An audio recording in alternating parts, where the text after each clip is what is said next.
Welcome to the final segment of coverage of the H&R 24 Hours of Spa by Mühlner Motorsport. This is on iRacing Esports Network by Racesport TV. I'm David Haynes. I'm joined by Tom Davis and Hugo Lewis on the production to bring us all the way to the end of this fantastic endurance event. What we're set for is sunrise not far away, and then all the competitors will be racing towards the finish line of 24 hours of this endurance action. Well, let's get up to speed in this final segment, and a big hello to everyone flicking across to this segment of the broadcast, and a big hello to everyone who's just joining us as well. A couple updates to get you up to speed. Of course, 3 classes racing today: LMP2, GTE, and GT3. Bit of action in the last couple of minutes, though, for the GT3 leader.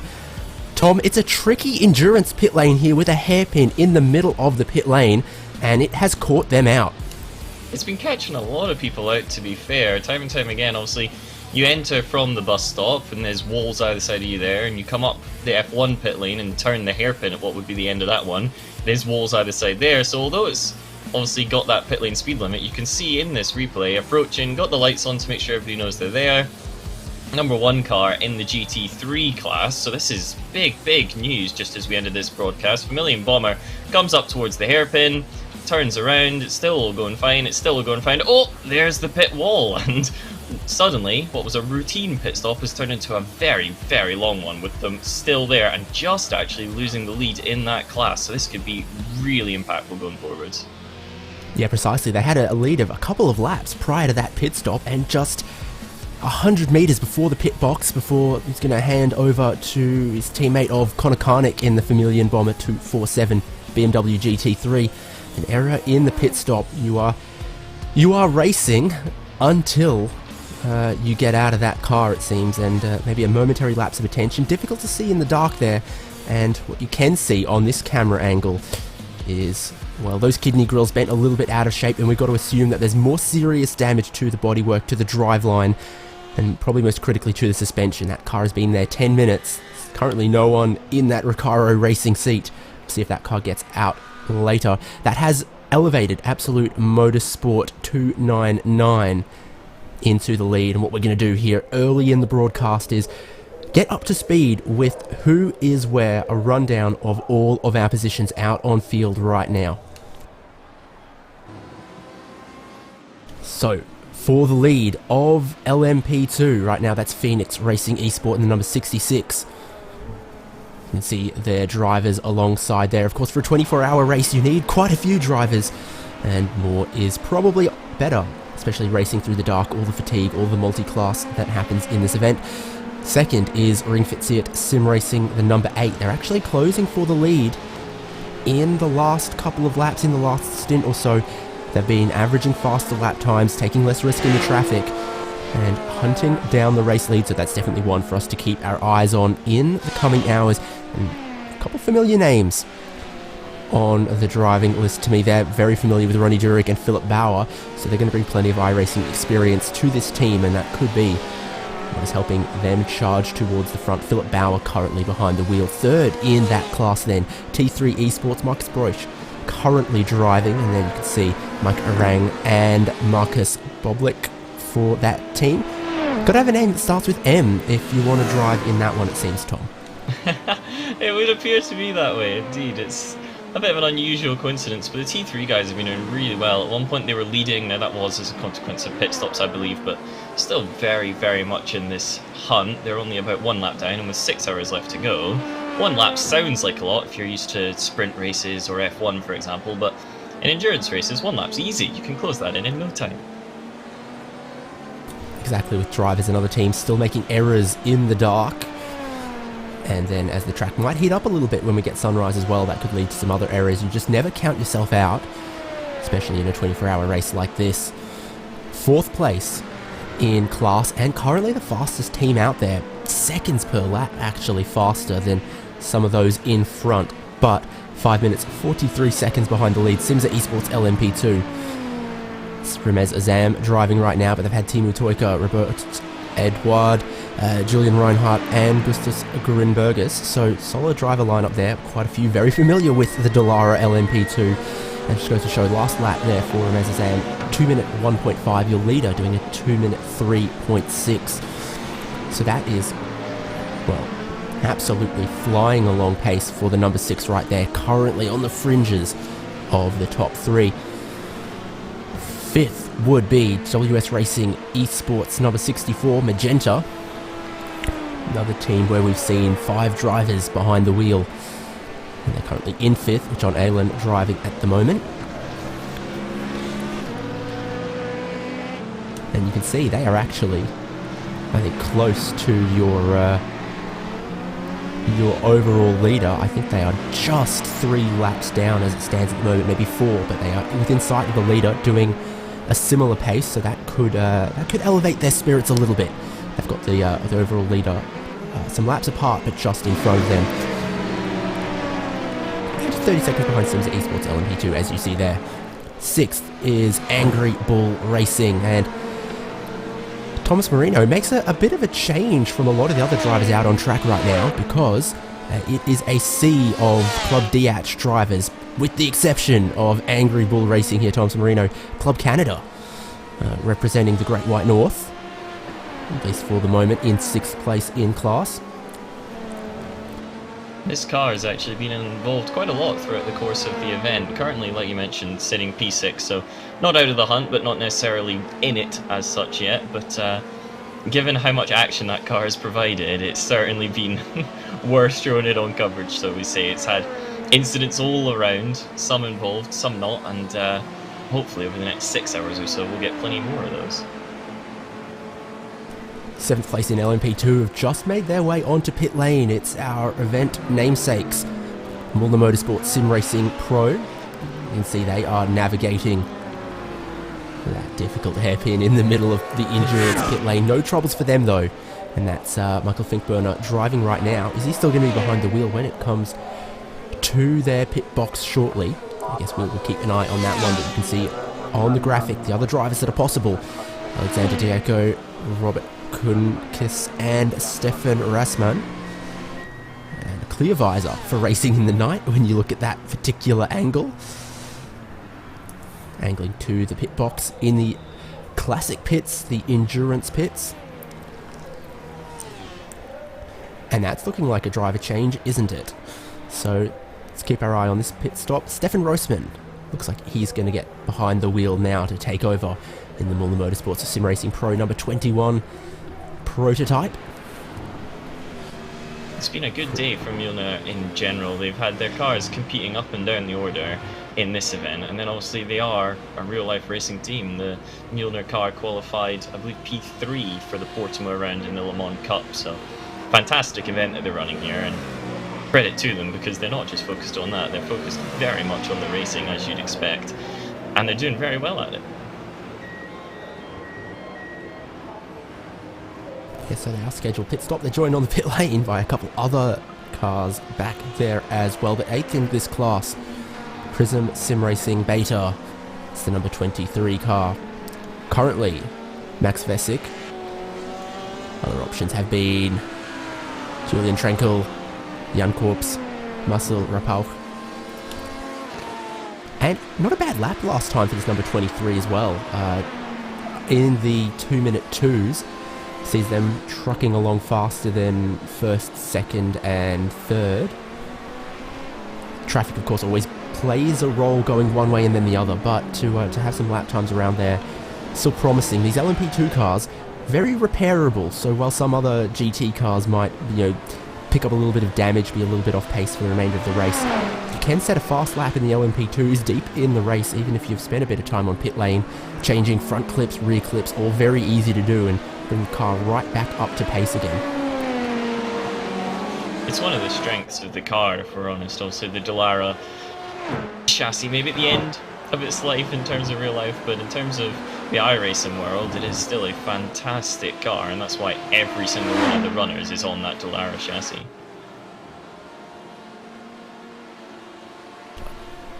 Surely it's still got 2021.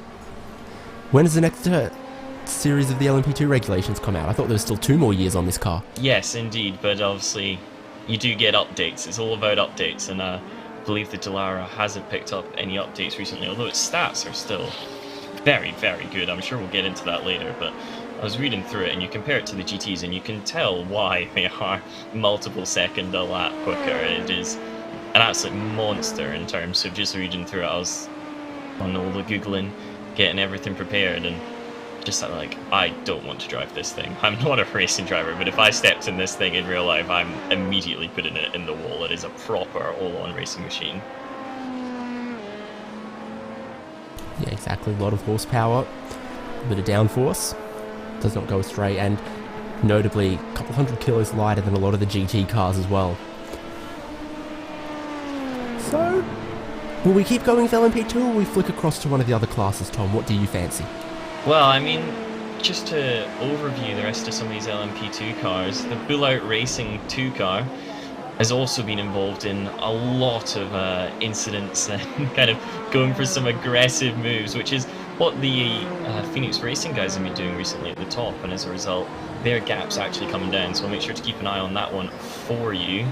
Of course, the Motor Racing esports team as well looked very, very racy initially, and they're just slowly coming away, but we'll carry on with this, why not? Make sure that everybody is aware of it. I know that some people were just keeping an eye on the last 6 hours. I've done that myself in the past, I'm not going to lie. I want to see how it all turns out, so I catch laps 1 through maybe 15, and then the last part of the endurance race, which, remember, 6 hours is enough for an endurance race in and of itself. That's how long these races are. So just down from the Mühlner team, you find Prism Sin Racing Beta with Max Vessing, and then Jurner, car number 77, which is fantastic team. A lot of names in here that I'm going to struggle to pronounce. I can tell you, they're running P9. You've got Nix Sailvisky, Dominic Spicker, Richard Finkenzeller, and Niels Bedorf. I'll continue to get that wrong, I can assure you, if you haven't picked up. I'm from Scotland, so my accent makes some of these names a little bit more tricky, but again, just another car that's been out there chonking in the laps, making sure that you don't make too many mistakes in the traffic, because things might yet come your way, as we've seen with that pit lane incident for the GT3 leaders. Something like that could just happen to the leaders in LMP2, and before they know it, they're in the lead of the class. So keep inputting the laps. Very solid lap times from them as well, so credit where it's due. P10, that's where you find Fit Pure Racing with Robert Team at the wheel as it stands. Car number 99, a fantastic number, very easy to keep track of out on the track. And you find some more names that I'm going to struggle with pronouncing. You got David Ruprecht, Robert Team, as we mentioned, at the wheel, Sasha Luking, and Lars Leibniz. And they're just coming up to a little bit of traffic, a little bit of damage on that one as well, it would seem, on the aero of that GT car up ahead. Yeah, just the entire rear of that blue GTE, I believe that is, just smashed up and all bent around. I'm sure we'll come to him later down our recap, but should make easy progress on the run down to P1, or potentially not. That's going to be a little bit more tricky than we would have hoped for, but gets it down to the apex, pulls it around, and then the second part of this corner, nowhere near as tricky as the first part. And so then in 11th, Bullout Racing, number 41, Frederick Bassani driving at the moment. Then the other drivers we've seen, Tobias Grunkurter, Christopher Stahl, and Justin Ewell. Last lap was 2 minute 3.3 from this car, so that's the pace you'd expect, around about there. Anything faster than that, you think someone's doing quite well. Anything slower than that, you might expect some traffic or some damage. So 11th place there, Bullout Racing. 12th, Phoenix Racing Esport. Again, a sister car to the current leader. So in 12th, they're about half a lap behind the next car in front for position, so that's something that might motivate them, something they might push forward for. But then they've got about 6 laps to the next car behind, so that just smells of opportunity for the 12th place runner there. So you see about 1 minute 6 seconds. Of course, the lap times here in LMP2 are just a little over 2 minutes, so I'd say that they're about half a lap apart, as they very helpfully give way to the sister car. We just mentioned potential of cooperation, and we are we are seeing it. That is a good teammate if they were going to help you try to hold on to your race lead, even at the expense of hunting down the next car that they're battling for position. So we did have the driver list up for that one as well. Another team with 4, 5, maybe even more drivers. Yeah, the more drivers you've got, the less tired they're going to be, because you can have them sleeping during various stints of the race, so they're always on rotation. You'll have 2 or 3 drivers on call at a given time, and anybody who's not on call can make sure they're well rested for when they do become part of that ready to race squadron, and they let their sister car through. I'll be interested to see if they do the same for the rest of the field that'll come around eventually, and well, put simply, I don't think they will. I think they'll be blue flag, they'll have to get out of the way eventually, but they don't have to do it at a nice spot. They can force somebody to the inside or to the outside and just use a little bit more gamesmanship and ride more to the letter of the law than to the spirit of it. I think the radio call for Phoenix Racing Esport was Dirk, it's James. We're going to have to let Michael Marketel through for the lead. He's in a race to try and hold on to that race lead against Clint Fitzy at Sim Racing, who didn't take tyres at their most recent stop and now aren't closing Phoenix Racing Esport quite as rapidly. Phoenix Racing Esport did take tyres at their stop about 9 laps ago. So even in these quite cold track temperatures, 18 degrees Celsius out on track right now, that's pretty raceable, that's pretty grippy. You don't imagine that being tearing tyres apart. Still a lot of benefit to be had from a fresher set of tyres, typically double stinting the tyres, maybe even triple stinting the tyres, depending on the conditions for the LMP2 cars, because the short little sort of 35-minute stints on their small 70-litre fuel tank, and then it takes extra time in the pit lane to change tyres over just refueling.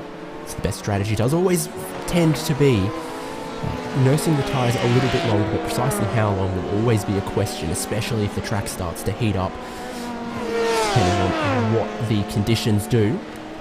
So that was your first and your 12th there, the Phoenix Racing Esport teammates, sister cars, whatever you call them. We looked to 13th place, a little bit further down, a couple of laps here, but Motorsport Racing Esports still running, still in it, and very much in position to pick up a position if anyone in front has a problem, which we've seen can happen at any time for any reason, especially in the dark. Pit lane mishaps, traffic mishaps, not difficult. So Mark Veit, Pascal Feiss, Gustavo Javier, Daniel Kramsky, Nick Deisler. Currently though, it is Pascal Feiss. You mentioned making mistakes, of course. Everybody thinks about the dark being the worst time. These cars will be set up for the night conditions when the track's at its coolest, so there's almost an argument that when it begins to warm up, as we'll see in probably checking the clock around about an hour's time or so, maybe a little bit more, then from that point onwards, the track conditions are changing very rapidly. The sun will be in their eyes as well as it's low on the horizon. And it'll all be a case of who can manage that best. There's actually Moto's up behind another LMP2 car, so that's the 99 Fit Racing, the currently 10th place running car. They've been catching them, as you can see.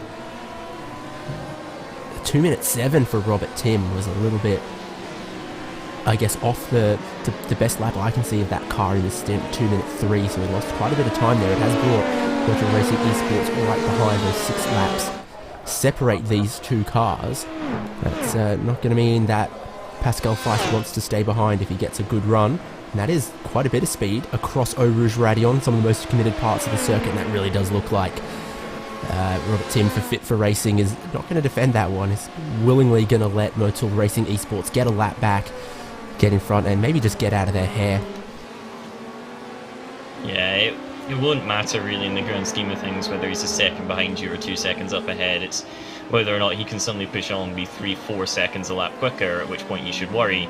But arguably letting through, get a little toe down on the run towards the bus stop, it might even just speed up that Fit for Racing car. So some clever strategy, not fighting too hard at this stage because there's no need to. It's not for position yet, but if somehow that moto car catches up, because sure there will be a bit more resistance from the Fit Fury 99 car.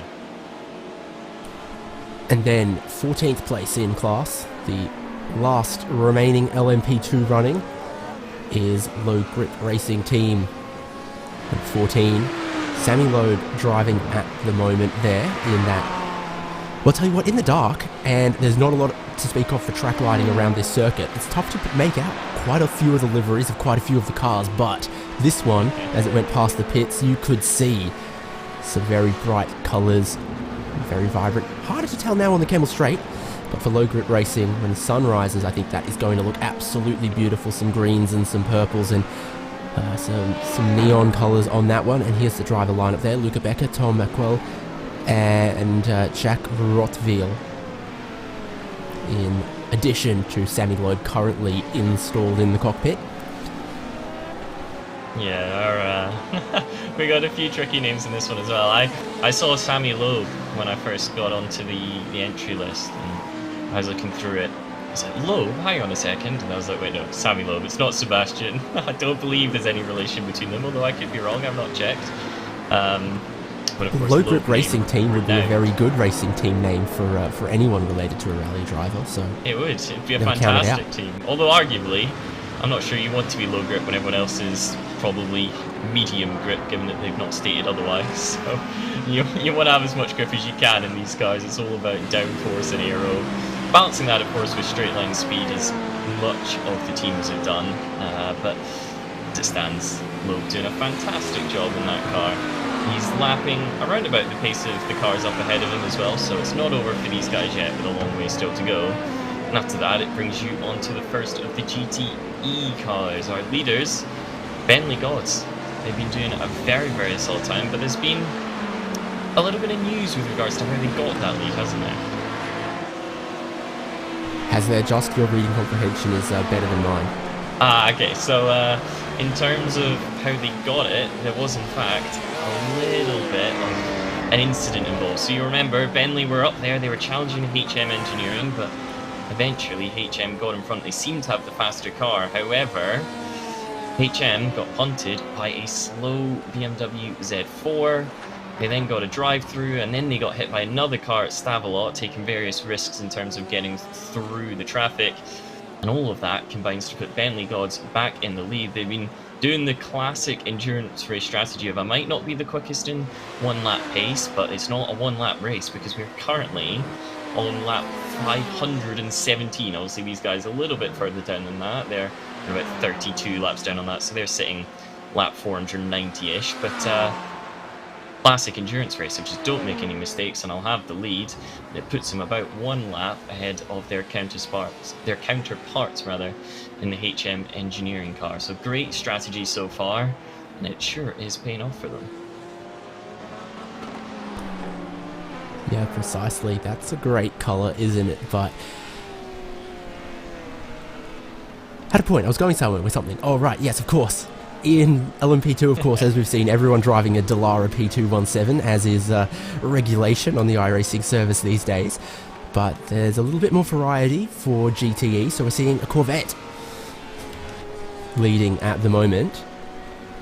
Corvette, of course, a recent addition to iRacing. A lot of people very surprised when it got added because it's not commonplace for people to want to, for race teams rather, to want their most recent data available to the world. But Chevrolet, they were like, nah, you can have it. We want all of the publicity that comes with it, and they're certainly getting it because the Corvette, put simply, has been utterly dominant in terms of iRacing recently. It's right up there. Other cars, they're putting up a decent fight. Of course, we've got Ferraris and Porsches in this class as well, but none of them quite able to match the pace of these Corvettes that Bentley Gods are driving very well. Obviously, Andreas Dahlstrom and Trevor Pastrami, the other car drivers in this car. And I've got to be honest, I quite like Pastrami. It's going to make me hungry as we get further towards breakfast time here in Scotland. I knew that was one name you were going to be capable of pronouncing. It's got to be. It's the name of a food. We Scottish people love our food, love a good sandwich, so we do. And I'm just going to stop. I'm digging a hole. It's still 5:30 in the morning for us here. So we're very much in terms of the Spa racing clock as such, and where these guys are. So woken up nice and early, and I'm sure Bentley Gods will be feeling the same way I was about an hour ago when I got out of bed for this job, looked outside, I was like, oh, it is actually very, very dark. Number 2 car in this category is that HM Engineering car that was leading the way. They were doing very well. They've also got a lot of drivers at hands. I believe that's 6 drivers for the 159. Rasmus Busk, Anton S. Gulic, Vlad Kimichev, Mark W. McCormack, Jack G. Boyd, and Cooper Murray as well. So some very good drivers in that car, and I'm sure they will be trying to close up to the cars ahead. Notably at the moment, however, not actually lapping any quicker than Bentley, so perhaps saving themselves for a last push.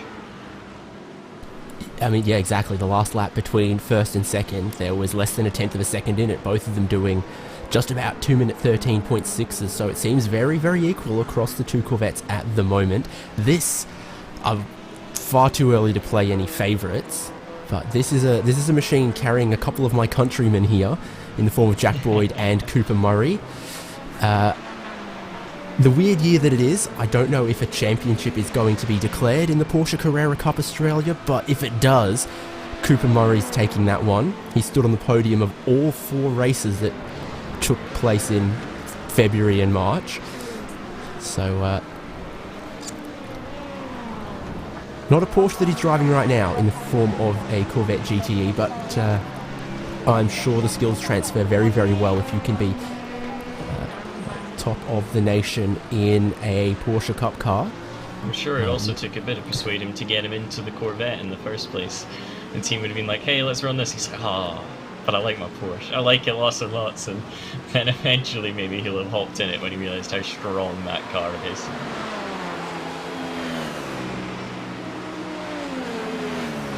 Seen Cooper Murray quite a bit on iRacing lately, actually. I'm trying to remember where I saw him last, because I definitely called it out. It's 24-hour Series Esports, that's right. Is he driving there? He was driving the Porsche Cup car in that one, so maybe the Corvette did take a bit of convincing for Cooper Murray, the, I believe, Melburnian, but I'm sure, as with any time you say something confidently that's wrong, someone will correct you. Yeah, the YouTube chat will be all over us in a second. They'll be like, no, he's from this strange village that I've never heard of.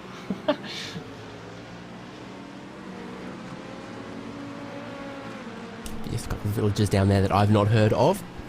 But, if you've not heard of them, I've not got a chance. You've got no chance. Oh, no, come on. Being how it is, it'd be, well,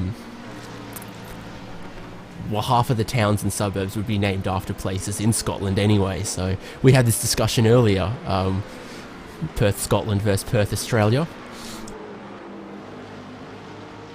Yeah, there's a few differences. We both speak English, but it just about ends there. I think you were telling me you wear jackets when it gets to about 20 degrees Celsius, and that is very much not the case here in Scotland. That is peak summertime for us, so we're all shorts, tops off, about as quick as you can go. Third place in the GTE category, Prism Sim Racing Alpha, car number 113.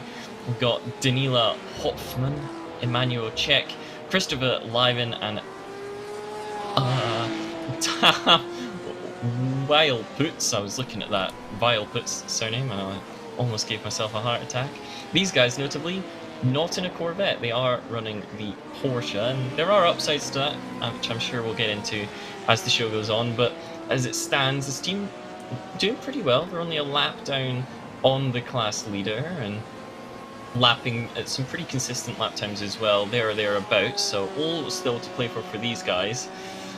2 laps down on the leader, I believe, actually, sorry. 1 lap down on second place, so still to play for. As we mentioned, endurance racing does swap around. We've actually got some position changes going on, I believe, for 8th and 9th, a little bit of a battle in the GTE class. But what do you think of this team setup? It looks like a very, very experienced lineup there. Yeah, nothing wrong with the Porsche 911 RSR. One of the big benefits has got to be the noise, the sound. That's what you sign up for, maybe. We've also got the purple strips on the roof, bit of purple interior lighting there. One of the cars where you do get the option of deciding your endurance racing lighting setup, your flare colours, whatever you want to call them, and they've gone with blue, sort of purple for the 113. I'm sure that's an upside for sponsors as well, seeing if they can get the lighting to be the appropriate colour for their brand. So maybe a little bit of marketing comes into that decision as well if you want to run the Porsche in one of these competitions. Yep, indeed. So then, podium positions currently being made up of 2 Corvettes and the Porsche, as you say. 4th place, online simracing.de. Olaf Matzenbacher driving the 152 at the moment, and that, as you can tell, is a Ferrari, and they've gone light blue on the colours on the mirrors and above the doors. Yet more options on the Ferrari as well. Ferrari's a lovely looking car, you've got to say. It is very, very quick as well. We've not seen too many of them, as we mentioned, the Corvette really being the car to beat, but with the Porsche 3rd, Ferrari 4th, it shows that the rest of them, they're not down and out yet. It's just a case of making sure that you know your car and your chassis inside out. And as soon as you know that, over 24 hours, any sort of minute pace difference, it'll really even out as you just make less mistakes in something that you're more familiar with. Stanislav Lennartz, Olaf Matzenbacher, David Verlicker, just 3 for the Ferrari. The 6 in that HM Engineering car wasn't there. That was everyone got a try in the 159, or at least the Europeans decided they could rope in an Australian or two and take a good nap. Yeah, catch up on some missed hours worth of sleep.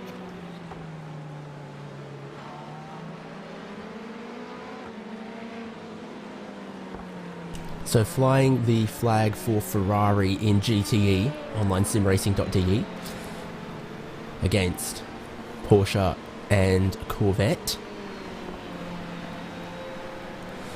5th place, Austrian Sim Racers Rot. And how red is the car? A little bit. Oh yeah, that'll do. Looks a little bit Austrian to say the least. That comes through. They've got a little bit of damage there actually on the rear aero, so that'll be affecting them quite heavily actually. That is a large tweak on that rear spoiler. Not too much damage to the actual bodywork it seems, so I'm not sure how they've managed to do that. Maybe spinning it, reversing it into the wall. I've missed that one during the night, but Julian Kesselhut, Thomas Piber, Norbert Windholz, Marka Zieler and Konstantin Scharf. They'll all be aware of that. Lots of communication goes on between these guys, so nothing will catch them out as they go through. And at the moment, behind the wheel of that one is where you find, or where I don't find rather, there we go, Julian Kesselhut. So at the top of that list, making sure that he's keeping that car out of trouble. Lap times for those guys, actually very good, so maybe it's not affecting them quite so much. Maybe they just, out of sight, out of mind, keep going as hard as you can. Yeah, exactly. One of the key differences, again, between the LMP2 cars and the GT cars, not just their size and their speed, but you damage the rear wing on one of the Dallara LMP2s, they just change that clip out, brand new one, easy, whereas repairs not so easily affected on the rear wing, on the rear deck of a GTE car like this. That is probably what their rear wing is going to unfortunately look like all the way until the end. But you rightly say they're not letting it bother them. They're still in the 2-minute 13s, as are first and second, so they're matching that kind of pace of everyone up front. It's Bentley Gods from the lead is going to come onto pit lane though. That might be one to keep our eye on for the 169. Norbert Windholz, Marco Zeiler, Konstantin Scharf, Thomas Piber in the Austrian Sim Racers Rot.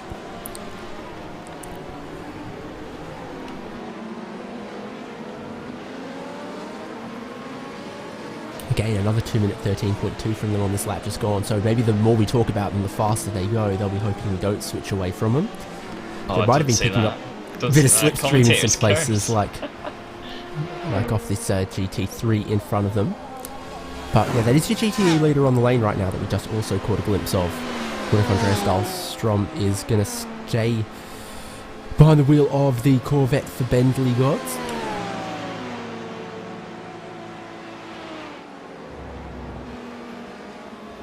Austrian sim racers actually have a little bit of advantage. There you go. Finally getting a nice look at that livery. That is a nice one, you got to say. There's various styles you can take, but I am a fan of these slightly more hand-painted looking kind of classic liveries.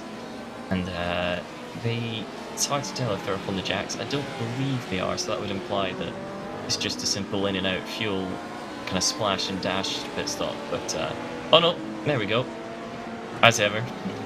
Commentator says something, the car does the opposite, so they go up on the jacks. That might be a driver swap and tyre change then. Definitely looking like a tyre change at this point, but I haven't actually seen a change from driver's position, and all my information says still Andreas Dahlstrom. I'll go with Dahlstrom. I'll agree with that. And you know what our beautiful graphics package doesn't convey to the dear viewers is that every other team has correctly capitalized their name. Bentley Gods is all lowercase. And I'm sure they'd write it in Comic Sans if they could. But they're out in a way that's a new set of tyres for them, but still Andreas Dahlstrom. So maybe he's, does he get time and a half pay for doing the night shift? Oh, I don't know. I run a recently set up esports team and I wouldn't be giving them time and a half pay. I wouldn't be doing that. No reason to be doing such a thing. You're still driving the car and you've entered for a 24-hour race. It's just your job. As we keep with the side-by-side, what you... nope, as we don't, is Bentley Gods have actually come out of pit lane just in front of HM Engineering, but still a lap separated. So Cooper Murray's in a position to be able to get his lap back if he decides to try and strike while the tyres are cold on Bentley Gods.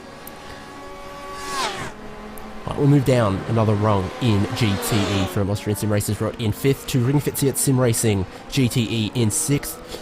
Currently that is Soren Matsgirth. The other drivers there you can see Sven Paul and Kolja Birkenfeld, who will be slightly familiar to some longer time Race Spot and iRacing Esports Network viewers.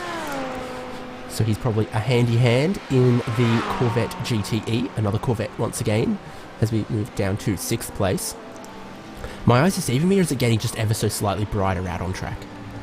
Maybe just a little bit. Maybe just a little bit. The sun's not up. In fact, there, maybe the sun is coming up. There's just a hint of a sunrise there, so right on time. We're going to get a little bit of light. Oh, that is a lovely pan shot. It gives, well, a little bit of a view as to how beautiful this circuit actually is, going through the countryside, and sun is most certainly on the rise, so it'll be in the eyes of these guys soon, and that is arguably the trickiest stint of all. You're still tired, still got a long way to go, and the conditions only get harder.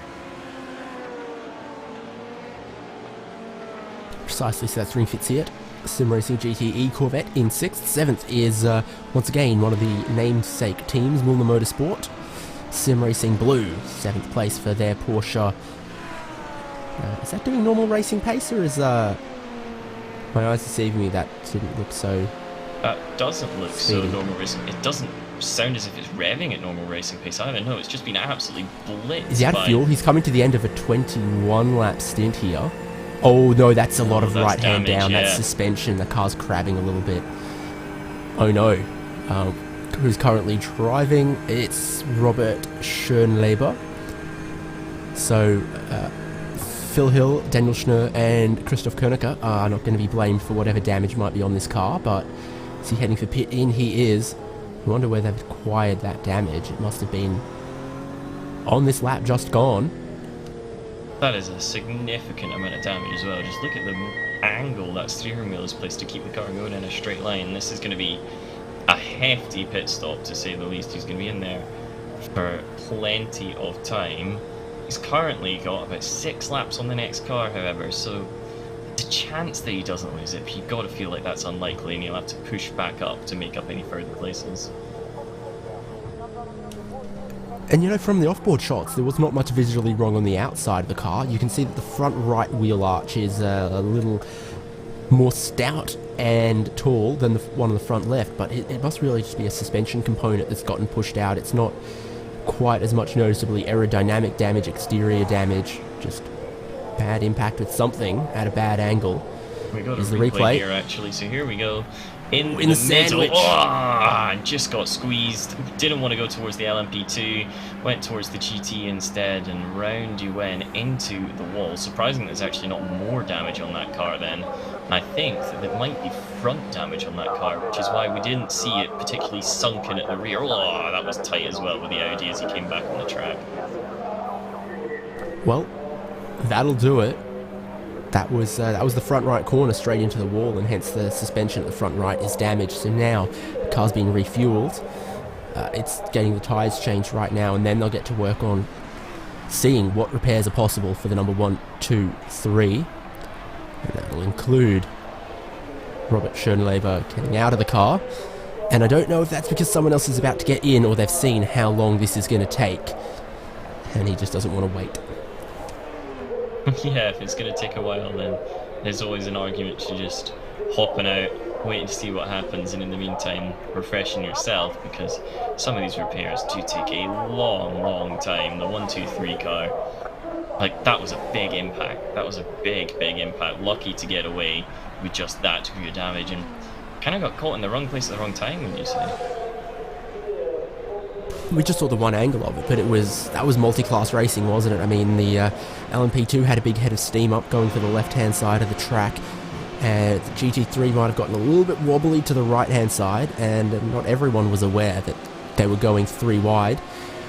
And in the end, the car in the middle got speared hard into the barrier, and that was this car. Oh, actually, yeah, you can see they've gone and lost the front cover there over the...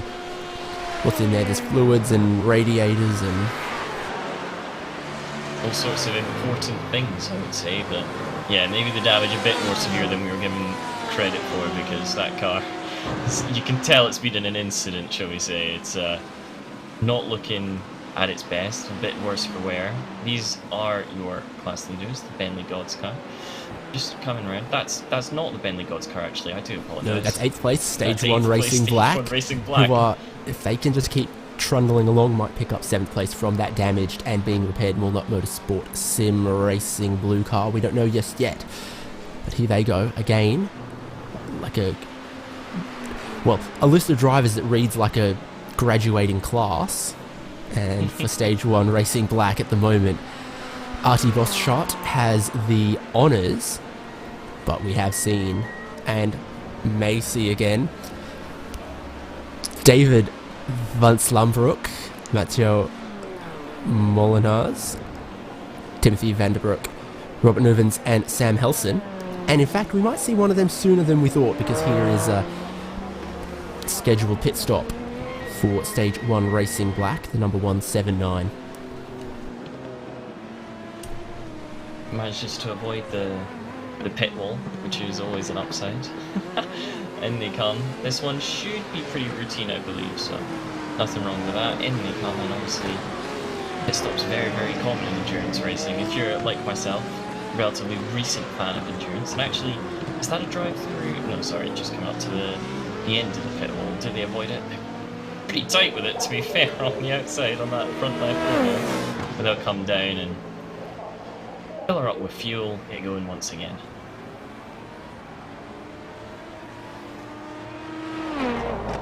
Yeah, so it is. 9th in class is maybe aptly named 11-9 SimSport. They have one of the very few Floridians out on track right now. Sven Hartmann doesn't sound like a Florida native, but many people migrate there like the birds do. 219 in 9th place. They are that Ferrari in blue. We got a glimpse of earlier, not looking quite so factory in places. Yeah, unwillingly modified, I believe is the phrase. It is a fantastic car though, as the sun comes up, we'll get a chance to see some of these liveries, but if you were watching earlier on the broadcast, that one is very well put together in terms of the design, so whoever was in charge of that, kudos to you. At the moment, they're not doing too badly. 9th in class. I'll tell you what's interesting, actually. Solid. They're on the same lap as Stage 1 Racing Black, who are just leaving pit lane now. There you see them coming up the hill. So, 11-9 are going to come into... Sorry, Stage 1 Racing... yeah, Stage 1 are going to come... No, wrong way around. I should trust my instinct on this one. 11-9 are going to come into 8th place. Stage 1 Racing Black just come out of pit lane. The slightly cleaner looking car might be able to catch them. Crucially, it's not just kind of bodywork or damage to the eye, that rear wing on the Ferrari you can see is visibly tilted as well, similar to what was on the Porsche. So this is going to be a true battle for position. Has to get a long way wide at Brussels to allow that LMP car through. And as a result, the Corvette, Stage 1 Racing, that managed to get that traffic on the straight will just be a little bit advantage, but what traffic gives, it also takes away. So that'll no doubt go the opposite direction part of the way around this lap. So for Stage 1 Racing Black, it was a driver change, but didn't look like a full tyre change, so I don't know precisely what they did.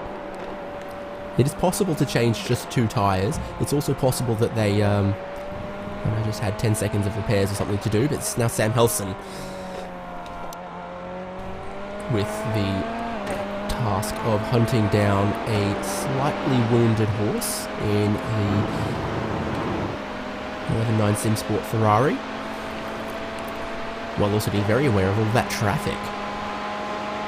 That's the tricky bit, really, isn't it? It's all about keeping your eye on who's where at any given time and making sure that the team's communicating with you, because you're looking ahead, occasionally in your mirrors, of course, but you can't see just a camera of what's behind you particularly easily. So as a result, we do see a lot of radio communications happening in these races just to keep quicker cars aware of when they're going to catch traffic, and the slower cars aware of when the traffic's going to catch them.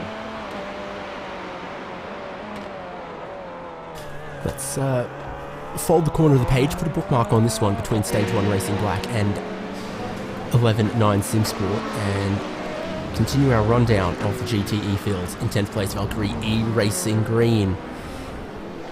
Again, also another Corvette. Right now, driving is Nikolai Richters. Also got there Sen Laber, Richard Heibel, Manuel Bastian, Pete Snake. Was the last lap time in this car, 2:16.9, so that didn't quite match the leaders, but I don't see a whole lot of damage on it. Maybe the Corvettes hide the damage a bit better than the Ferraris or the Porsches do. Just visually, you can always spot when the Porsche's been in any kind of minor fender bender whatsoever, even though in the case of some of the cars we've had our eyes on, it doesn't seem to have hurt their performance at all. No, you're spot on. That does sometimes happen with cars where the damage appears not that severe from the outside, but the internal components are a bit more fragile. I don't know if that's the case with the Corvette, but it would be interesting to find out. This car is lapping a little bit off the pace of the leaders, but obviously they're not the leaders. They're down in 10th position, so it does make sense if they're maybe not as quick over one lap and are hoping to get back into this based on fortune or consistency. It's could be the case that some other manufacturers just bear their witness marks more conspicuously, but you can see on the left hand side there's some scrape marks. There's some places where the fenders don't perfectly line up and cover the tyres, but overall that thing will get them to the end though, where they're going. And then the last car running in GTE at the moment is JMS Racing 182.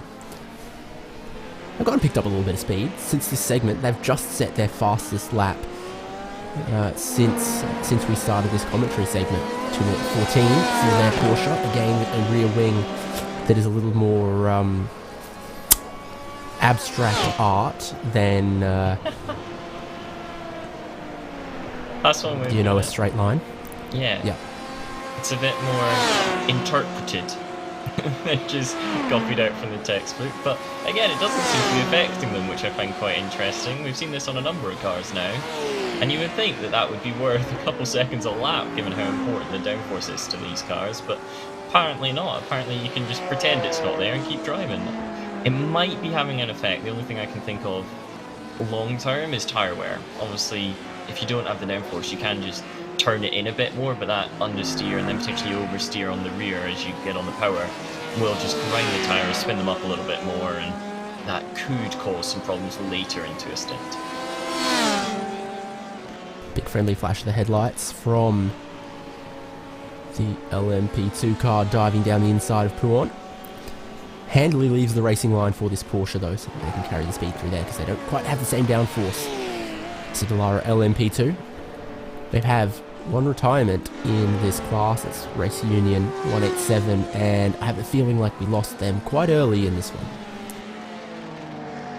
Yes, they are down 111 laps, so we lost them a while ago. Not necessarily early, but very much at the mid stage. So Florian Bowden at the wheel during that one, and at the wheel eternally now in terms of our timing screens.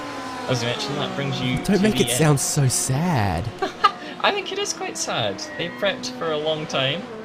You've been all prepared, and then you only managed to make it about halfway through. And of course, that's a real component of real life endurance racing as well, because it's so easy to pick up damage and you turn to the mechanics and it's like that's not quite so fixable in the time or whatever. Or I believe Tom, it here's was a great segue. Toyota.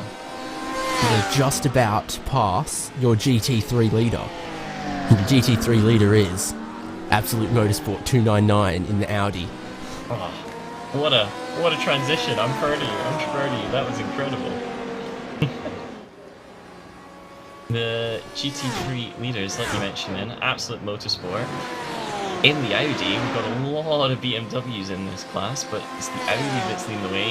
Daria Angelo joins with Andrea Salvi, Andrea Dalla Valle, and Alessandro Vanozzi and Marcelo Caserta. So lots of A's in this one, the same way we saw the team full of M's earlier on. They are sitting around about 1 minute and 40 seconds up on the guys who have been leading this class for most of the way, the Familian Bomber team with Connor Carnick. Remember, that car was in the pits after the little shunt, so they should be looking to close in and are currently lapping almost 3 seconds a lap quicker based upon last lap's pace. Now, obviously, traffic and all of that sort of stuff can come into it, but it's looking pretty promising for Absolute Motorsport. They've kind of found themselves in the lead of the class coming into the final stages of the race. We've got a little replay of what's happened here. This is the 10 car, Angry Bull Racing, through Huon. All seems relatively well. There's a little bit of traffic up ahead, however, you can tell what's going to happen here. Surely, are they going to go for the inside into the chicane? Not quite. They're going to try and run it all the way around. That's not going to work. Oh, a huge collision. Oversteers into the side of the 113 Prism Sim Racing Alpha car. That's currently 3rd position in GTE. This could have huge knock-on effect. We were talking about how it's great that the Porsche's up there. Christopher Leven, he's just been caught up in something that was not his fault at all. That was just a little too ambitious, wasn't it? Wasn't close enough to go down the inside of Lafania, tried to go around the outside, didn't have the grip out there. Made a bit of an accident, unfortunately. That was very avoidable, you'd have to say. That's the kind of thing that endurance racing and multi-class racing causes. Obviously, if you're in an endurance race, he might have been driving, he might have been awake since qualifying yesterday, and as a result has been up and down and is beginning to get a little bit fatigued.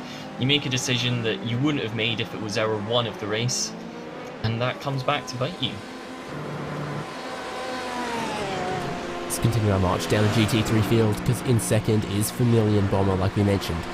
Leaders not long ago, but then that issue in the pit lane, hitting the concrete blocks in the hairpin, causing quite a bit of damage to Familian Bomber. Drop their BMW back into second place. They're hoping that they've adequately repaired this machine, but I think the front still tells a story a little bit different. Here's the rest of the car looking a little tidier for Familian Bomber at the moment. Connor Carnick driving. Michael Bazouk, Patrick Hen, Fabio Bazouk. Now there's one you can be confident to say it's possible they're related. And, it's highly well, if they're in the same car. Yes, highly possible that these guys are related. I find it funny that they're at the top or the bottom of the graphic here, so everybody else is in a Bazouk sandwich, which is quite an interesting statement. But yeah, this guy, the quickest GTE so far, GT3 sorry, it has been doing very well throughout the course of the event. Now it's just a case of closing back in after that unnecessary mistake, but you got to say they have the pace to do it. This time around, once again, or rather last time, sorry, they were looking almost 3 seconds quicker, so they're in a very promising state. They just have to try and close up the 1 minute 40 which sounds unassailable to a sprint race fan like me, to Absolute Motorsport, but of course it's very much not unassailable. I believe it was it the 66 race at Le Mans where the Ford GT was more than 2 laps down at one stage and came back to win it, so anything can happen. Yeah, what's the opposite of unassailable? Unassailable? I think that lead is very unassailable. It's potentially Assailable? entirely saleable. Yes, very saleable.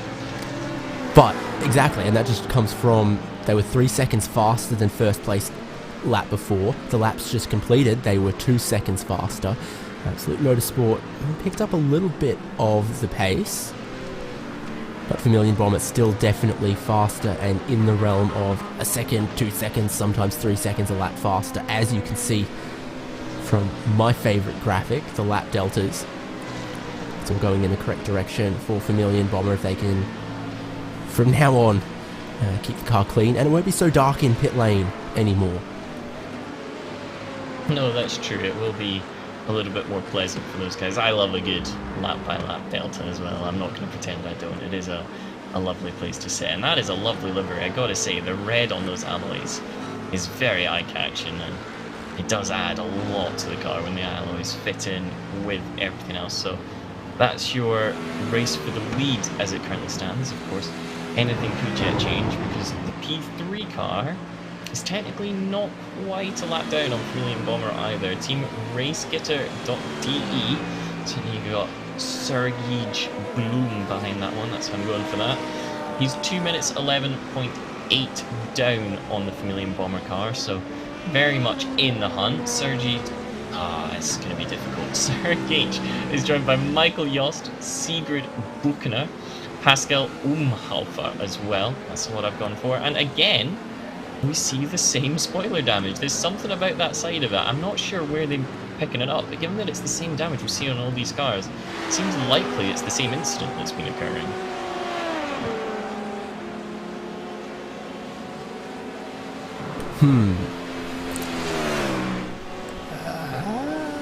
Not sure.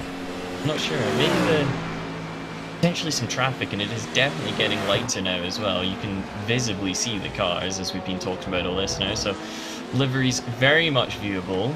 And one thing you can note about this Spa circuit is that it will suddenly be daytime. It's not a case of, at this time of year, the sun coming up over the course of a number of minutes or up to an hour. It does just appear. It will be nighttime, we get this period, and then before you know it, it will be daytime. So these guys will have to get very used to the sudden change in conditions. Most notably, you've got to feel the track temperature will suddenly increase, which will play havoc with the setups, which will be optimized for the nighttime you'd anticipate, given that most of the race does occur in the dark.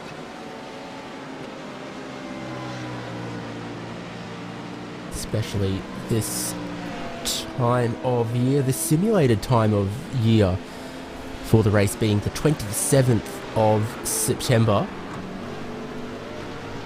So not radically different to right now. Definitely not the height of summer either. No, certainly not. I can tell you why that date's important. That date is my birthday. So I saw that it was Happy posted on that birthday date. for the Yes, 27th of September, like more than a month ago. Virtual birthday here at the 24 Hours of Spa by Mühlner Motorsport. Well, we virtually got you some cake. Yes, some virtual cake and presents that obviously doesn't exist in the real world because you're in Australia and I am in Scotland, and I don't think cake would survive that journey. Our very astute director, Hugo Lewis, is maybe thinking about what I'm thinking about. It's not that much of a distance between third and fourth at the moment. We were just looking at Team RaceGetter, currently occupying third on the podium. Just behind them on the track, fourth place, is Ring Fitsiot Sim Racing GT3 Pro at the moment. Patrick Jasinski driving that one. He's co-drivers could be sharing the seat with and hoping that they're all a similar height and shape. Dennis Schaefer, Dominic Rosbach and Christopher Janssen. Am I correctly seeing that third and fourth are on the same lap, just about 3-4 seconds apart here? You are. They are, I believe it was 1.4 seconds away from each other. So this is very much a duel that's about to occur. A duel that's about to occur with the P2 car catching them up as well. Familiar Bomber, if you look down the straight, that is Familiar Bomber. So they're all very, very tight together. And this race is about to develop into something very, very interesting. And as it gets lighter, you can see the inside a bit more well, and as a result, the drivers tend to go for it a little bit more often. Yeah, in the night you can often have quite a bit of grip, but it can be tough to, especially around here, be as confident with finding the apexes, with using all of the track. This is the lap gaps between 3rd and 4th, and actually it kind of looks like Team RaceGetter.de have had the advantage over the last 3 there.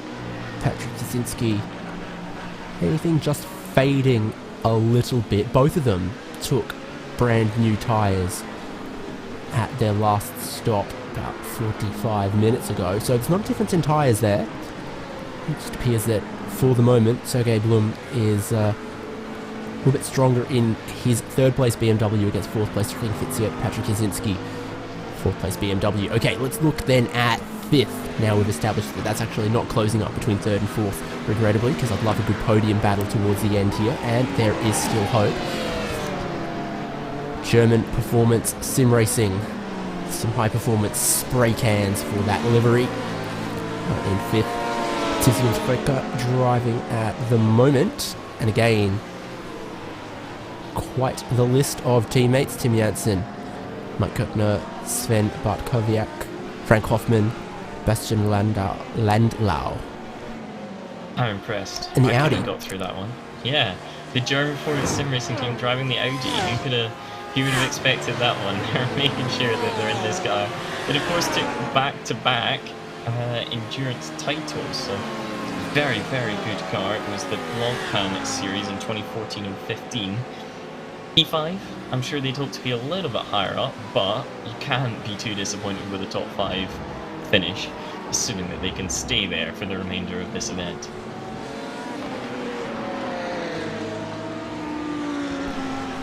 Exactly. What's their pace looking like? Pretty equal with 3rd and 4th as well. So they are 1 and about 2/3 of a lap down on Ring Fitzgerald, I think, in the next car for position for them.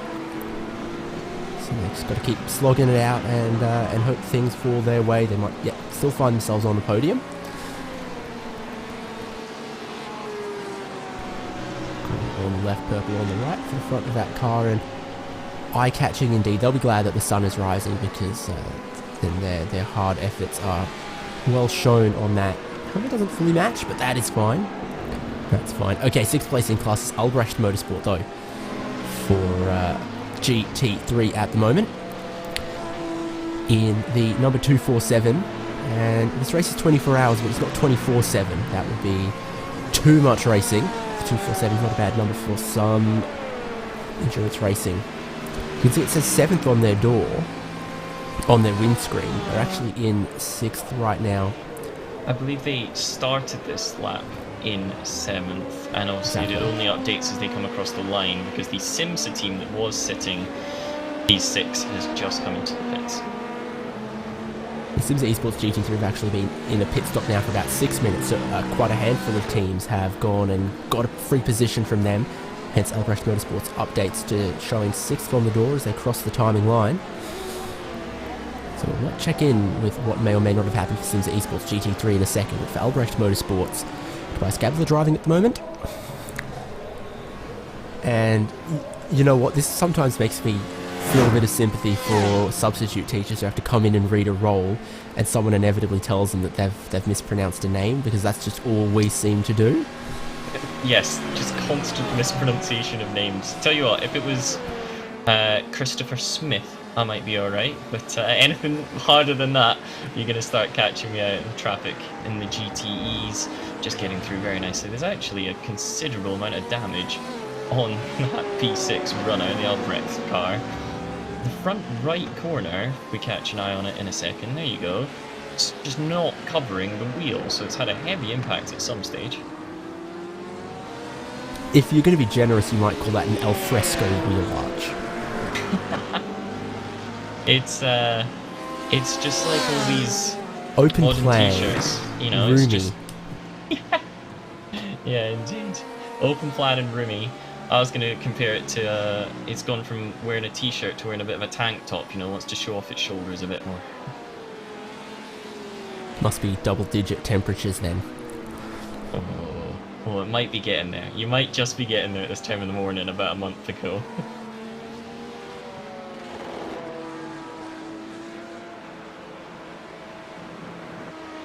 Here's your 7th place runner, Mühlner Motorsport Sim Racing Black, of course.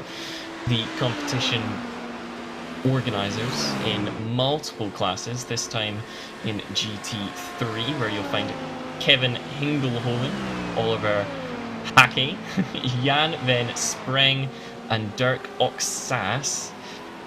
And this one, still performing very well. It was involved very heavily at the beginning of the race as well, and since then it's just dropped back a smidgen, but sitting under a lap off the car ahead and lapping at around about the same sort of pace when you take traffic into account. And this one very much not over for the 285 car either, who are performing very, very well.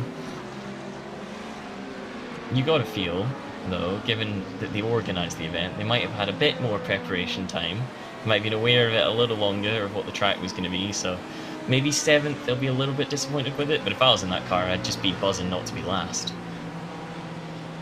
It's possible to add balance of performance to a model of car, but not to an individual car, so there's no way they could... Not that they would, not suggesting it at all, there's no way that they could balance their competitors and boost their own chances. So 7th place, that's sort of middle of the road, especially for the class that's had the most retirements, and I wonder about the 266 if that might end up being a retirement. It's been on the lane now approaching 10 minutes. I believe it has just become a retirement, actually, so you've hit it spot on there. Arguably that's commentator's curse, I believe, but fantastic little overhead shot here. I do love this track, the way it actually winds through the countryside. It is a true classic. Here's Eau Rouge, the famous sweeping corner. Notice they'll take that first curb, all of the classes, but that inside curb on the right part, you won't take that one because you can pick up considerable damage if you hit that a little bit too hard. Of course, the famous start-finish line for F1, finish line bridge or banner, Circuit Spa Francorchamps. So we're in search of that replay for the 266. That is the Simsa car in orange there. And, oh dear. So one of the LMP2 cars is trying to lap the GT3. There's a little bit of biff and barge between them in the bus stop. And that sends that other GT3 sideways, which then collects Simsa. And I think sees them pack it in for the day. Here's the aerial shot. That's very unfortunate. Just had nowhere to go. You could see they were in behind it. There was a little bit of contact. They go, well, I'm going to go inside because the car's been giving the momentum out the way. But as it spun around, just came into them. And then not only will they have had to have been in the pits, but they'll have to have done a full lap to get round to enter it. Here we go. Once again, there's the contact with the LMP2. BMW spins back across, makes contact with the right rear corner, sorry. And, well, considerable damage to that one. Just to the visual eye, but the fact that they've retired, or potentially not, I believe somebody's just jumped into that car, but either way, the fact they've been in the pits for a long time doesn't bode particularly well. Yeah, Lewis Goodway packed it in, left the track. Burkhard Marion might get back in that thing, but you saw just how far the right rear corner of that car got pushed in. I probably absolutely demolished the suspension in that corner of the car as well. And it has elevated Wolf Motorsport Sim Racing Lupus up a position into 8th place. Is that a record? That's 7 drivers, right? I believe that's the most I've seen today. And the most I've seen today is the most I've seen in a car ever. I'm interested in their driver lineup because obviously they've got Jan Mendy, Max Donnert, Johannes Witt, Gerard Porsche, Tim Bands, and Rice Dominic. You also find a wizard there. You got Merlin, so hopefully he's a wizard behind the wheel as well, because Merlin Mark Wolf, obviously of the name Wolf Motorsport Sim Racing Lupus, will be hoping to put in some solid laps. But at the moment behind the wheel, it's where you find Tim Bands. So that number, or P8 Audi, looking very, very racy. I believe it was involved in some incidents around about the midpoint of this race as well, maybe a third of the way into it, so trying to recover from those. I wonder if they've been howling at the full moon in this one. Yeah, they've had their chance to howl at the moon, and they've stopped being distracted now and got back to the racing. That's why they're down in P8. But no, seriously, they are lapping pretty well. 2:21 last time around, just them quicker than the car ahead, and on pace with most of the people in the class, so not looking too shabby to say the least. And with 4 hours and 47 minutes left in this one, they could still take the win. Honestly, we try lots and lots of speculation who's going to end up where, what battle's going to happen, but it's not worth it. Honestly, anybody could still win this thing. Everybody in front of them might yet crash or get caught up in incidents during traffic, so I love the optimism of what's theoretically physically possible, but I hope you warmed up before making that stretch. I had to make sure got some yoga in before going into the comms box. No, I mean, honestly, it is a little bit, but every time I try to predict something in an endurance race, I've noticed that the opposite then happens, so I'm just going for anything could happen, and then hopefully I won't be entirely wrong this time around. The only car running behind these guys is the currently P10 sat car of Rings Fitzert Sim Racing GT3 AM. These guys running, well, they were running a BMW, now they're running what used to be a BMW based upon the damage on that one. This is where you'll find Noah Dietz, Martin Strahl, David Kemper, and Marka Hahn. Just getting out the way of both the P6 runner and one in another class. It's all been very, very solid for them, you've got to say, however. They're still running, and as the AM car, it's all about just gaining experience, making sure you learn. Oh, a little bit of moment for the Ferrari as they came through, however, touched the curve, got a little bit squirrely as they were coming through on the AM car, but as we say, it's all about gaining experience to make sure that next time out, you're a little bit quicker and you pick up one place more, and then eventually the AM car becomes a pro car before you know it. So, very solid performance from these guys, and obviously we as commentators get the luxury of saying all this without actually having to do it, and I can guarantee you, if I was in this race, they'd be ahead of me. And I'll tell you what this reminds me of is, some manufacturers make versions of vehicles slightly modified for the Japanese market, especially some of a slightly narrower track, for example, to meet tax categories and such. It was a case with some of the Toyota Camry models in the 80s or something, where they were exporting a version that was a slightly larger, more generously proportioned vehicle for the export markets, but a slightly smaller version for the domestic market met the tax categories. This is a narrow track special BMW GT3 here. The front pushed in like such. They are persistent now, I think, to get to the end. They are, tell me if I've got this wrong, about 30 laps down on Simsa Esports GT3, so they'd need to keep circulating for another 2 hours and have Simsa not come back out on track to be able to pick up another position. But I think at this point it's we've done this much of the race. Let's get that checkered flag. Even getting the checkered flag in a 24-hour race is a huge, huge achievement. However, these things, they're called endurance races for a reason. It is a battle of attrition, so if you can get the checkered flag, you'll actually be positioned pretty well within your class. Obviously, at the moment this car runs P10, but they're likely to pick off the P9 car of SimCity Esports GT3, and there are, in fact, people in theory in 11th, 12th, and 13th in the GT3 class, just they're already out of the race. We've got the Repair X car, AMC Birkenfield, EV Pre-Alpha, and Phoenix Racing Esports Orange. All of those guys are out of the race, so although this is the last car running on track, they're actually a long way from last in the class as such. Confirmation that eventually Ring Fitzert Sim Racing are going to pick up another spot. Sims Esports telling us that their number 266 BMW GT3 is a retirement. Completely broken.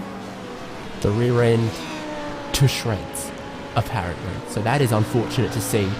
You know, often you can make some kind of functional repair, but it seems like it's not possible for that GT3. We're going to take a Racesport TV fan immersion. Before we do that, Tom, who do you fancy? Oh, you had to do it. Is this for the prediction for the race win, or for the no? Which car should we? Immersion. He's not put me too much on the spot. Then I gotta be honest. I would really, really like to see the Familian bomber car. Last time around, it was a lot faster than the category leader in GT3, and now the category leader in GT3's come in. So these guys will be push at the moment, and I think we'll get some exciting moments aboard the cockpit of this BMW.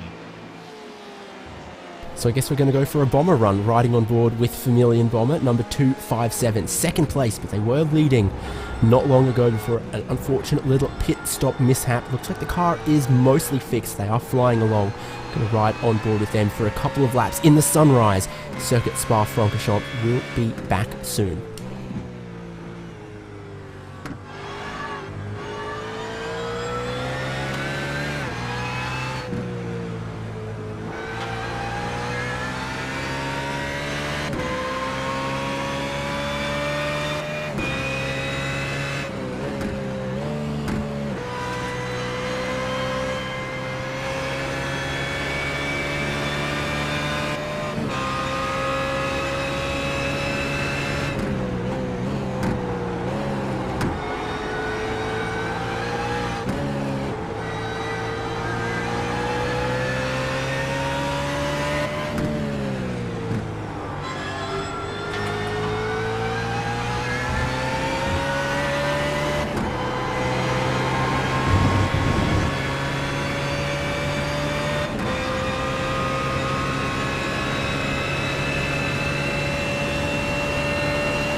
beautiful laps on board with a very pacey-looking BMW GT3 from Chameleon Bomber as they continue to try to hunt down Absolute Motorsport. What I did enjoy from that onboard was a good little view of the dash where you could see the most recent lap times. But here's a replay. Oh, bit of door-to-door contact in the braking zone down towards Lacombe and Melmedy and 11.9 SimSport, Sven Hartmann. Quite an adventurous little run across the escape road there, Tom.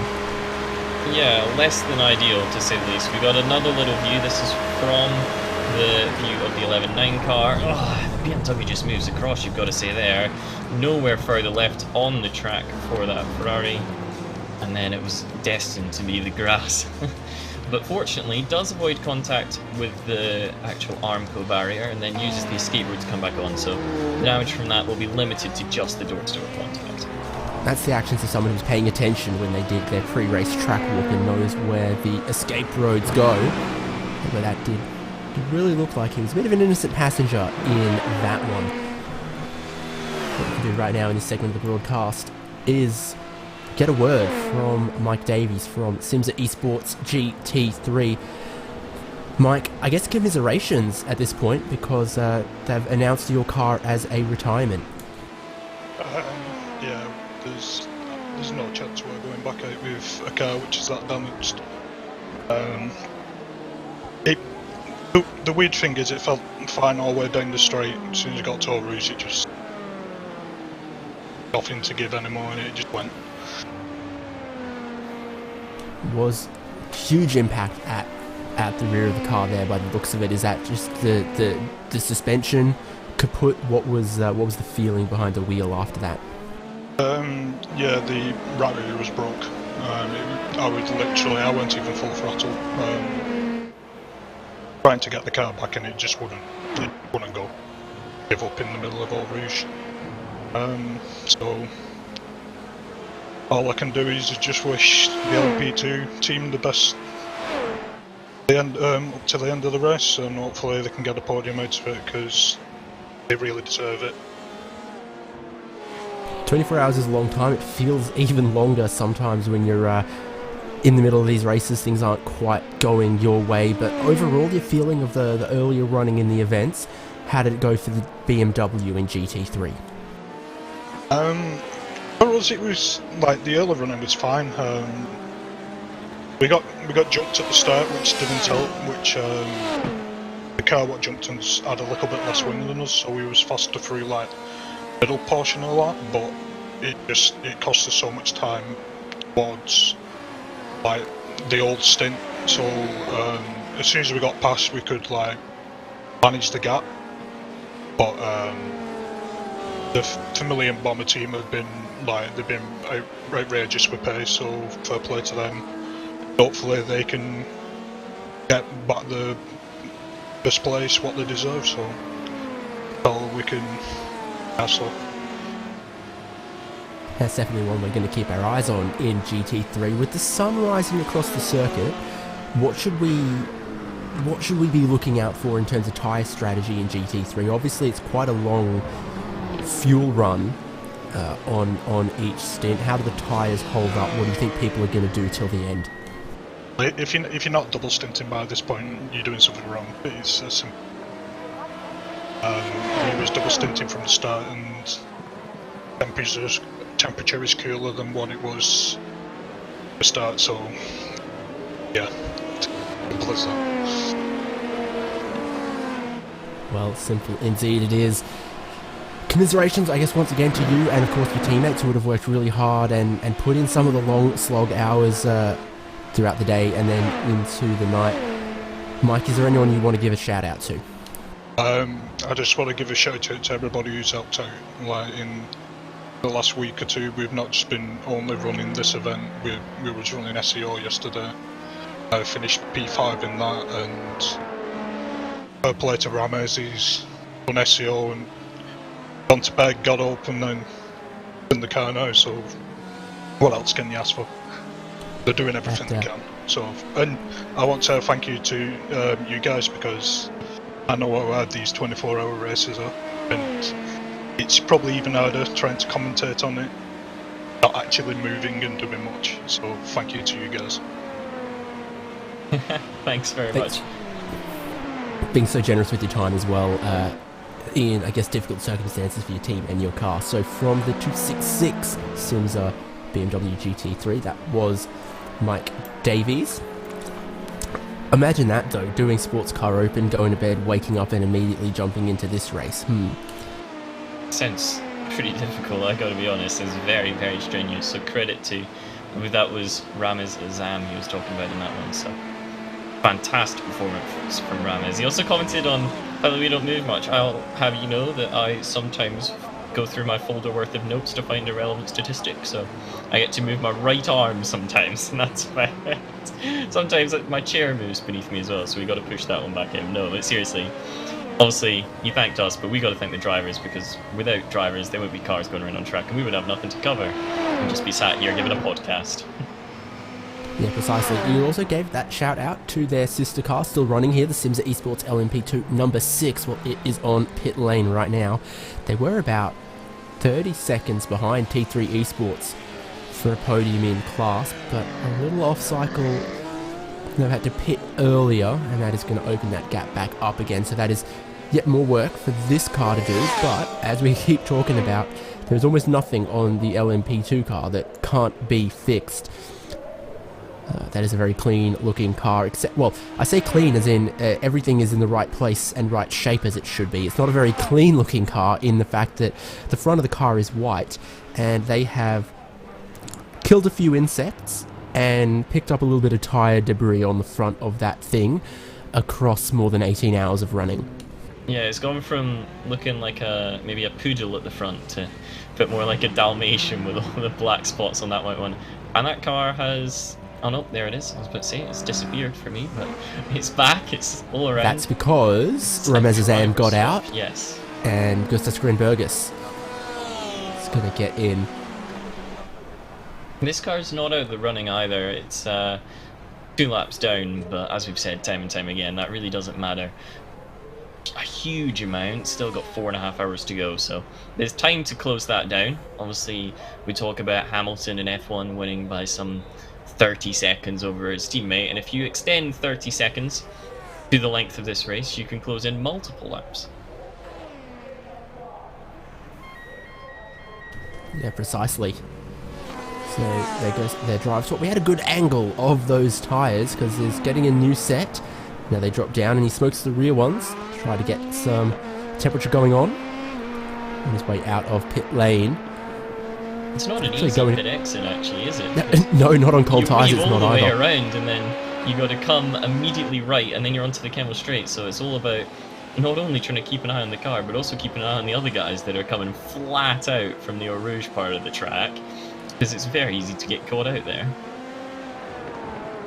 Of note, Gustas Grenbergus has actually rejoined the race in 5th position, just 5 seconds behind WS Racing Esports Magenta.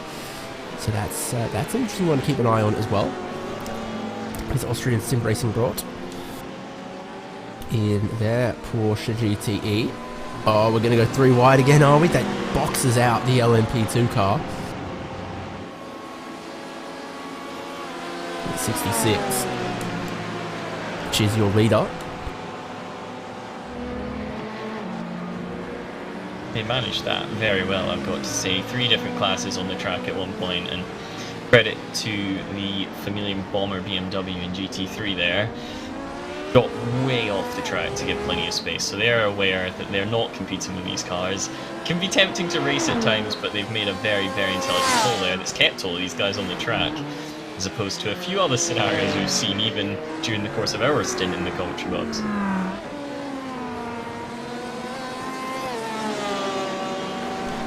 Precisely. Still got my eyes on that LMP2 gap between 4th and 5th, but exiting pit lane comes one of our GT3s. That particular camera angle is ready for a car coming up the racetrack, not coming up the pit lane. Tring Fitzhewitt, GT3 Pro.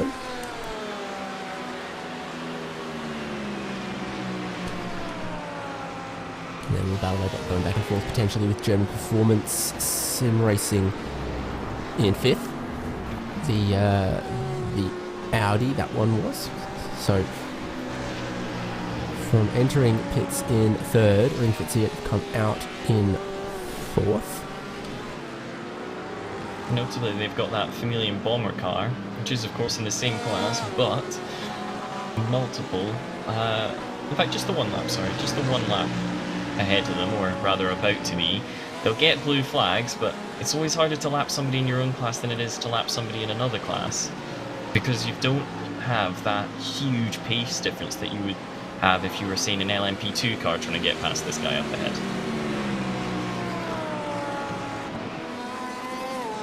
Yet indeed, just the benefit of the blue flags, and every car in this race has flashing headlights should they need them. Although not quite as noticeable as it was in the dark. Now we are entering into the morning. You still get someone's attention, but not as as strongly as if you've got the sun flashing in your mirrors right behind you.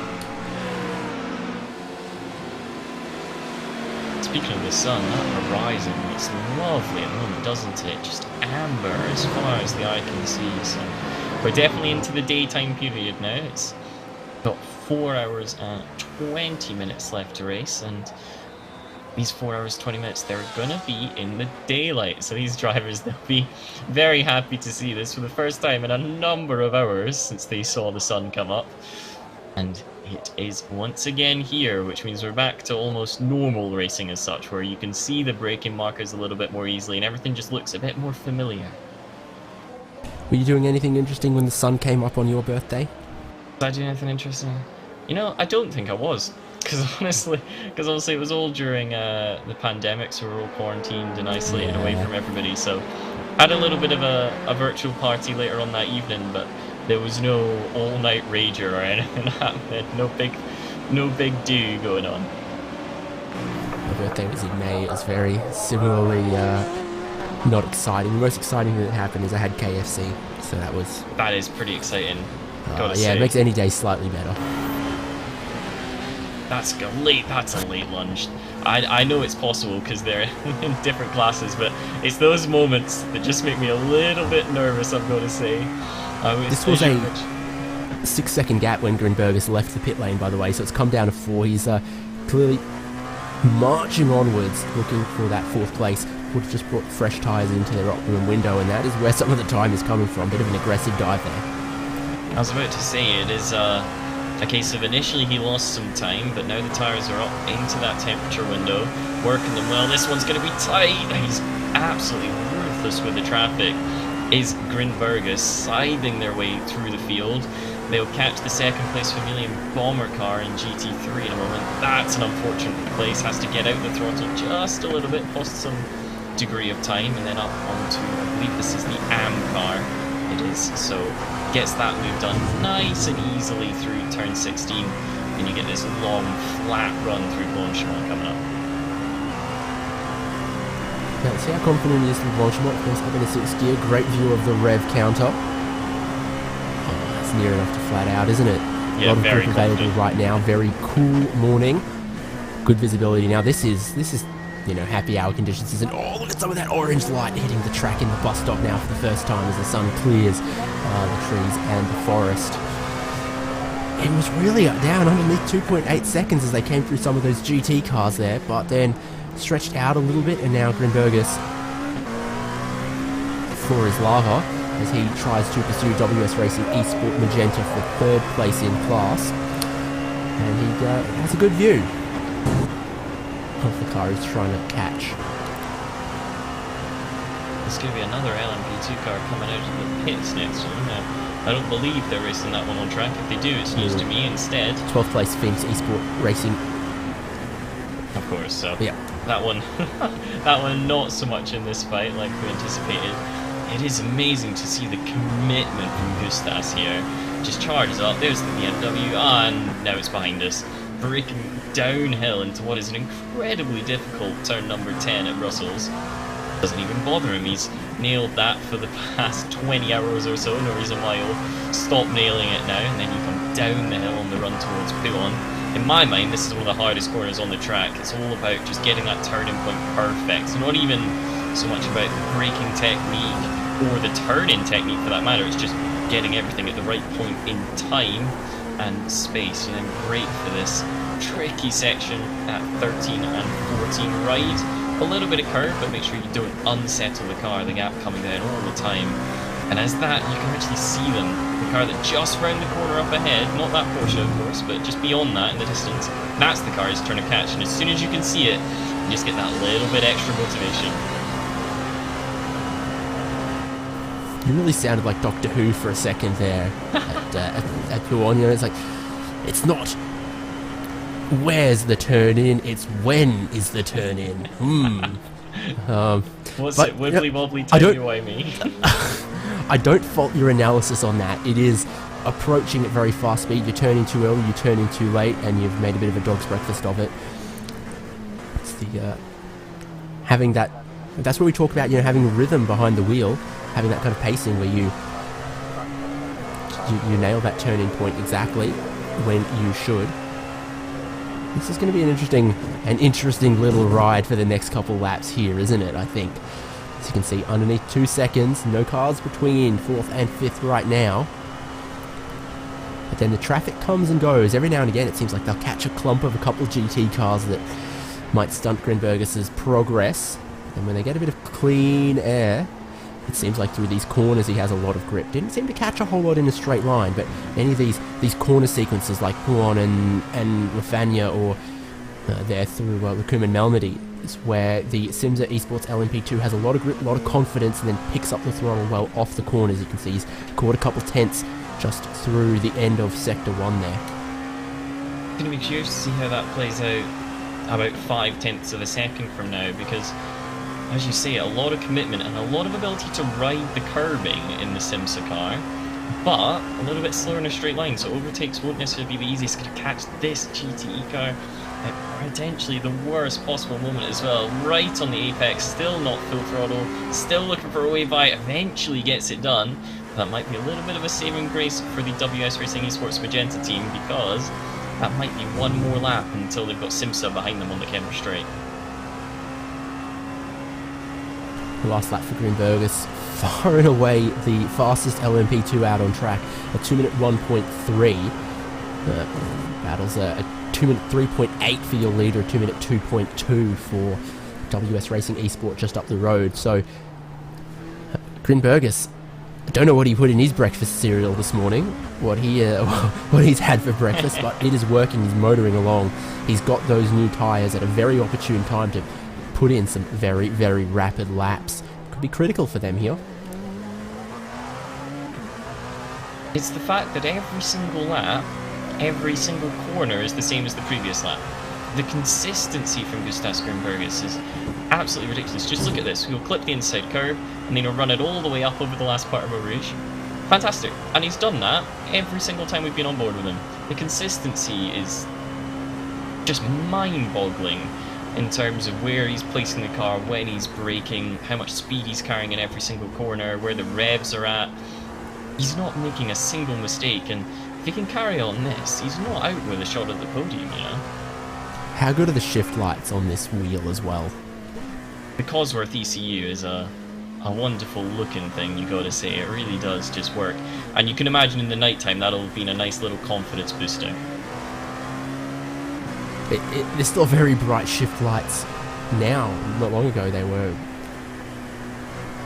in your face, but you're not going to miss when you need to change gear, and there's quite a few gear shifts, because first gear is a sensible, practical, usable gear in these cars. And then they go up and down, all the way between first and sixth. That's pushed out a little wide in Lafania. And there might have been a little bit of an error wash. You just come past one of the GT cars and downshifting for fifth down a second. That particular corner, the front just didn't quite hook up as it had on some previous laps, but it is underneath a second. To the right hand side of an Audi GT3 goes Nicholas Nagella, and Gustav Grenbergus is able to follow through likewise. He doesn't lose any time in that one. 2 bites of the cherry turning into Blanchimont, but I think you've got enough grip to get away with that in these conditions. Now we get to see what the game plan is from the WS Racing Esports Magenta guys. Are they going to fight this one, or are they going to think long term and just let him by? Because he is now on the tail. You've got to feel there's going to be an opportunity into Lacombe at the end of the Camel Straight. it's all going to play out this time around. Oh, this is a nerve-wracking time, and you've got a bit of traffic in front of you heading down towards Eau Rouge and Radillon. Greenberger says, I'm going for it. Compromised line off the exit for WS Racing Esport Magenta. Greenberger's not quite the same problems. He's 3-4 kilometers an hour faster right now. And a straight speed about 298 for WS Racing, about 304, 305 kilometers an hour for Simsa. So good exit up the hill and good little slipstream, keeping him very, very close in this battle, and be looking to size it up about now. In terms of overtaking opportunities, in theory P1 is one if you get a good enough run. However, you gotta feel like that is not a good enough run, and that a dive into this corner is maybe one of the least sensible things you can do, assuming it's not the last lap. That's a big Wodger curve, however, for the WS Racing guys. Nicholas not afraid to be aggressive with the lines. Is he going to try to get down the inside of this back marker? Not quite close enough.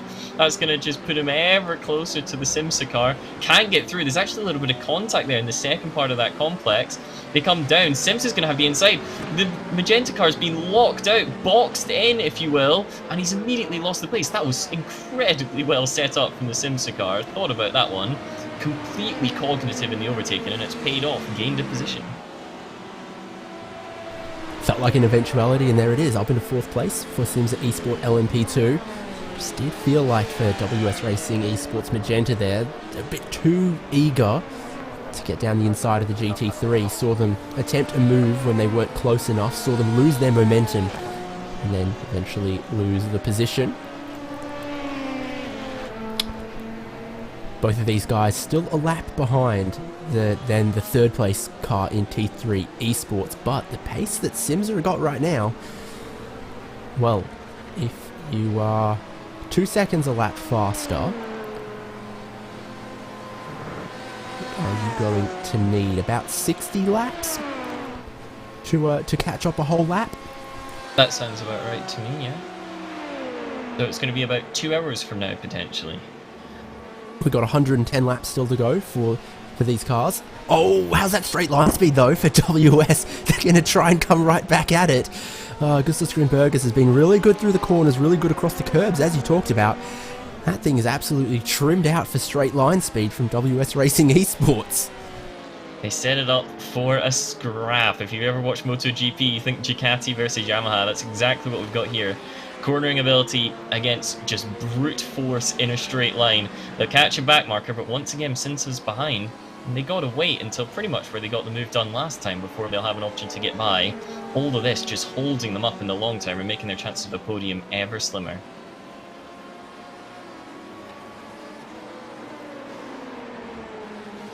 Maybe I put the cart a little bit before the horse on that one, talking about 3rd place. Good to see a bit of a scrap out on circuit here. Reminder once again, this is the H&R Spa 24 Hours by Mühlner Motorsport. Coverage by RaceSpot TV on the iRacing Esports Network. David Haynes here, Tom Davis alongside me, Hugo Lewis with all the buttons in Brazil. You can tell we're not producers, can't you? You can tell that we don't understand it. We've got the split camera then, on board with Simsa on the right hand, left hand of course just the usual track cameras. Potentially a little bit deep from the Magenta team, that just covers off the inside for the second part of the bus stop, and not so much defence as discouragement of an overtake there. And you run up towards La Source, no move's going to be available there, a little bit too far away, but it's all about the run. Exit from La Source is crucial as these cars are going to be flat now through the Kemmel Straight towards turn number 7. Just smacks of a Tyler Maxson camera on the right hand side of the screen there. No confirmation on that one, but such is the struggles for Greenbergers. That car just doesn't seem to quite have the same straight line speed as his competitor. Nope, picks up a bit of a decent slipstream here. Double toe down towards Coombe. And he set up the same thing as he managed before. We got a little bit of traffic coming into it. As a result, can he box in the Magenta car once again? No, this time WS Racing Esports Magenta. Nicholas, he's aware of it. He could see it come and said, oh, you caught me out once. You're not catching me out a second time. Find a new trick.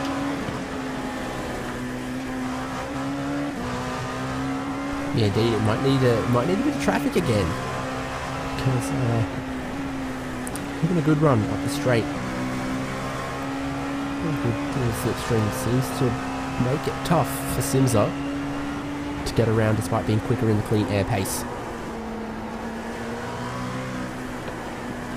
So close to the back of their competitor here. They'll be able to draw the rear end of one of these Dolaris Ashes from memory by the time they reach the end of this stint. Come through this corner, which is more of a consideration in GT cars, but in LMP2 completely flat, just round it as if it's not even there. And there is an opportunity into the bus stop because you can see there's a little bit of traffic that could come into play, even if it's just mentally. Flat out all the way on the run, slipstream's fantastic. WS Magenta just about gets away with it once again. Traffic was very compliant there when it could have played a bit of a bigger role.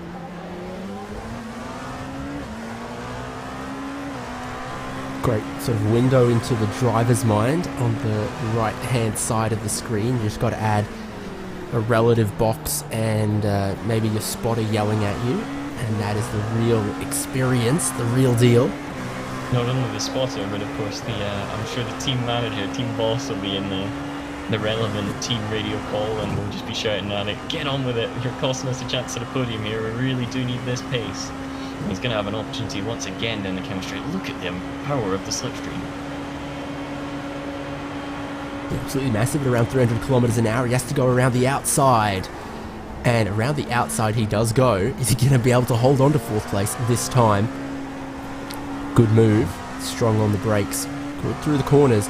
This needs to maybe be a clean lap where through the middle sector, through all the twisty bits, Greenbergs can try to just break a second away. That might be ever so critical in this little battle here between 4th and 5th. But what a great bit of wheel-to-wheel racing. Both of them respectful.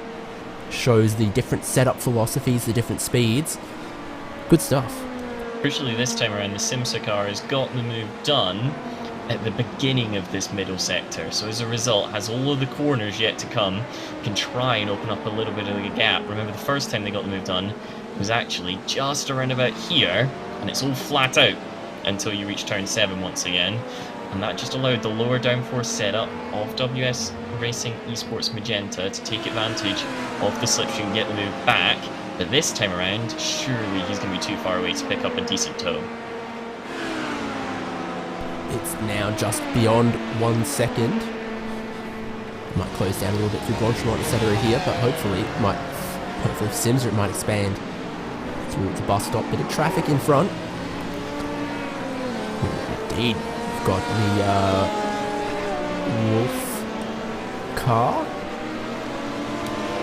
Very compliant.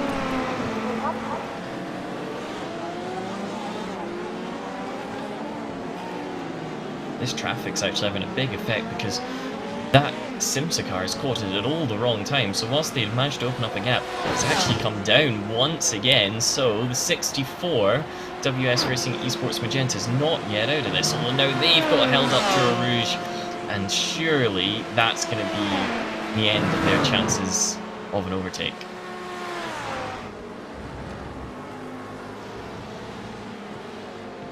You would have thought so when they weren't able to clear that Corvette before Eau Rouge Radion. Very, very important to how their race pace works, that they get cleanly up the hill, carry as much speed as possible, get a big end of straight speed to close the gap up. See, 1.3 seconds now.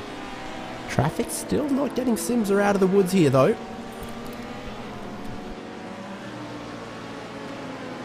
No, as we say, Simsa actually managed to close up a lot of the time to their rival during the traffic, was really, really good at being decisive with it all. But now that they're ahead, the traffic's not aware of them. Remember, when you're the car behind, the traffic sees the leading car in your little pack or group coming, they get out of the way, and since they look in the mirrors, they see you too. And whilst initially that favoured Simsa, they're now seeing the other side of it, the fact that now that they're the leading car, traffic's maybe not quite as conscious of their presence. LMP2 leader on the pit lane, Phoenix Racing Esport, the number 66. A couple laps ahead of these guys. It's Yeah, a lead that was maybe coming down a little bit for the LMP2 leader is now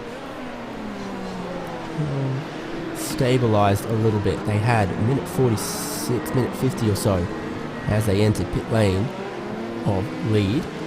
Oh, and here comes WS Racing Esport Magenta as well. Their fuel was always going to run out a little bit before Sims's. Now they make this long, and I say long, trundle down the endurance pit lane. It was interesting, some of the broadcasters earlier were talking about the fact that you can actually gain a lot of time in the pit lane if you're clever about it. Hold it as tight inside as you can at that hairpin like they've done, and you never know, that might be half a tenth. And if you can, what's called clipping, I believe, if you can clip the pit lane speed limiter, it's not technically against the rules because the game doesn't notice it, but it is maybe a little bit unsportsmanlike. You can gain a little bit of time by just kind of going up above the speed limit and then backing off and then up and back down again, and as a result there are tenths to find in what might seem like a bit of a pedestrian section of still race circuit. Angling for the exit. The case for your leader as they go up on their air jacks, get 4 new tyres, probably 4. Doesn't have to be 4, but it's probably 4.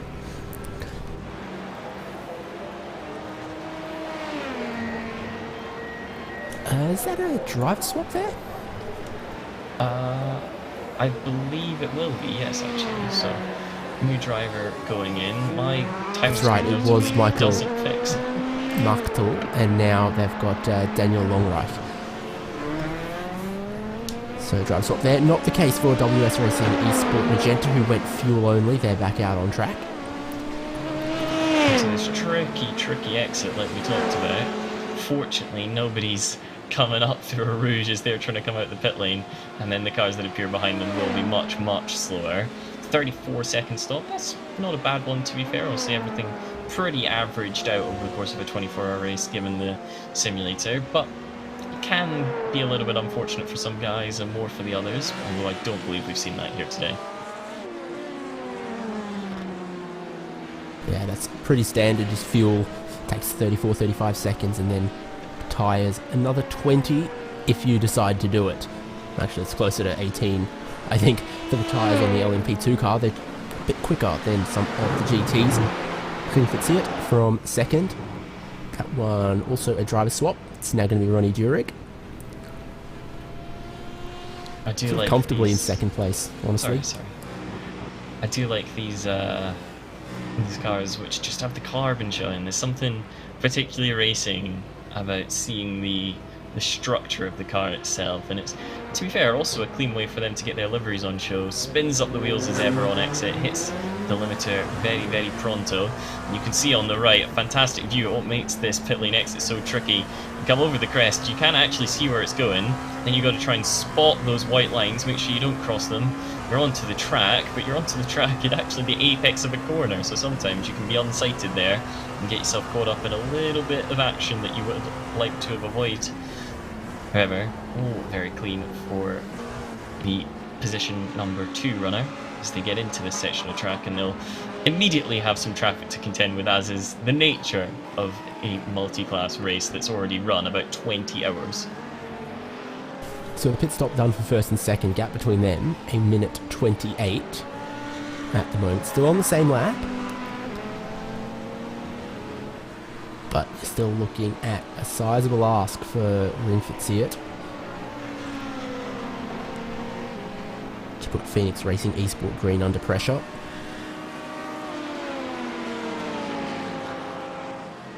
It's interesting because if you were just joining us right now, you might think that it had been completely dominant for Phoenix Scene Racing, but actually in the first 6 hours they had a big competition with Simsa Esports.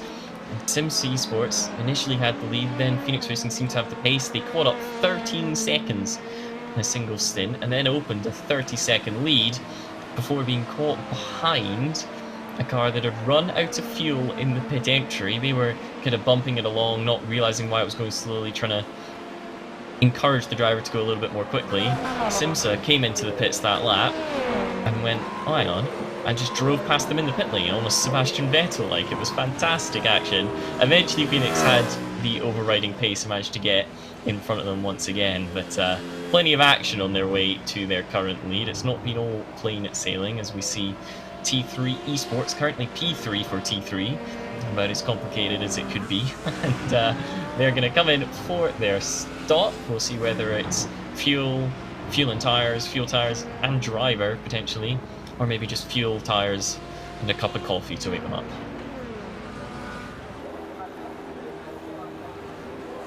That's what I'd be asking for in my drink bottle. I believe it was it Damon Hill used to run essentially cold tea in his drink bottle in his Formula 1 car, trying to get some temperature in the tyres potentially, or just a feeling. I think I heard David Coulthard say that, because the drink bottle gets warm and by the end it's almost warm tea, and that's always better than just warm water. Yeah, I had heard somebody. I was definitely a British driver of that sort of era, but you know, the late 90s. But I can't place. It could be David, it could be DC, or it might be Damon. I can't remember. But there's something about that. So technically, your bottle's not just stuck to water. But I'd be curious to see how easy it is to clean that out. Because whenever I put something in a flask, put some soup in it, it tastes of soup for the next 3 months or so. So you wouldn't be able to swap back to water particularly easily. I've also, I mean, you get all your different electrolyte mixes and whatever. I've heard of some of my friends putting a mixture of maybe 3/4 water, 1/4 Red Bull. That sounds awful. Yeah, I mean, no, it does. Yeah, but I've heard of it. Other energy drinks are available, and if any of them would like to get mentioned, make sure you come and ask. I'm drinking about a Monster right etc. now. I've just got a glass of water. I had a nice cup of coffee to wake me up. I've eaten about half an apple as we went on for our fan immersion, and got a nice new glass of water because the previous one was getting a little bit lukewarm, like we're talking about. Maybe I should have gone for some cold tea, some iced tea. Actually, I could go for right now, but I'm sure the drivers are of more need. Second or third caipirinha. Some what? Sorry. Oh, beautiful Brazilian drink. Oh yeah, I wonder what Hugo's got. Are there drinks native to Brazil that I'm just not cultured enough to know about? I'm actually. I literally only know caipirinhas. Yeah, we'll have to see if he can fill us in on any of that. Is Hugo? Oh, of course. Hugo's not allowed any alcohol during work, so I'm sure he's just on tea and water and all that sort of stuff. Obviously, I find it interesting. You hear of some food from other cultures and all that sort of stuff. My university, particularly multicultural, and you go around and they're like, "Would you like this?" And you're like, "Yes, please." And it's just something that isn't what it's called in this country. You're like, "Oh wow, this is nice, but not what I was expecting." Hugo's also on a couple energy drinks. Rich coming from the land of haggis, but anyway. Ah, I love haggis. Love haggis. Haggis, for reference, it's not actually a little furry animal as much as we like to sell that to tourists. It is in fact just something that we make. It's all the bits of a sheep you wouldn't eat if you were told what it was. But it is very nice, and of course I have also deep fried haggis at one point. Being Scottish, it is true, we do like deep fried everything. But tell you what, it's not actually that bad. I'll have to send you some like emu sausages or something. Did you not lose a war with the emus at one point? We've got a battle going on, it's just closing up, but I want to know about this. Emus are quite tough, are they not? They're bulletproof, right? Vicious. They're clever and fast and tall. Not afraid of anything. Hopefully. You can't trick emus into surrender. They don't know the meaning of it. Probably not, because they're birds. But somebody else who doesn't know the meaning of surrender, bringing it back to the race, is the Mühlner Motorsports car. Currently running P8 is the 1-2-3. They're looking to close up onto the 11.9 Sim Sport Ferrari. So we got Porsche versus Ferrari, a duel that goes back many a year in endurance racing. Gap currently coming down just a smidgen. It's not a huge rate of knots, but it's enough to just make the 11.9 Sim Sport team a little bit nervous, wouldn't you say?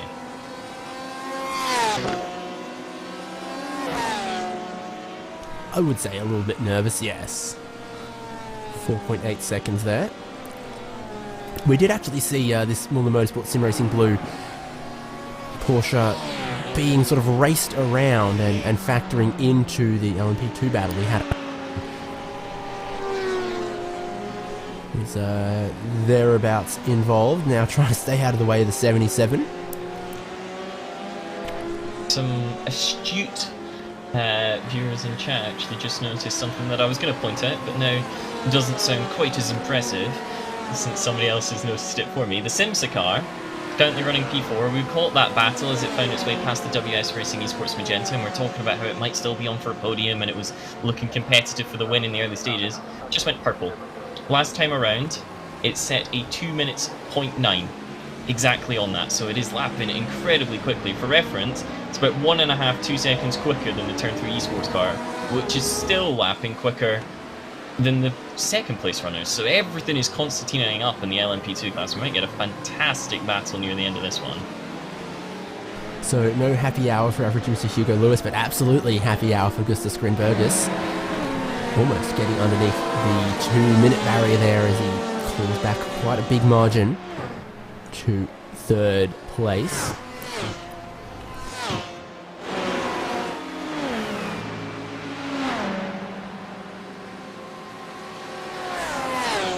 Oh, I clicked something and I fixed my timing screen, so now I know the gap between third and fourth is 32 seconds until Simsa have to pit in about a lap and a half time, and that will bring that gap back out a little bit more. And the gap for 7th position in this GTE class is also still coming down. Mühlner Motorsport have got it to 3.2. Remember a moment ago that was 6. So they're really reeling in the Ferrari up ahead.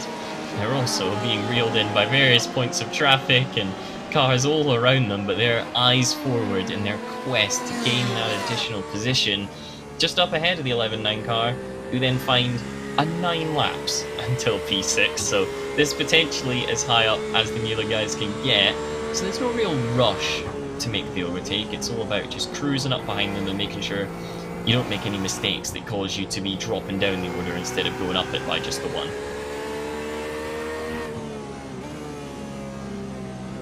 Yeah, and when we have had a look at the 11.9 SimSport Ferrari, it's not in the greatest of shape, and that could also be one of the things helping Motorsport Sim Racing Blue catch up a little bit. I don't imagine the straight line speed is great for that Ferrari. From the onboard cam we come through Blanchimont. Christoph Koenig has to worry a little bit about the number 13 car.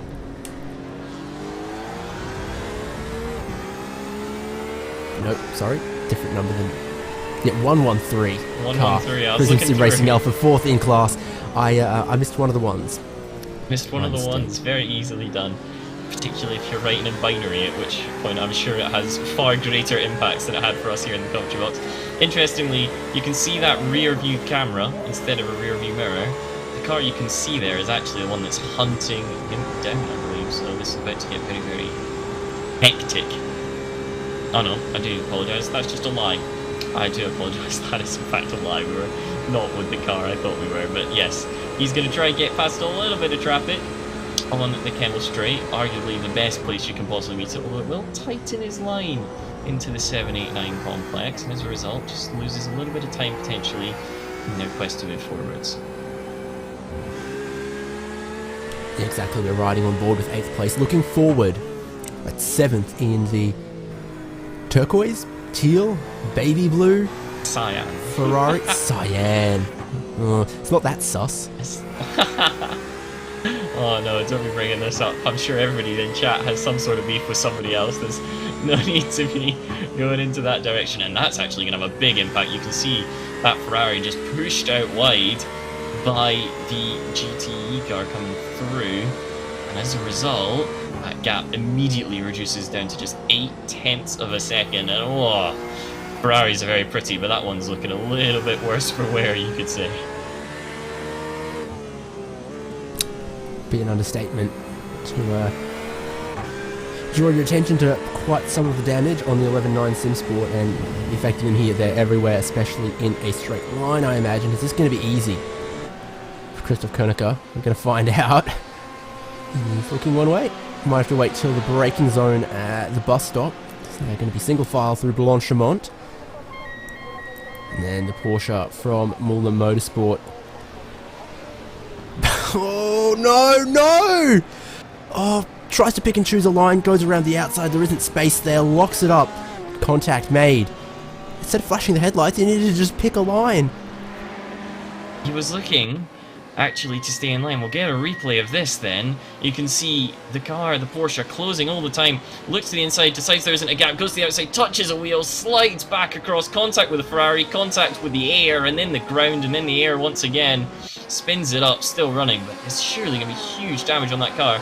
Replay once again from another angle. So, Ferrari's in the middle of the road, Porsche has to be decisive, looks to the inside, decides against it, and then actually just outbrakes themselves a little bit, ends up on the grass, and we've all seen that incident, bouncing up and down like a rally car through the bus stop, spins around, and the Ferrari is looking a little bit better off than that Porsche, which has to sit and wait, and it'll have felt like an eternity. Do they immediately plunge? It's actually no, so maybe the damage, if there is any not immediately available slow motion, up in the air, it's almost been launched into orbit. It's now owned and sponsored by SpaceX instead of Gran Turismo. Lands once again, suspension doing its job and hopefully saving the driver's spine if this was real life.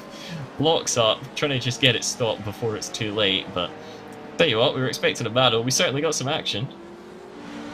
And there's a reason they've gone and reprofiled some of those curbs at the bus stop chicane. Precisely accidents like that where you have a bit of a frucker in the braking zone, end up going across those curbs and airborne for the poor Mühlner Motorsports car.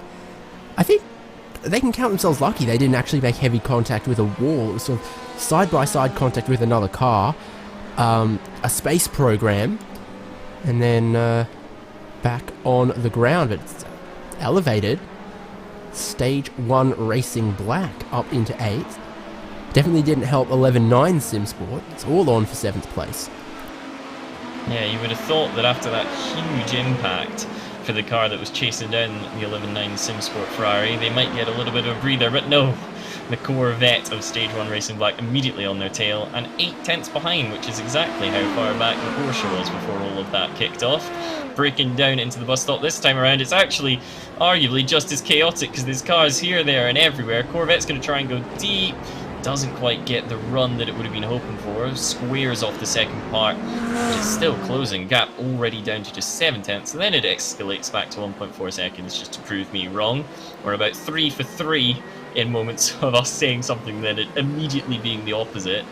But they're going to get a huge tow from a combination of GTE and LMP2 cars here that might just open up an opportunity for Stage 1. And interesting that looks like second place HM Engineering Corvette in between this battle as well, and their pace is a bit off what it was earlier, so I might have to go snoop about what's going on for HM Engineering lately. At the moment, they are going to put 11.9 Sim Sport another lap down. Here comes Stage 1 Racing Black around the outside, taking the invitation on that one, and up into 7th they go. Much, much cleaner than we saw a minute ago. I reckon there must be significant damage on that Ferrari then, because there's no way it was that much worse in the braking zone. We knew it was a bit dog-eared before, but I reckon something's maybe a little bit out of line, or maybe even just the whole car's been knocked just a smidgen squinty.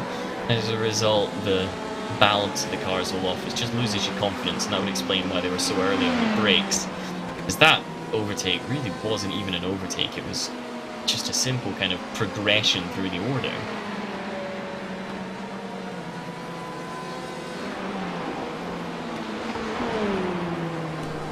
Yeah, that were almost choreographed is how it looked. Ooh, and now they're rearranging the otherwise carefully raked gravel. There's a little Fania.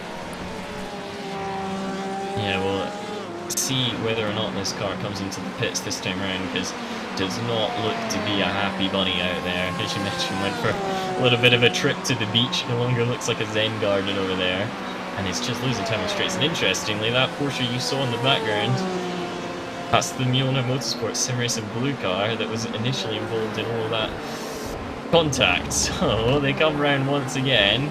If the Ferrari doesn't dive into the pits, we might see round 2 develop between these guys, and it's not going to dive in. The Porsche's going to stay out as well, so these two coming ever closer once again, and we'll have a second bout. Hope it's a little bit cleaner, if I'm honest with you.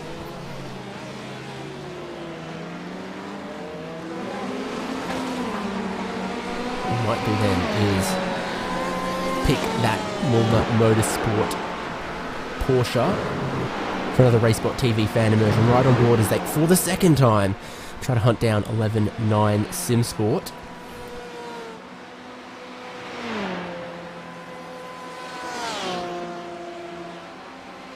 This battle now over 8th place in class, because both of them have gone and lost that position to Stage 1 Racing Black Corvette.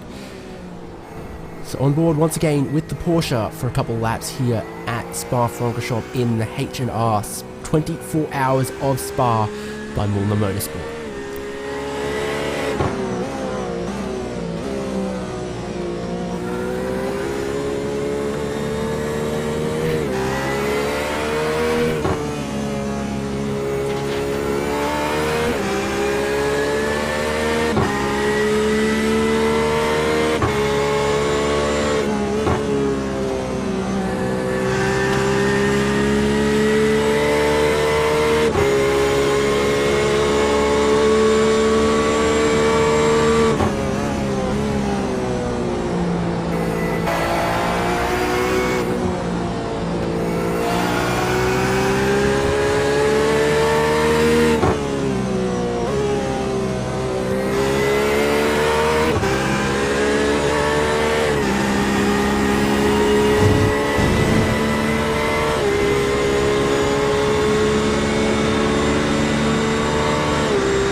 there we are. Took longer than they would have hoped, but Mühlner Motorsports do get around 11.9 SimSport there, and I couldn't help but notice, Tom, that steering wheel doesn't look entirely straight in the hands of Christoph Koenig. Maybe when they do come around for their next pit stop, they're going to need to fix that up a little bit.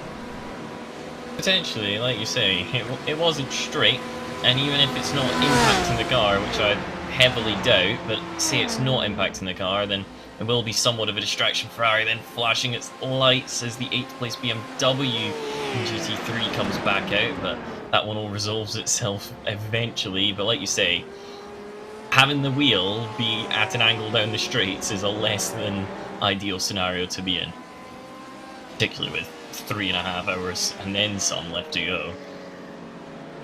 So it is. There is your GTE leader in the background as well for the Bentley Gods. They have expanded their lead somewhat because, well, I don't want to doubt Jack Boyd and HM Engineering, but their pace has dropped off from being in the 213s to being in the 215s. In second place there, and the HM Engineering vet. I don't know if some of that damage was around there on the front left and the back left of the car earlier. Might not have spotted it in the dark. But it's not looking quite as good as Bentley Gods.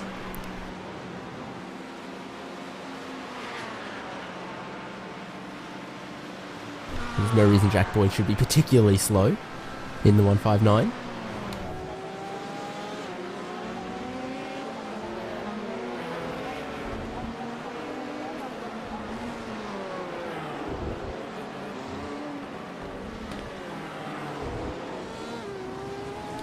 I just love the sound of that Corvette. Sorry, I was listening into it. We got a stack of 3 coming on, so every sound you can hear, and boom, as it comes past the camera, you get that Doppler effect. It really is just a magnificent sound.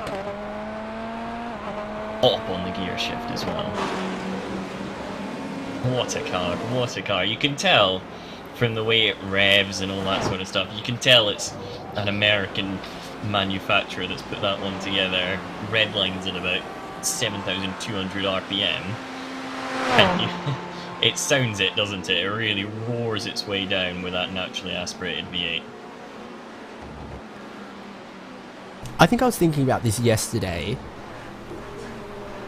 3 years ago, mid-engined Corvette was a rumour. Now, mid-engined Corvette is on iRacing and is likely to, you know, win this race. Things have moved really, really quickly. Yeah, things do change remarkably fast in all motorsport, actually. You know, we're talking about various championships around the world. You look at the bikes and suddenly MotoGP Honda aren't performing quite so well because they've lost their rider, and Ducati are doing fantastic in superbikes around the world. Honda are back in superbikes for that matter, whereas they previously weren't. Car-wise, touring cars has completely changed. Formula E has a brand new car that just didn't exist 3 years ago. Of course, Formula One's always evolving the shape of that landscape, whilst it's still Mercedes at the top. We're talking about Ferrari being main competitors, and what on earth has happened to them? Renault and McLaren on the rise once again. So much has evolved over the past few years, but like you say, one of the big evolutions is this Corvette appearing and really taking the scene by storm.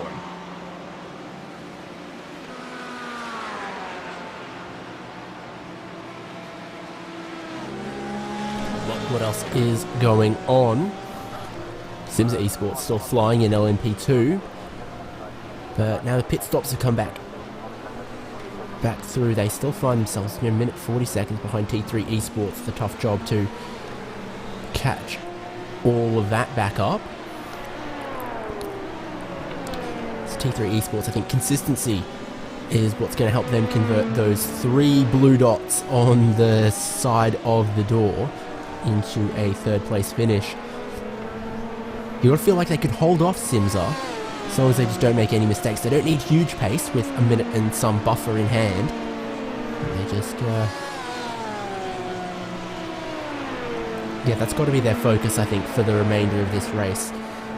Through 20 hours 30 minutes now, to have 3.5 to go, just try to hold on to that podium place. It's a case of, well, what can go wrong? So obviously a driver error, because everyone's been awake for a long time at this stage, like you mentioned, 20.5 hours done. Or maybe something with the car, if you hit a curve a little bit too much. Getting through the traffic is always tricky regardless of what time of day it is. And then potentially also these incident points that you can pick up for going beyond track limits. You just need to make sure that you don't accumulate too many of those and receive a penalty.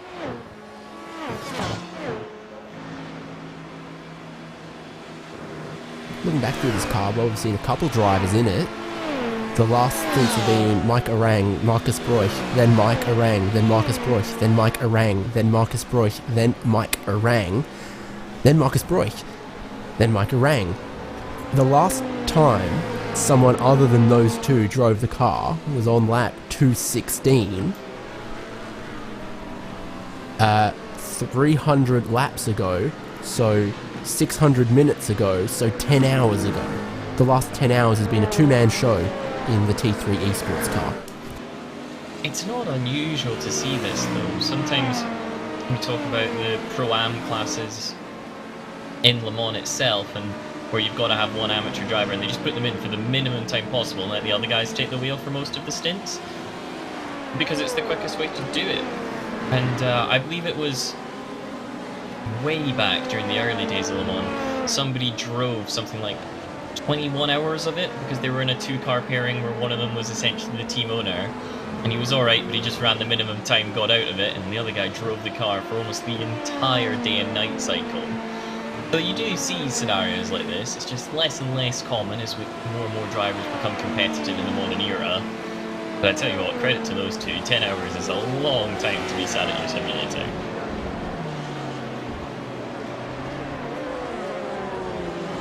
Yeah, and still saying moderately competitive amongst all this.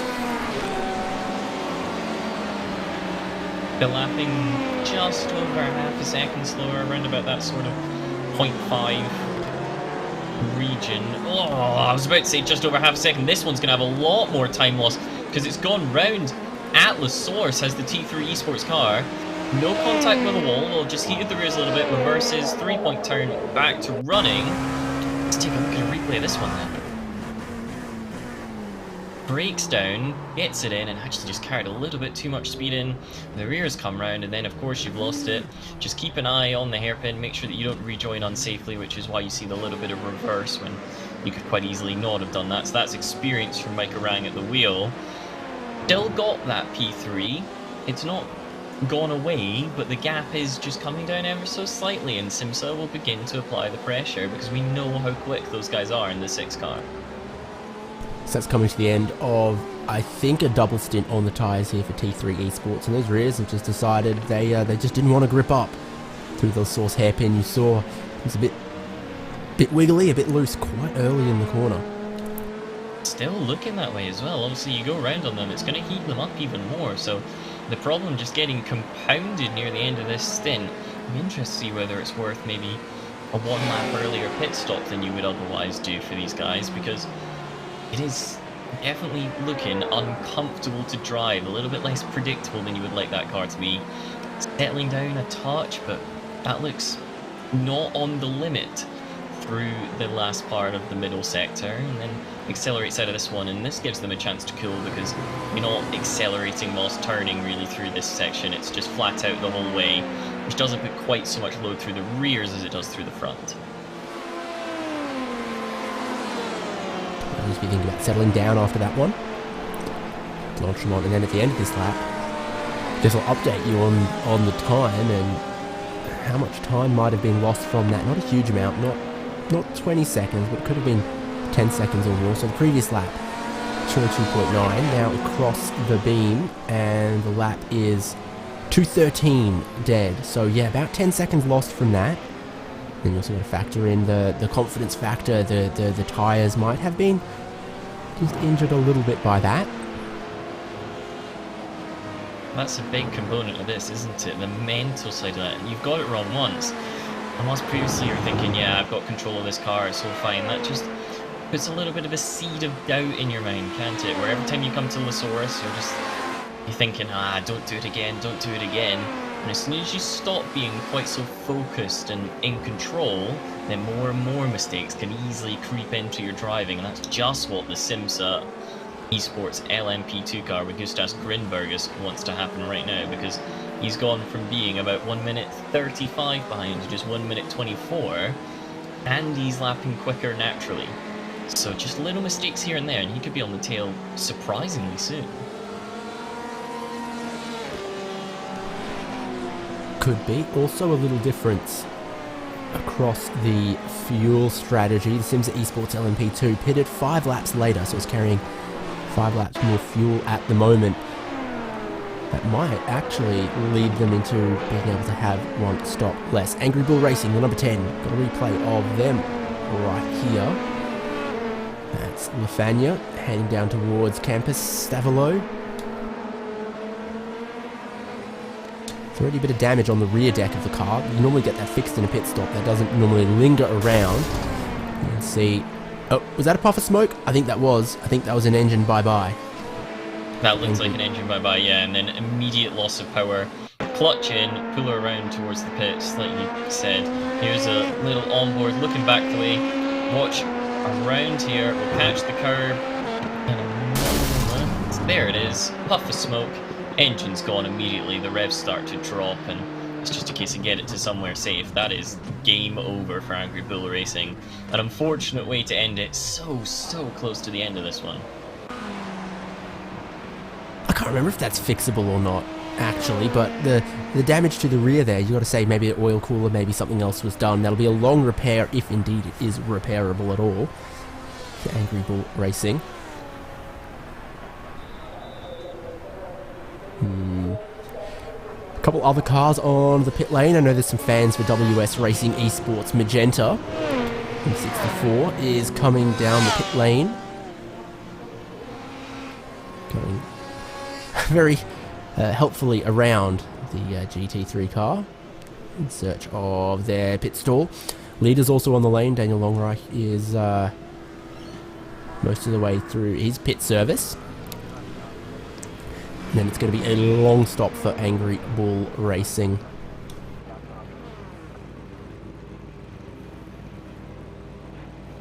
There's the Phoenix car. And away. So just fuel only there for your leader. They get back out quickly. That tear off there, there's a few air bubbles on that, I'm sure. Obviously it won't be impacting it given that we're on a sim, but I can imagine that being quite frustrating if that had been put together in real life that way. But your leader's back underway, completely scheduled and tame pit stop, nothing going wrong there. And it brings them out just as the second place car with Ronnie Jurek behind the wheel actually goes into the pits as well. So that gap will be maintained on track as well as in terms of the overall running order. So we're looking very calm with Phoenix Racing Esport green at the moment. 3 hours 25 minutes left on the clock. Hard to imagine a way that they lose this without some strange circumstances. I think a lot of prototype drivers actually drive with the visor up or halfway up. I guess depends on how tinted your visor is, where the sun is, but maybe in a parallel universe those bubbles on the visor would be less of a problem. Maybe indeed. I come from a little bit of a motorbike racing background. I follow cars heavily, but I follow motorbikes just a little bit more heavily. So I can't imagine racing around with your visor up there would be particularly enjoyable.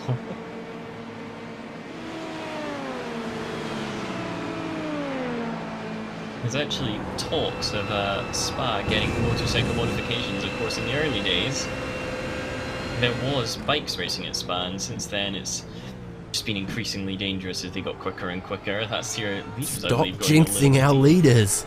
No, I've done it again. The commentator's curse sits well with the Scottish guys, apparently. Actually, no, it was all me on T3 Esports, where I was like, you know what, they've got like a minute, no mistakes here, they'll be fine. Whoops, around they went at the source. Thankfully, no damage for them. We're currently on board with Beamer versus Beamer. Yeah, the Rings Fitzer team is getting closer and closer to Team Race Getter.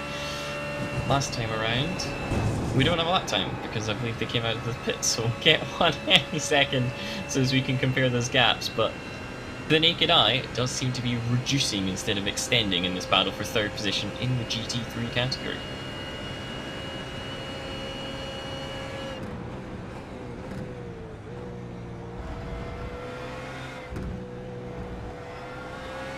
Sorry, I was typing away trying to get the live timing link, which is racesport.tv/endurance. Then Sumil Aurora's gone and made me waste my time and beaten me to it anyway.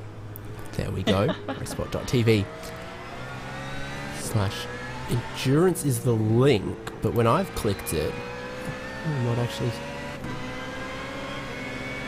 seeing anything. I hope we're actually putting out live timing to that particular link, Hugo. Hopefully, it's just me being dumb on my end, which is a not uncommon occurrence. You're too harsh on yourself. No, sometimes I'm on the money, but sometimes fat fingers on a little keyboard. And but yes, between here, third and fourth, it is Ring Fit Seat we ride on board with. Just come out of the pits, as you said. Fresh tyres behind Team Race Getter Punkt DE. 4 laps to separate their pit strategy, both of them on fresh tyres. Battles on for the podium, and it does look like in the time we've been riding on board that Ring Fit Seat have just gone a tenth of a second towards their favour. Ticks again in their favour, 3.2 down to 3.0 seconds. These quick sections where they seem to be able to gain the time, and obviously there is a little bit of oscillation at play here between the two cars, but looking good for Dennis Schaefer. He's finding the time in relatively simple parts of the track to overtake, so if you can get behind them, it's not a case of trying to make some bonsai move in a fast corner because that's where you've got the additional grip. It is actually looking to be something a bit more orthodox, like a bit of a slipstream overtake.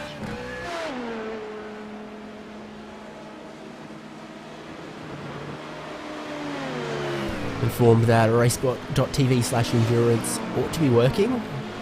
Maybe it's set to update every 15 seconds or so. You click on, you've got to wait for the update, and then ought to appear. Vermilion Bomber in second place. You can see just up the road there. Sumil, they hit the pit wall in the dark. Took the hairpin a little bit too early, and as my co-commentator here, Tom Davis, will remind everyone, sometimes it's about when you turn into the corner, and they were too early. It is. Yeah, we talk about it all the time. I'll try not get too deep into it. I have got to do some studying for some quantum physics assessed work I got going on next week. I'm a university student as well as a mediocre racing commentator, but like we say, everything moves forwards in space and time, so although obviously you see that you're moving forwards on the track, equally you could base it off of time, and that's commonly what it's all done at Puon in terms of running it down, and a common skill used in the dark as well, just knowing how long it is between corners rather than how far it is between corners. It's easy to get that wrong, and apparently it's easy to get it wrong in the pit lane as well. We're just turned in too early on the limiter. You don't want to lift off the limiter because that feels slow already. You don't want to slow down anymore, and as a result, just made a simple, avoidable error. Slow down for a school zone, don't slow down for the hairpin in the pit lane. I got a funny story about that actually. I had my driving test. And, you didn't hit anything in a school zone, did you? Didn't hit anything in a school zone, but I did get a couple minors on my test. One was for hesitation at a roundabout, so that doesn't sound too bad. The other one was for speeding near a school. So apparently you can get away with minor speeding on a driving test, which I wasn't aware of, but I'm glad because it means I can drive a car around the streets of the UK. An interesting minor to get, I would say. You can tell I'm from the racing world.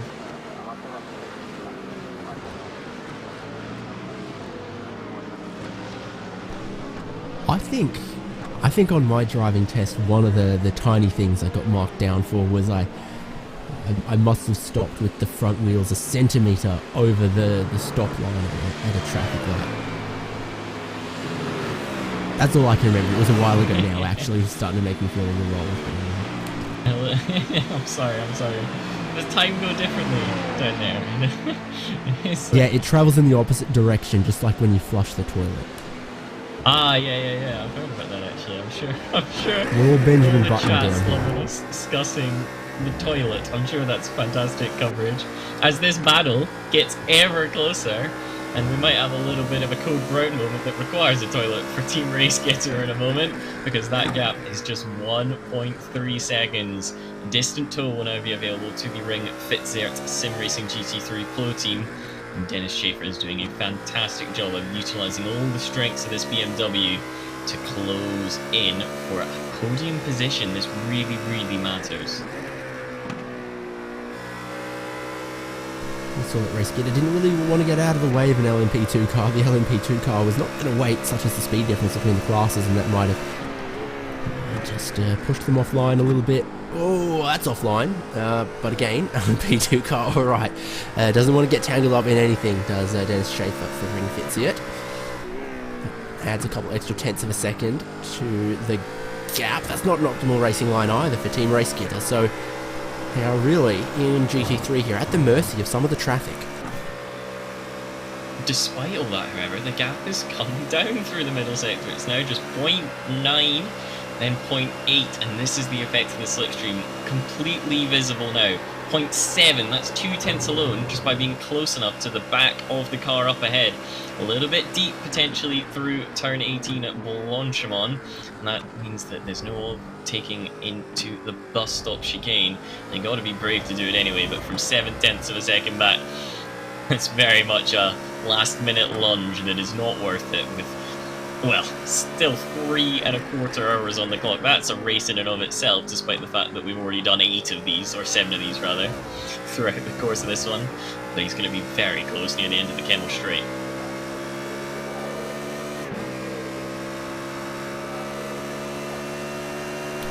Could be 7 tenths now at the bottom of Erosion Radion. At the top, it's come down a tiny bit. This is right within range to be able to pick up a slipstream as well. Just 6 tenths of a second back. The BMW in front comes down another tenth. Down another tenth. This could be the lap for Dennis Schaefer.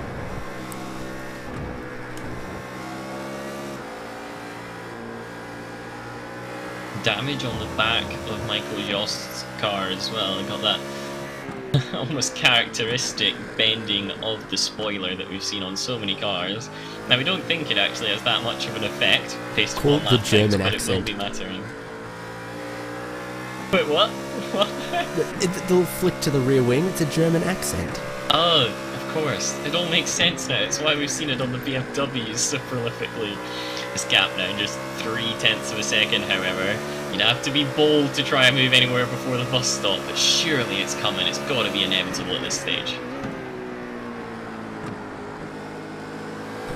Ever so close here through the middle sector of the lap, tidier to the apexes of Lafanya, and we know how strong the slipstream would seem to be. He's already defending from Team RaceGetter. Ring Fitsiot can get a good run here and might be able to make a move at the bus stop.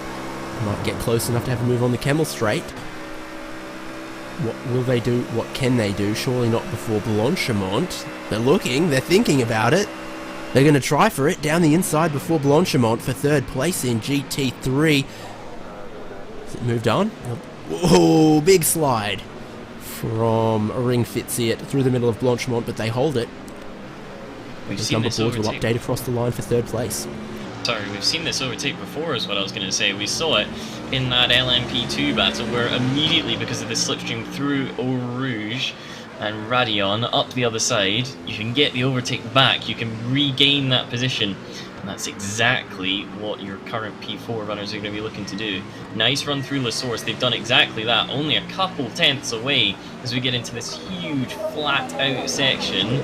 They might be on for a little battle here because it's not quite job done. The car's a little cleaner, though, so they might be able to have a bit more straight line speed. Let's see if they hold on to 3rd. I think they will. Yeah, you're spot on there. The damage on that Team RaceGetter car just not quite allowing it to utilise the slipstream as well, which might be why we were seeing 3 tenths per straight going the way of the Ring Fitsiot Sim Racing GT Throw team, because the car behind them is already limping, not to mention when you're giving away a tow.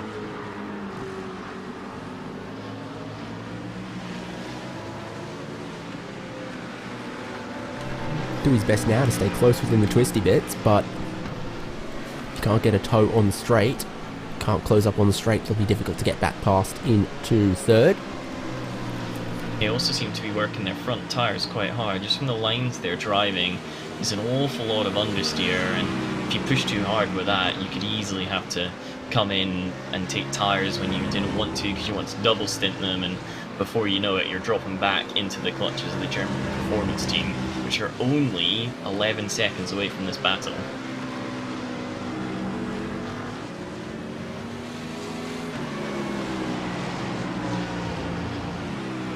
We're seeing Simsa Esports LMP2 work their way up into third, but then pit stops become a necessity after 18 laps for them. T3 Esports get back into third, Simsa Esports drop back into fourth.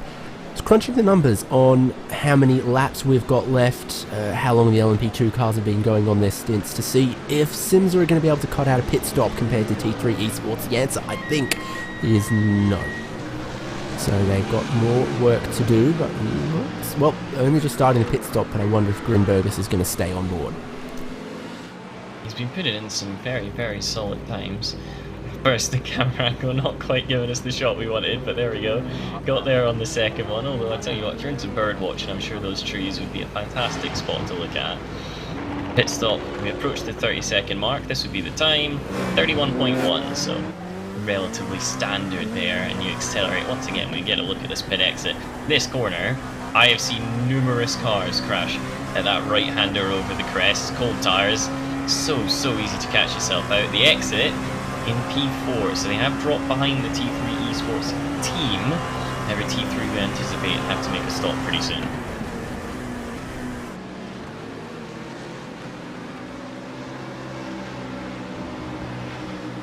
I think Grimbergus has just gone on to the third stint on those tyres. I believe he might have actually, yeah. This is going to be a push. I've not seen anybody triple stint. There might have been a couple that we missed. But a triple stint's possible. It's just very, very tricky. Put simply, however, Simsa had the pace on the T3 guys. So really, they're looking forwards, and if you don't think you can get there on raw hack and brute force and just lap time, you can just try something different and see if it works out.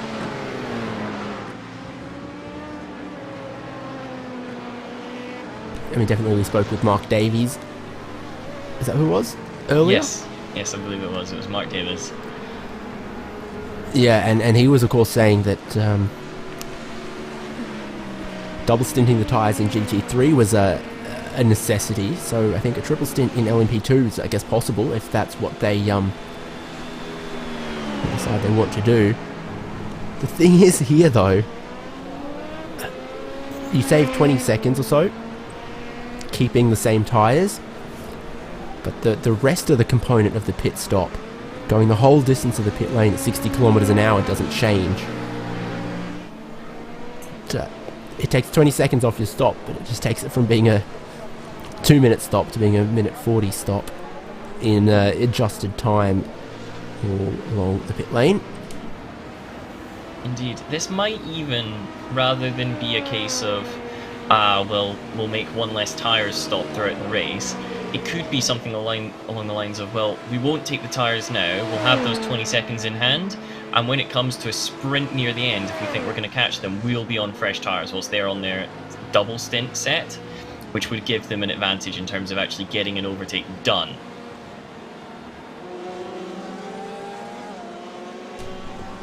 Bit of a request. Austrian Sim Racers Rot. Here they are, 5th in class in GT. A little bit of fan service never hurts. And I have a feeling like maybe they're actually catching 4th, or at least on the last lap they did for online sim racing.de.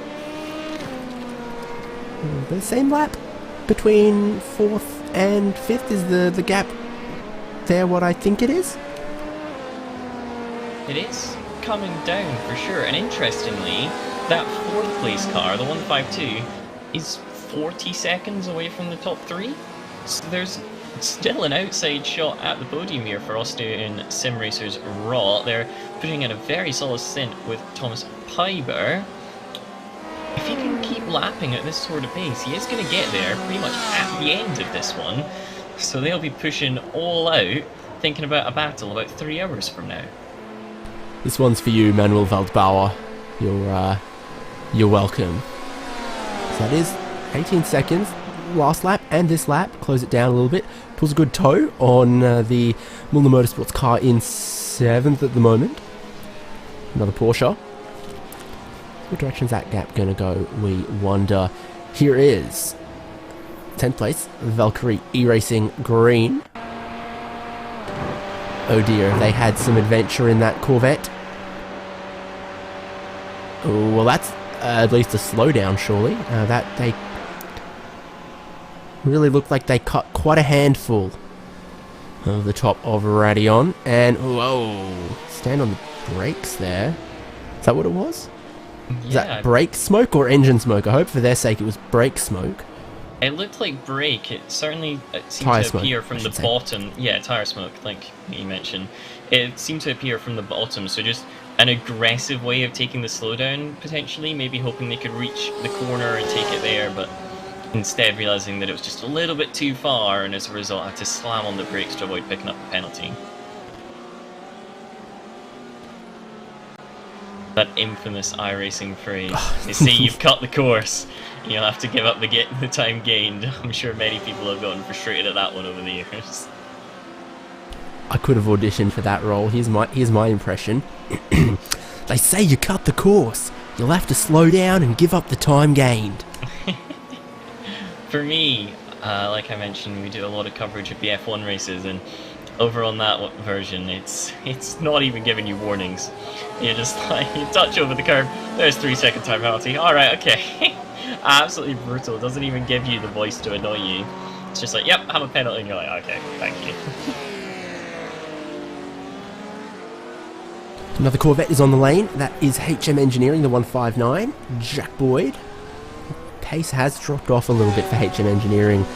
I think they must have picked up some damage somewhere in the last stint, because they're about a second and some away from where they were with Cooper Murray.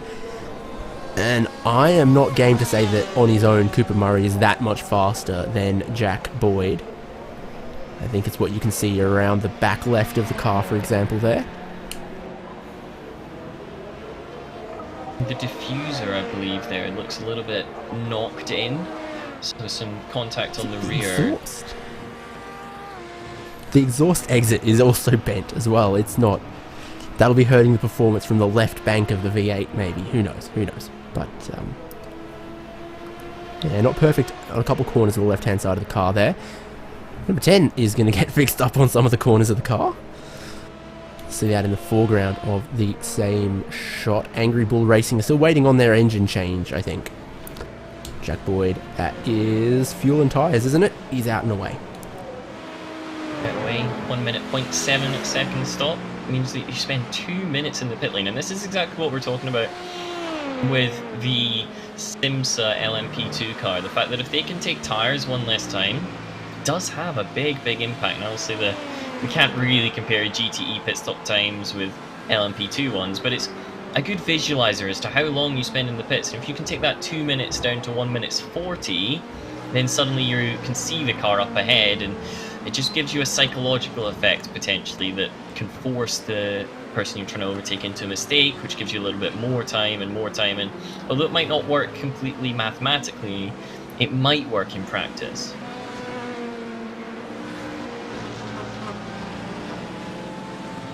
I also worry about some of these teams that are looking like they might have to take a splash and dash with, 2-3 laps to go, because that would be incredibly painful, that huge long run down the pit lane. There is a very, very damaged looking BMW.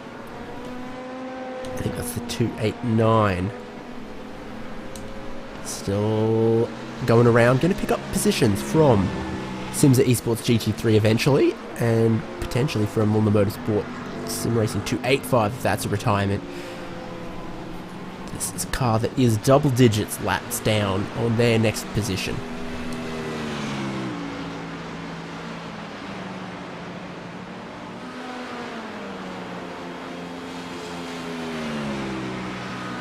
I suppose these guys, Noah Dietz, he's a while off of the Mühlner Motorsport car, which is the next one on track. But I think he's actually maybe one lap away from getting past the Simsa Esports GT3 car that retired earlier. So although that BMW is looking a bit more Mad Max styling than it did at the beginning, it's potentially in line for officially an overtake up into P9 soon, which would be good for those guys. As we mentioned, they're running last on track in their class, but fantastic that they're still running against the likes of Simsa, RepairX, AMC Birkenfield EV Pre-Alpha, and then the Phoenix Esport Orange car. All of those guys have retired, and there's the overtake. So Ring Fitzert Sim Racing GT3 AM with Noah Dite behind the wheel moves up a position for what is a fantastic day for these guys. There we go. Free real estate. Up into ninth they go at the expense of the retired Simsa Esports GT3. German Performance Sim Racing from 5th place. Having raided all of the spray cans from their local art store for this livery.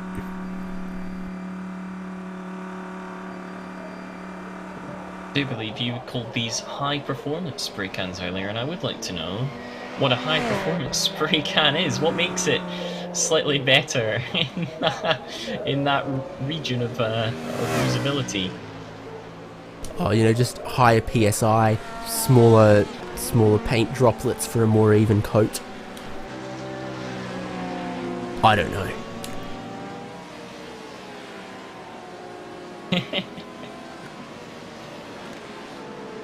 Here's the number 3, Ring Fitzert Sim Racing GT3 Pro. Of course, they are affiliated with that car that just moved up into 9th, but these are the guys that are up there to get the results, and currently they're managing just that. However, Team Race Getter, they're not dropping away. They're still sitting there, just a few seconds away. Last time around they were down on time, but a little bit of a mistake from the 288 car, and it could very quickly swing back with them in 4th, and Team Race Getter into 3rd position, so they'll have to be careful and just stay vigilant throughout the remainder of this one.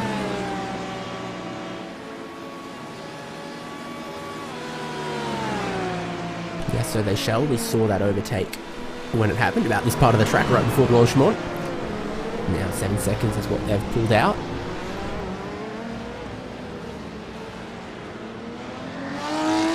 Big LMP2 move there. 3rd place in class, T3. It's that acceleration of the LMP2 car that is just absolutely mind-boggling. So if you just take a look at it, it's running a 4.2 litre V8 in there that only produces 600 horsepower, which is a lot less than some of your road-going fast cars. But then you look at its weight, it weighs 930 kilograms. So if you put a normal human in there, it might be as much as 10% as the car's weight. It is absolutely ridiculous. If you're working in old money, that's £2,050. You know, 0 to 60 in about 3.1 seconds, but it's producing a ton of downforce, which is where it gains the time. And massive brakes as well. Brembo, of course. If you've ever bought brakes for a race car, you've probably bought Brembo ones. They are very popular, and they give it some stopping power in the Dallara chassis.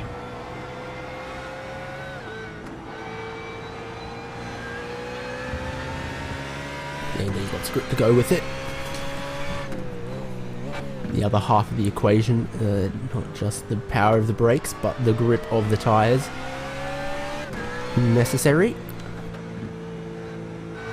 Just crossed over. 3 hours left to go in this one. H&R. 24 hours of Spa by Mühlner Motorsport. That is 21 hours done. Just 3 to go. There is definitely some drivers weakened and weary, waiting for that end, I'm sure. Including, you know, called out the almost effectively 2-driver lineup for T3 Esports. Who had 7 drivers? Oh god, I can't remember. It was so long ago. It was almost 3 I think it was an hours Audi ago GT3, right? Yes, I believe it might have been the Audi. Was it Wolf Motorsport Sim Racing Lupus? Honestly, you could tell me, and I wouldn't be entirely sure. That might have been it, however, because I did make the joke about Merlin and the Wizards. Worth noting, of course, that of course, we've been covering this for 24 hours, but don't worry, it's not just been us. You'll notice this stream says part 4, so when you're done with this, you found out the results, make sure that you go back and you check out all the previous videos that are there. Parts 1, 2, and 3, they're all 6-hour segments, with fantastic commentary teams to boast. It wasn't us, we've not been here for 24 hours, I can imagine. I don't just think if I'd been talking for 24 hours, my voice might be completely gone. There it is. Wolf Motorsport Sim Racing Lupus, the 210, running 7 drivers. I mean, is that a big advantage, or do you just not get enough car time to really settle in at any given point? I don't know, I thought if you had an Audi you'd need a Q7 or something if you're going to fit 7 people in it. They managed to do it with an Audi R8. And yeah, to your point, I think 3 to 4 drivers is probably the optimal number. But then, you know, it's a busy weekend for everyone, including Wolf Motorsport, including Mühlner Motorsport. So, you know, just availability might mean that you need 7 drivers, because for a 24-hour race, if you've got 4 drivers at the track, that is wide, Phoenix. You know, that's where their focus is for 24 hours, is on the racing, but sometimes when you're racing from home, the real world has its own distractions and you can't commit quite as much energy, quite as much effort as you might be able to do if you'd penciled the whole weekend off and gone on a trip to the Belgian countryside. Yeah, you mentioned there the fitting 7 people into an Audi might be difficult. It reminded me of the old mini adverts, where they would fill it full of suitcases and people, and it would drive along and you go, it might be small, but it can still hold whatever you want, basically. And just start unloading, essentially like a truck's worth of baggage or cargo from this mini, which I always found quite amusing.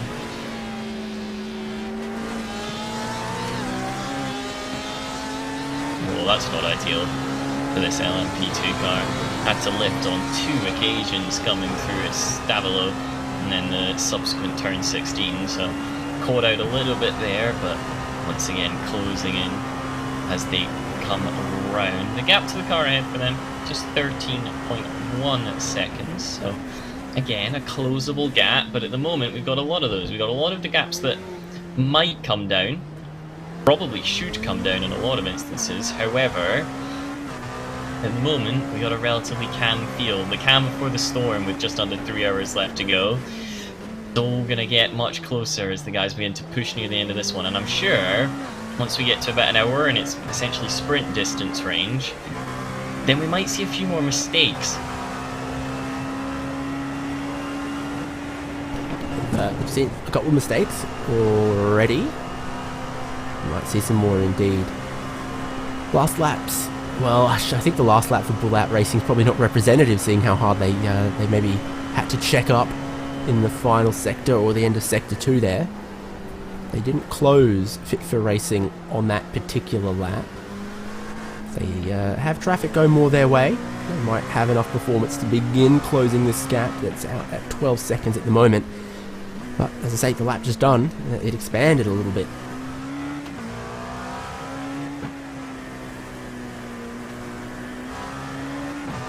Fuel only at the last stop for both of the cars that we're keeping our eye on here, so it's not brand new tyres underneath either of them. And the pitted one lap apart as well, so we're on a similar strategy. They are racing until the end here with 3 hours to go, thinking who's going to get in the car that's going to help us grab 9th place or help us secure 9th place. What are we going to do? They are in a proper battle here, 9th and 10th.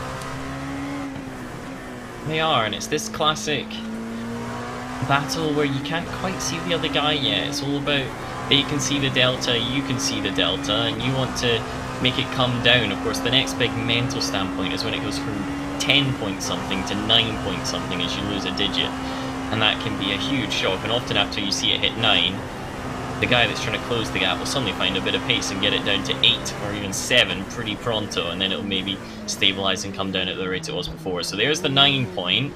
Will this be a bit of a mental booster for Christopher Stahl in the Bull Out Racing 2 car?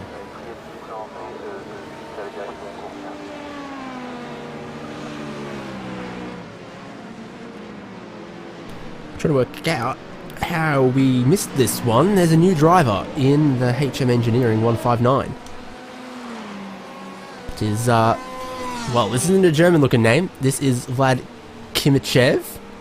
First laps of the race, with 3 hours to go. So there we go. There's a late entry to the brawl. There's Kimichev's music. He's in the HM Engineering car.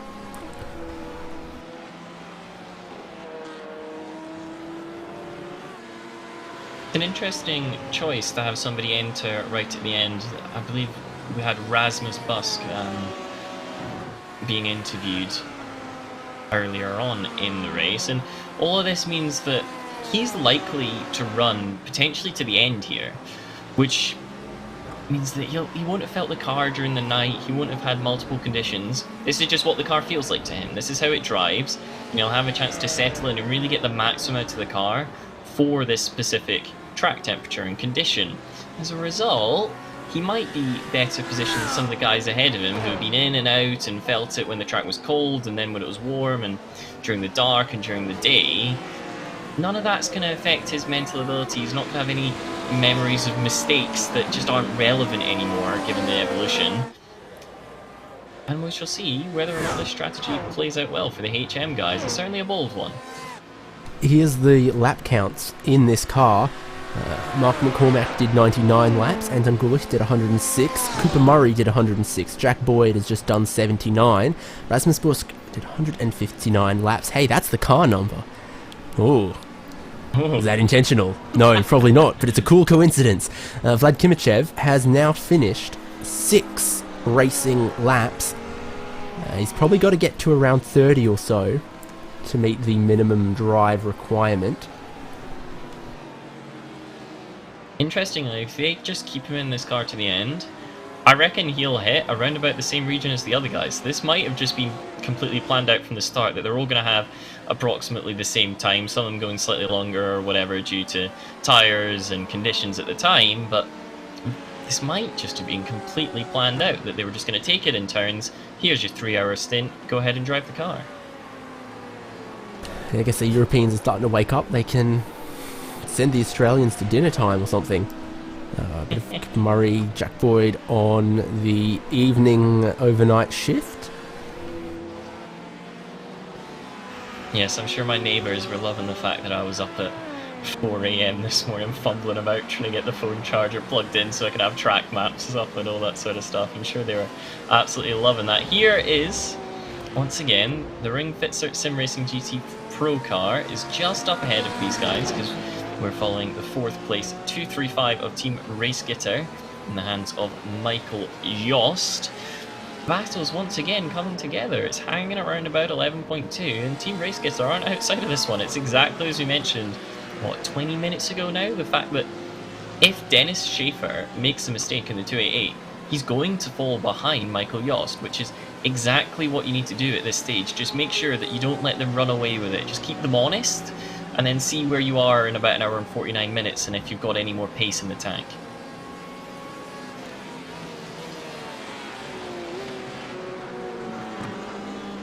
Also being teased in the battle for 3rd place in prototypes, where it was closer to a minute or something between T3 Esports and Simza.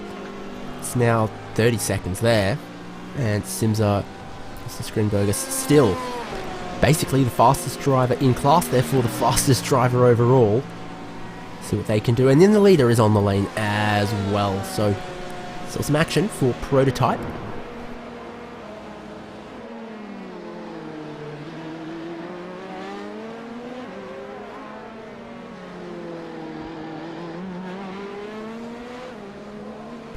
There's your leader, lead of over 2 minutes.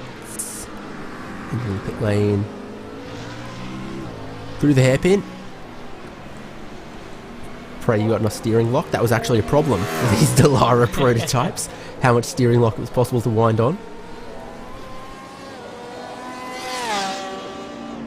I remember the first time that I was doing a race with this version of the pit lane, and I came into the pits And I just kind of kept going. I was like, what is going on here? Where am I going? I'm just going to go straight through it. And then obviously you turn around at the end and reach the actual bit with all the boxes and where you can stop. And it was very confusing. You reach that pit exit first and you're like, hang on, where am I coming out? Where's this taking me now?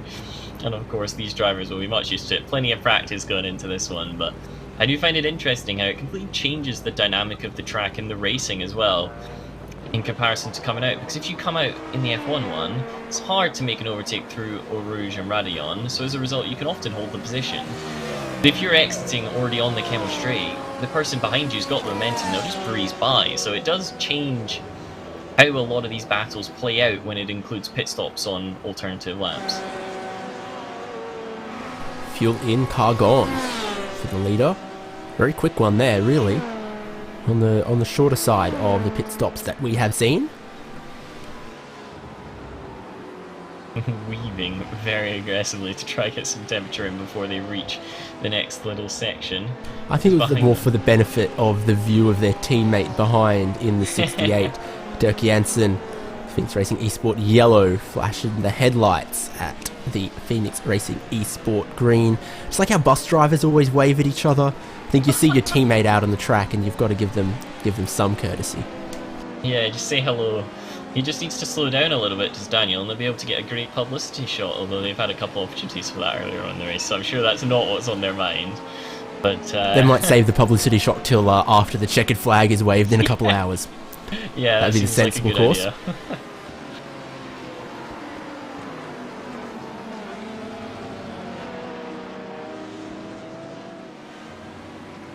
You never know. That car behind, the yellow version of Phoenix Racing, doesn't look too slow at the moment actually. Obviously the green has slightly colder tyres and I'm sure will pull away eventually, but 68 car is looking pretty solid with Dirk Jansen behind the wheels at the moment. Do like the fact that Michael Oberdries is listed as Michael Oberdries 2, because clearly the first version of him wasn't quite optimal and lost his seat to Oberdries 2, the new and improved Michael. Stretching my memory too far, but in GT3 there's someone whose first and last name has punctuation in it. They full stop after their first name and full stop after their family name. I mean, it's one way to remember to put a capital, I suppose, if you just turn the whole thing into a sentence. Put in a capital.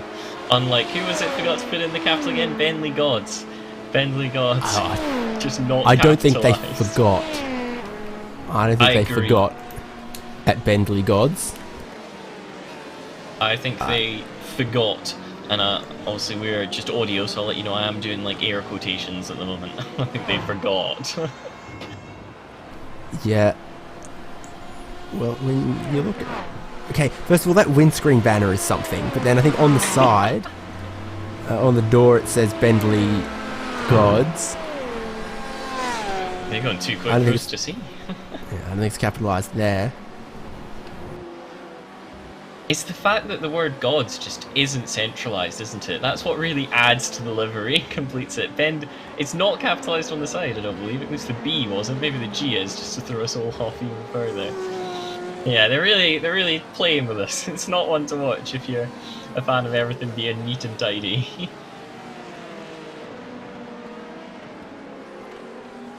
This is why Pratt and Miller didn't want to share their data with iRacing. They knew that this would happen.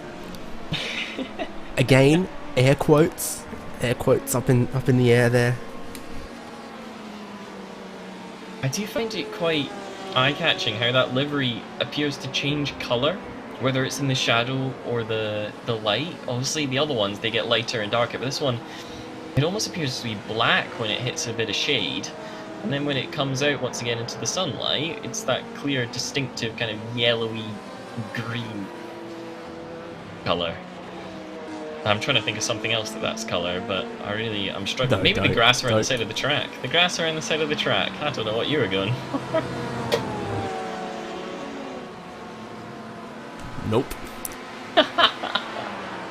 We're entertaining ourselves here in the box. We got 2 3/4 hours to go. Plenty of gaps. that look as if they could close up and create fantastic racing near the end of this one, but we're at the classic point where everything's just eased out a little bit. Here's the battle we checked in on a while ago. You got Fit Fury Racing being closed down by Bull Out. That gap was bigger than it currently is, because the Bull Out car last time was 1.5 seconds quicker than Sasha Rulking in car number 99.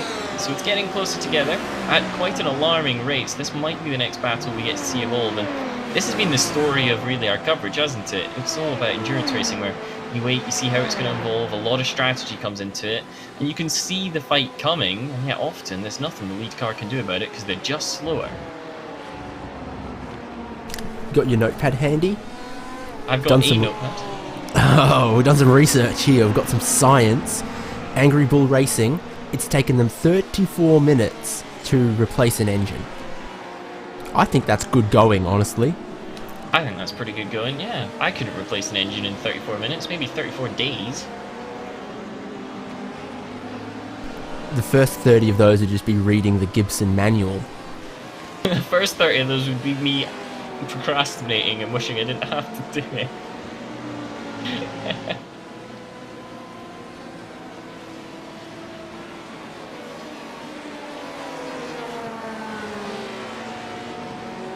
So despite looking like they're almost a tiny bit being held up by the 8th place Mühlner Motorsport Club car, you still see on trend here Bull Out Racing catching Fit Fury Racing.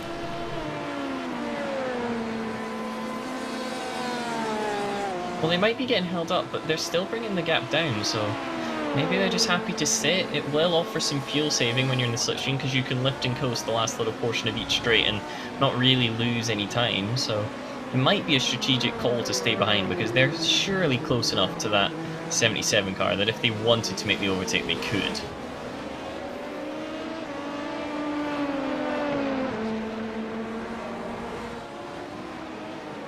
Again, still identical strategy and tyres and such between Fit Fury Racing and Bull Out Racing. Oh gosh, that's gone from 7 to about 9 seconds there now, hasn't it?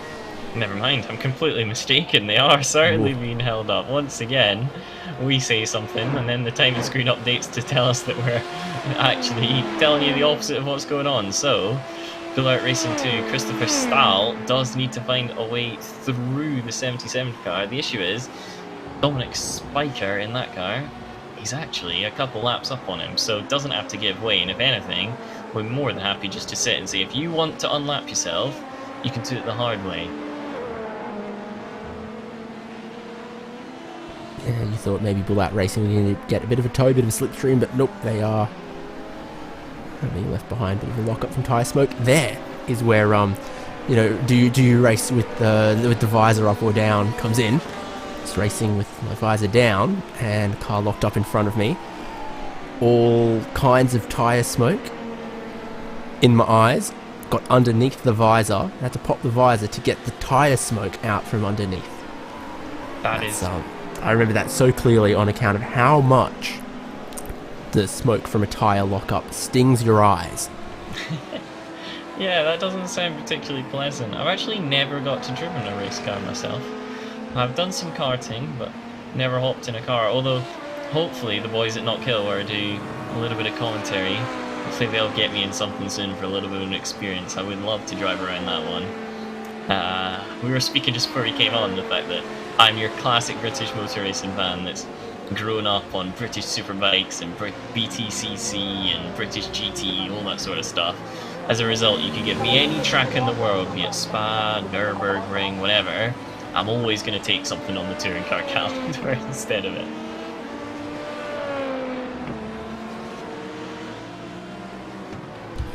Well, maybe it's not Bull Out Racing being left in the dust here, because Mühlner Motorsport Club, just seen them set a personal best lap time for some time. They've not gone faster than 2 minute 1.7 in the last 3-4 hours. They've just gone and set that. It makes them the fastest car out on track right now in the 77. So found good turn of speed there. Look how far down the road they are now. They're also going to put Fit for Racing down a lap very, very shortly as well. Impressive that they suddenly found that pace, however, because for a couple laps it seemed like Bullout were stuck behind them, and suddenly they blitzed their way up the road. However, suddenly also, Bullout have closed in Fit Fury by a couple seconds, so it's all a change on that one. Maybe the conditions, it's getting a little bit warmer, suiting some setups against others. And we talked about this, I believe it was in part 1, the fact that the cars that are quick in the daytime are not the ones that are quick in the night. It's all about finding the balance, and maybe that balance is just going towards car number 41 and Christopher Stahl. Yeah, well, the sun's getting higher and the sky track temperature has not changed a whole lot. It's sitting at 18.9 now. You might see it rise up into the 20s and then a bit higher after that, but it's still a pretty cool morning. We want to keep an eye on this. Just keeps going this way, that way, this way, that way. 7 seconds and out to 10 seconds and back down to 8.6. Very, very equal across the two competing teams here between the 99 and the 41. I think this is an in-lap though for the 41. I would bet nothing of any value on it, but I think they're going for the pit entry.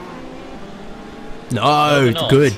Well, I've got to trust myself. This is a long stint then. This is a long stint. iRacing. They're trying to go 19 laps. I've not seen anyone go 19 laps in LMP2 lately.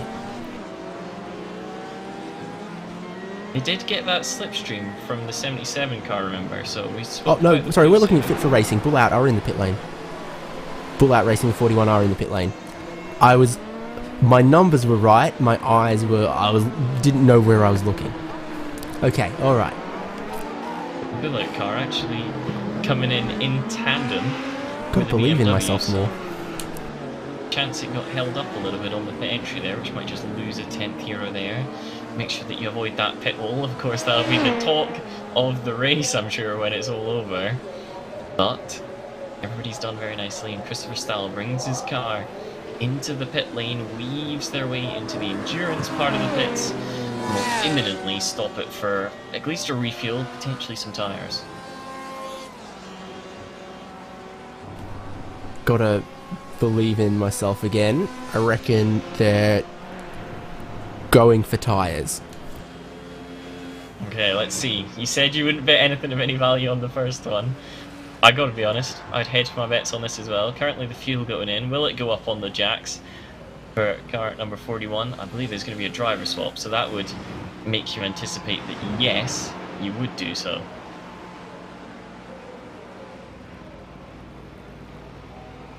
Justin Jung. Scorching lap from Ramez Azam as he just came across the line. 2 minute 0.7. Do we have statistics on the fastest lap of the race so far in total? I do not have access to it, but that honestly could be it from what I've seen over the course of the race. So that's right up there.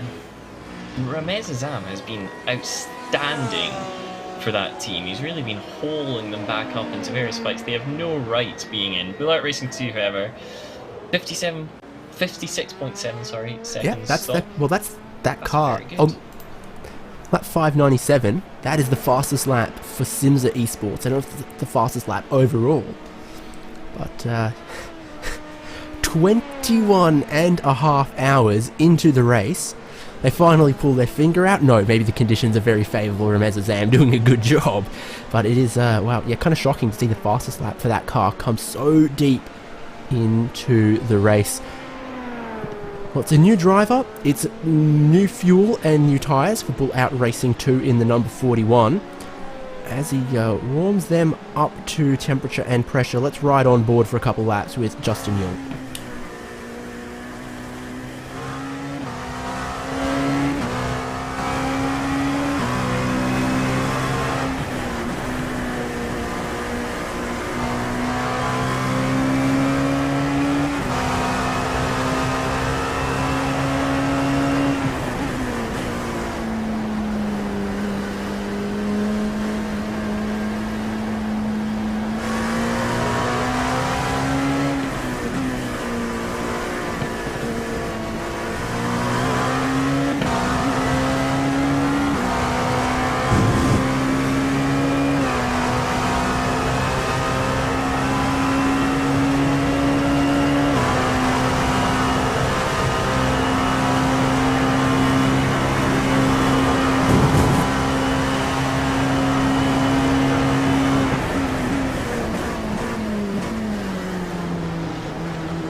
There's Justin Young for Bull Out Racing 2 in the Dallara LMP2. Currently 10th place, but they are trying to catch 9th place Fit for Racing, who I think have just gone on to their 3rd stint of their tyres. It's new tyres for Justin Young. That's helped him be 1.2 seconds quicker on the last lap.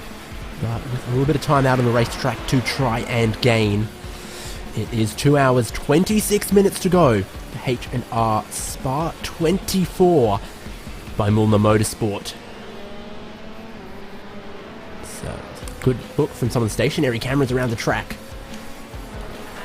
Bless you, Hugo, who our dear viewers didn't hear, but my goodness, what a sneeze that was. I'm glad he's okay. It's a big Glad he's okay.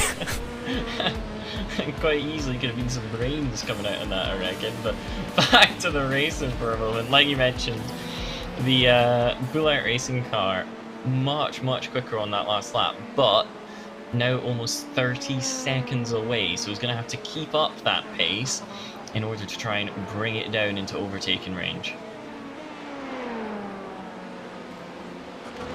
What he does have is better tyres right now, so there's a difference between some of the teams. Some are thinking cold track temperatures, triple stinting the tyres, no worries. Some are thinking double stint, or as they say in my country, no worries, mate. That is what some of them are doing for their tyre strategy. Yeah, they say a few other things in your country that we can't say in broadcast, right? I believe Scotland and Australia. Oh, they say a few things in your country we can't say on broadcast either. I've been drinking with a Scotsman before.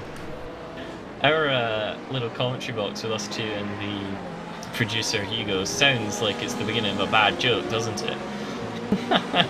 An Aussie, a Scotsman and a Brazilian walk into a commentary box. What happens next? Be good if YouTube could get some comments on that. We've got a little review of everything as it stands then, with just under 2.5 hours left to go. Phoenix Racing Esport Green still lead the way. We've actually got a lap in hand over their nearest competitors, Ring Fixert Sim Racing LMP2. Car number 71, that's T3 Esports, is currently in 3rd position, but Simsa Esports is not too far back, about 40 seconds separates themselves from the podium. WS Racing Esports Magenta, they were dispatched off by Simsa earlier on. They're currently lapping in a very respectable 5th position, with Mühlner Motorsport Sim Racing Pro, the pro squad from our fantastic organisers. They're sitting 6 laps back from the leader, in 6th position for that matter. Meanwhile, their real-life team actually qualified 3rd position at Portimao recently, so a good weekend for Mühlner Motorsports. 7th position is where you'll find Prism Sim Racing Beta, car number 23. Kind of on its own, it's about 2 laps behind Mühlner Motorsports and about 2 laps in front of the 8th place car, Junior Motorsport Club E.V, the 77. Again, having a very respectable race, kind of on their own, 2 laps behind the car ahead, and they've actually got a lap in hand over the 9th place man. Let's look down the totem pole then at our 2nd class, which is GTE. Bentley Gods leading right now. They make way for a little bit of traffic, as they've had to do all race long. The middle child class faster than GT3, bit slower than the prototypes. Traffic, constant worry for them. 2nd place is HM Engineering, who were challenging for the lead, have just dropped back a little bit of late.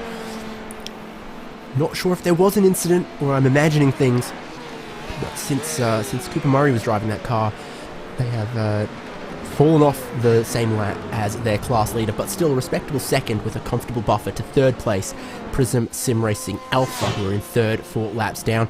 Could look a bit closer for onlinesimracing.de. In 4th, Austrian Sim Racers Rot and all of their fan base being carried along in 5th. 4 laps down on Bentley Gods. Ring Fit Sim Racing GTE in 6th. Stage 1 Racing Black in 7th, a little bit further down, but they did pick up some spots in this segment of the broadcast from Mühlner Motorsport Sim Racing Blue and 11.9 Sim Sport were in 9th, so not giving up for Stage 1 Racing Black has seen them rewarded with a position or 2. That's GTE. Tom, have a look then for GT3, our 3rd class today. Well, Absolute Motorsport currently lead the way, but they've only got 38 seconds over Vermilion Bomber. But Vermilion, they've done 21 pit stops. The current class leaders have done 22, so that might yet go the other way for Fabio Busch in the 257. Vermilion Bomber, of course, have dominated this class for much of it in that very, very recognisable BMW with the red alloys. At the moment, however, they've still got some work to do if they want to regain the lead before the death of the race. Third place is where you'll find German Performance Sim Racing Tizian Troika currently at the wheel of that one. He sits a lap behind Vermilion Bomber, but he's certainly not on his own because Ring Fitzer Sim Racing GT3 Pro Team, they're in 4th position, only 4.6 seconds away from the podium, so battles brewing, to say the least.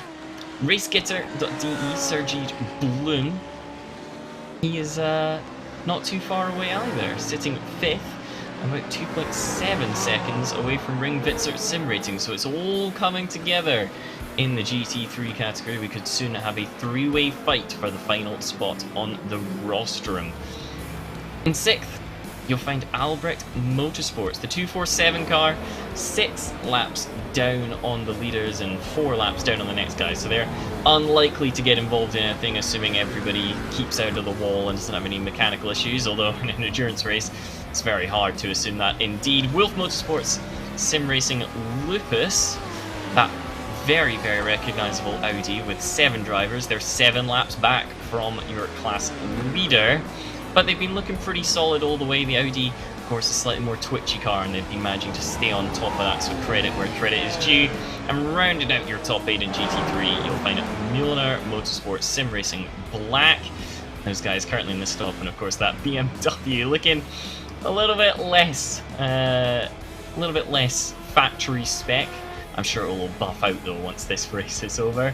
We've had a fantastic almost 22 hours so far. Remember, this is a multi-stream broadcast, so if you want to go back at the end of it and watch anything, you'll be able to find it all in manageable, so to speak, 6-hour chunks, so you can find the race lead, or as we descended into darkness, the night hours as well, all of which were covered by very, very good broadcast teams in their own right. My name, however, is Tom Davis. I am sharing the commentary box with my fantastic, fantastic friend, David Haynes. We're in various corners of the world, but we're all enjoying this virtual race at Spa.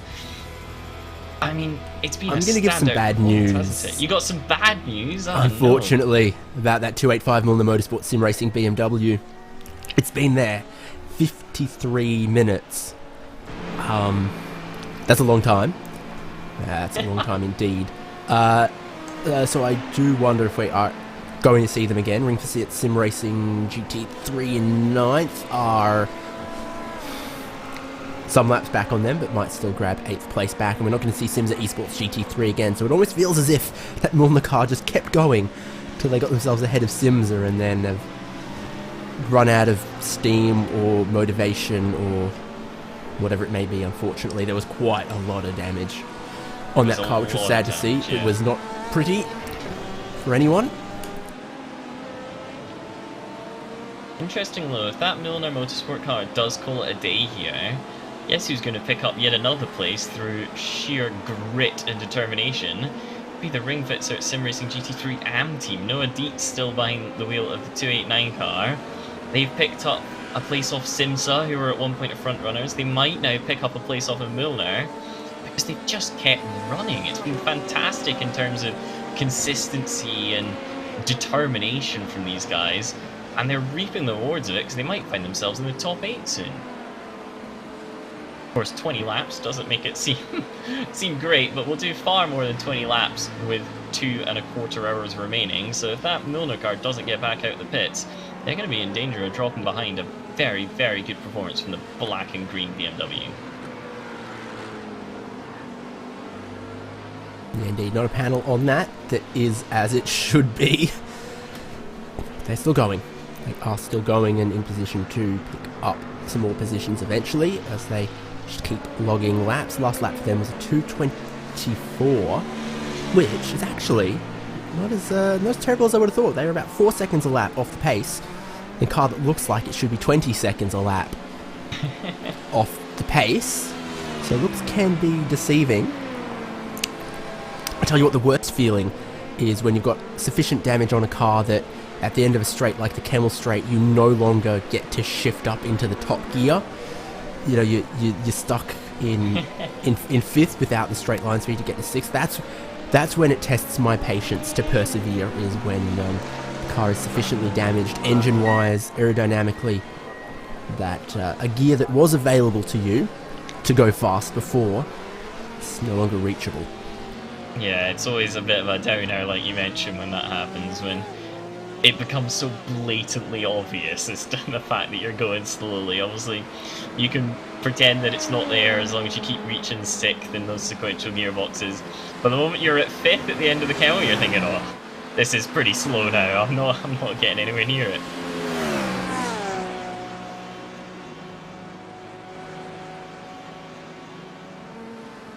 Straight line speed compared to the GTE there, very noticeable. The Porsche ranges up behind, pulls out, gets past, slots back onto the racing line like ain't no thing.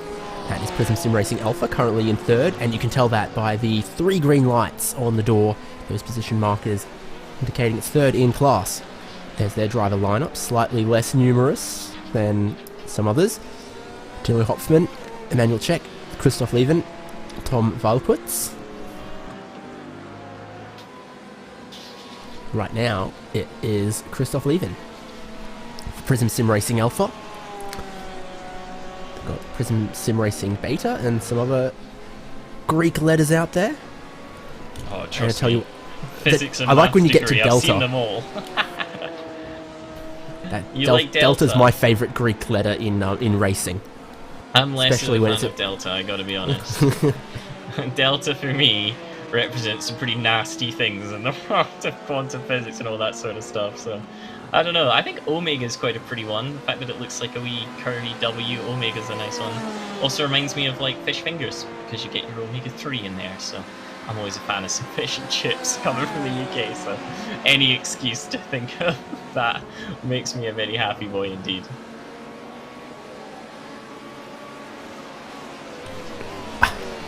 I don't know what that segue was, but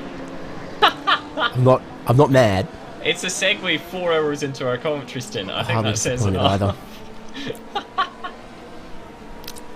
Either. Obviously we did our immersion, and it's no secret the immersion gives us a little moment to deal with any bathroom problems we may be feeling, or in this case get a little thing, and I managed to get myself a cup of tea, so I'm now very happy. That was until Well done, I David took the tea Coulthard. bag out, and I immediately spilled tea all over my desk and had to start mopping it up with tissues. So it's all been resolved now, but we had a little moment there, and Race Getter might be about to have a moment because Ring Fitzer are still gaining. The Ring Fitzer team last time around was actually, well, just actually a little bit slower, interestingly, but the gap sitting around 5.5 seconds. And like we spoke about, it's all mental. Obviously the traffic will ebb and flow, so if they lost a little bit because of traffic, I'm sure Race Getter will lose a little bit in a few laps time, or even an hour's time. Either way, it'll even out.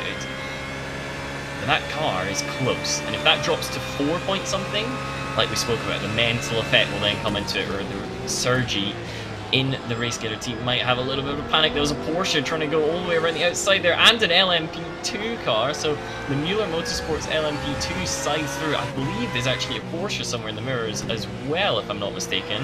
We'll cut to an outside track view in a moment, and I will just not be there because I'm an idiot, but with plenty of cars all around, and the gap extends once again, so maybe Race Getter are responding and just keeping that under control, managing the gap as such. There it is. I knew I wasn't being completely ridiculous. There is the Porsche of JMS Racing. So those guys actually running last of the cars still on track. Not last in their class overall, because we have had a retirement from GTE. But there are some 4 laps off of B10 in the GTE category. So a while to go for them, but also still much quicker than these GT3 guys. And a little bit more quicker, that's the sentence, than Ring Fitzer than they are Team Race Getter, who have extended the gap once again almost up to 8 seconds. So those guys have found a little push of speed that they didn't have a few moments ago. Exactly, and they'll be hoping on German Performance Sim Racing in third to have to pit rather soon and elevate this battle for fourth and fifth up into third and fourth.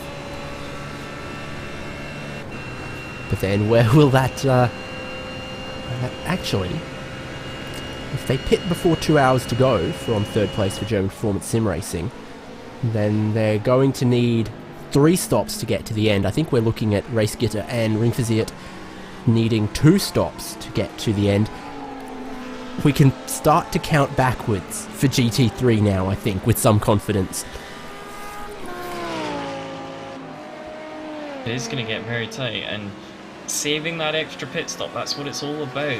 It's talked about at Le Mans, the crucial save a lap. Now I'll say this lap, I don't believe it's quite as long as the Le Mans lap. That will turn out to be incorrect, because I've not actually managed to fact check that. But depends if you go through the pit lane or not. Yes, of course.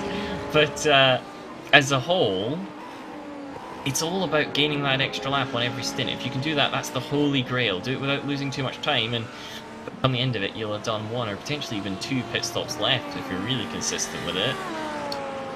The guys behind the German Performance Sim Racing team have pretty much managed that. They're going to save a pit stop, it would seem.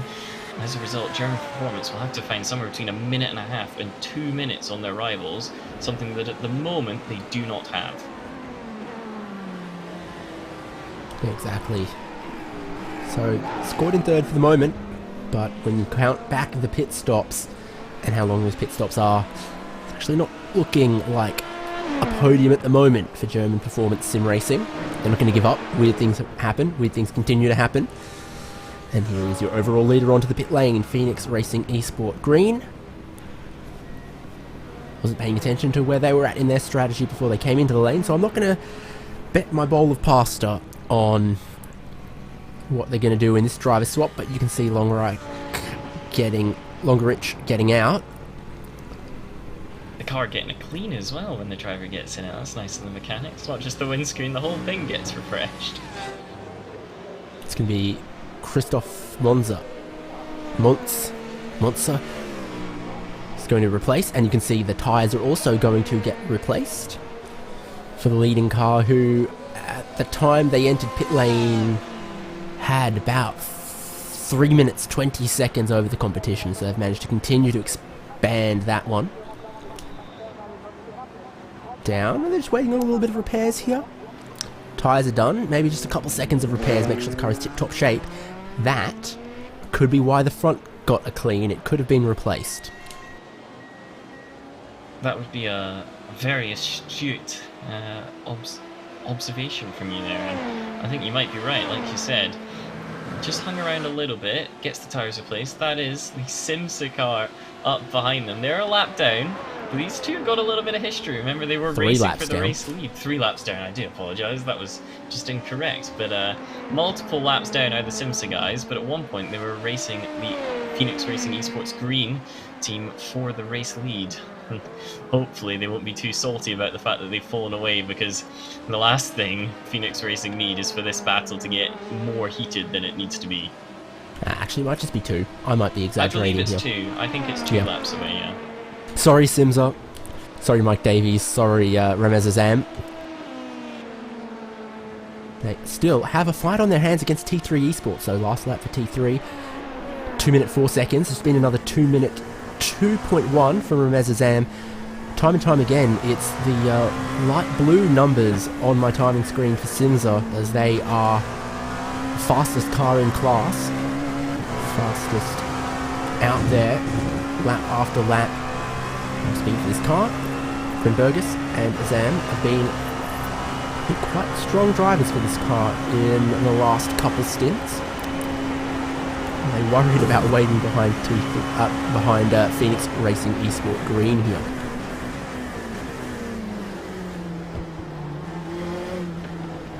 Ramez particularly has been really quick in this car.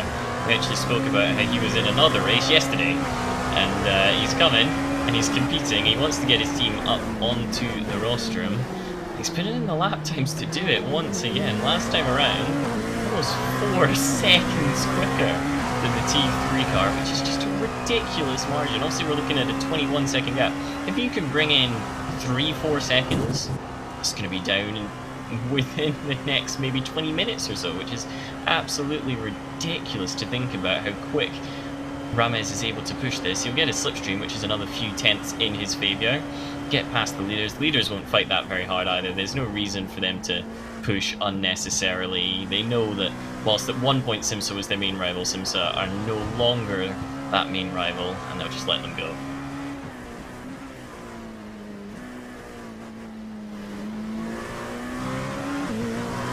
I was looking elsewhere, but there we go. Makes sense. It's this. You've got a lot more to lose as the leader. You don't want This could get tricky. I'm sorry to interrupt, but he's coming up between two cars in two different classes. Gets down the inside of one. Is he looking around the outside of the GTE Corvette? Has to lift for a third time through pull-on. Eventually gets it done. Does he pull into the apex? Yes, he does. So he is all the way through, but that would have been a little bit of a nervy moment, I'm sure. Sort of hold your breath, clench a little bit, and then when it's all over, just relax and think, oh, that could have gone a lot worse than it did.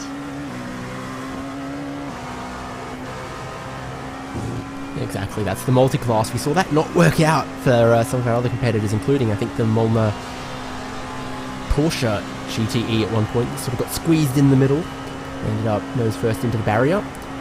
This is critical for Simsa, because T3 Esports are on the pit lane right now. Just entering. And Simsa are going to have to follow them in as well, so who's got the quickest stop? Between third and fourth, we know that Simsa have been very keen on trying to get a third stint out of their tyres. That's saving them a little bit of time on the lane, and then they're still making good performance out of them. That's an interesting gear strategy. That's eventually settles down into second, but there we go. Is this an attempt to gain some time in the pit lane?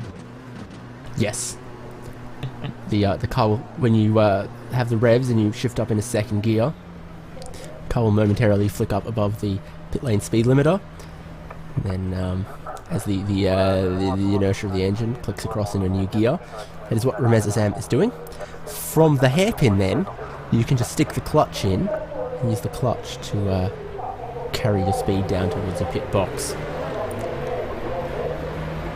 Pit lane playing a crucial part once again.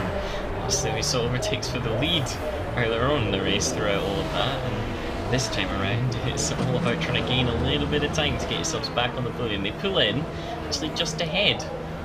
T3 car, I reckon, but the Team 3 car shall lead momentarily. Shout out to all the fans of all the teams tuning in. We know that Simsa's fans are very active, but how about this? Big good morning from Sven Pol's mother, I think that is. Just tuning in if my high school German hasn't failed me. So, yeah, Guten Morgen, Mama Paul. Welcome to the iRacing Esports Network and racebook coverage of the HNR Spa 24 by Mühlner Motorsport. That is a very quick pit stop for Simsa, and they have jumped T3 Esports in the pit stop, got themselves, at least for the moment, if they can hold on to it for the next 2 hours, a podium position.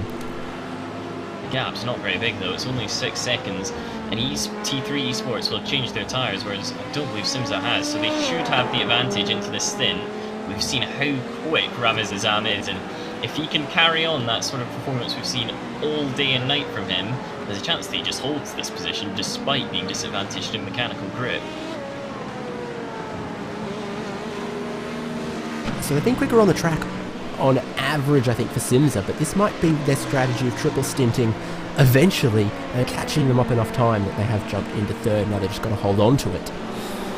Against T3 Esports, who also have a pretty clean car and some decent drivers there.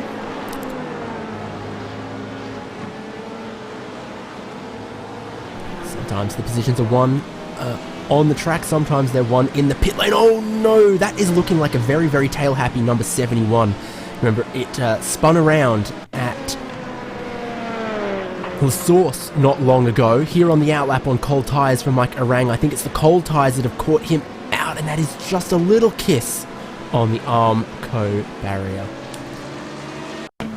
That's the kind of thing that looks innocent enough, but genuinely could cause some air damage. Here's another look at it then. Exits, and you're braking down the hill. You want to take curb here. That's just enough to unsettle it on the cold tyres. Up on the exit curb as well, and then it's a tank slapper all the way around. You correct it, you're going to go in that direction instead. And Mike Orang, I'm sure he'll be feeling plenty tough about that one.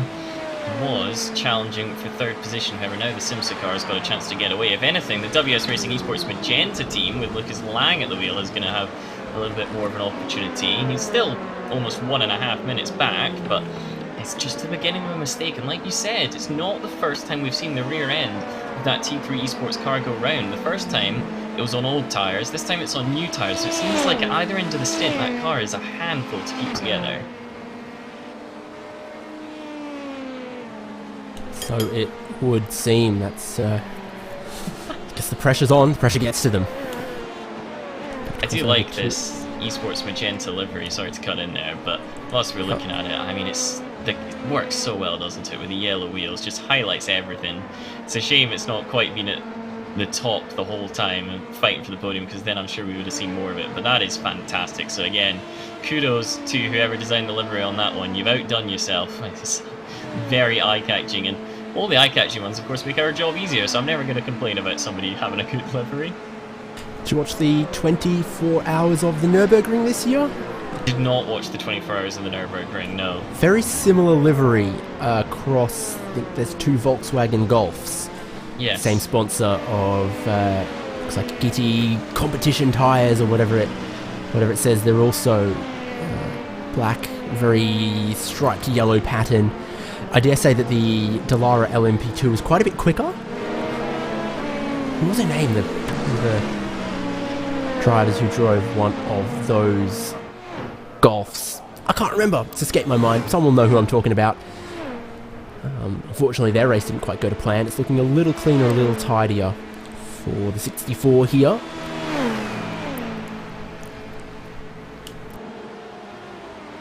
Yeah, no, I've not actually seen many races at the big Nürburgring, if you will.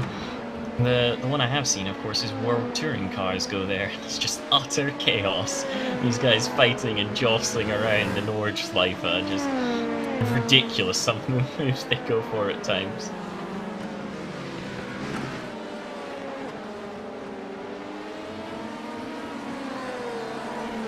In one of the Golfs, I've got the stats up here, the Golfs were driven by, in the 89 car, Carrie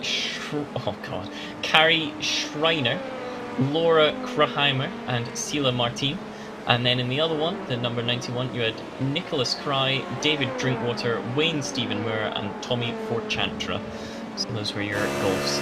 I believe, however, there was another one driven by Axel Jan, Ulrich Schmidt, Sven Fritzke and Julian Nock. That was in a slightly different category, however. Do you know what? None of those names are the ones I think I was thinking of, but I was close enough. I tried. I was close enough. They do sponsor some cars in the... potentially enter some cars in the 24 hours of the Nürburgring as well. So I guess good to have them here on the sim racing world as well for yet more endurance racing. Looks like in this stint, RaceGetter continuing to expand their gap over Ringversiert. It's a time that it was a bit closer between these two teams here, third and fourth, final step of the podium in GT3. Now out to 17, 18 seconds. Sergei Blum has done a decent job of this then, because you remember when there was a different pair of drivers behind the wheel of these two cars, it really looked like the 288 was the faster one. Maybe being a little bit flattered by the talents of the previous driver. As you say, at one point the gap was reducing. However, Sergei has done a fantastic job in the 235 BMW to extend the gap over the BMW that's trying to chase him down. The Z4 being the car of choice, despite being not the newest of GT3 cars. It is the one that's come out most in popularity. And we've spoken about it with respect to, do you choose the Corvette or do you go for something like the Ferrari in GTE? It's just a case of familiarity. The BMW is a really nice car to drive. It is very stable. And since it's been around for so long, you'll have driven it around this track, potentially even in 24 races. 2 or 3 times, which is far more experience than you might have had with some of the other ones, and it's just more of a reason to stick with it.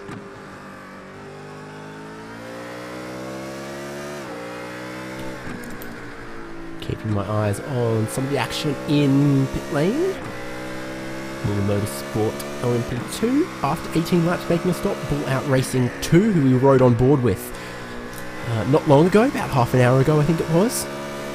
It's now on the pit lane again as well. I think Justin Young is going to stay with that one, because we saw him get on board right before we got on board with him 35 minutes ago. That's about the stint length for these cars, so let's call it 35 minutes ago. That's about when it was.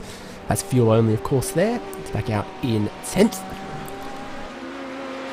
Just trying to keep Fit for Racing on their toes, but it seems like the gap between 9th and 10th is a bit more than it was earlier when we were, I guess, poking the battle with a stick and hoping for something to happen. We were blessed with a bit of great racing not long ago.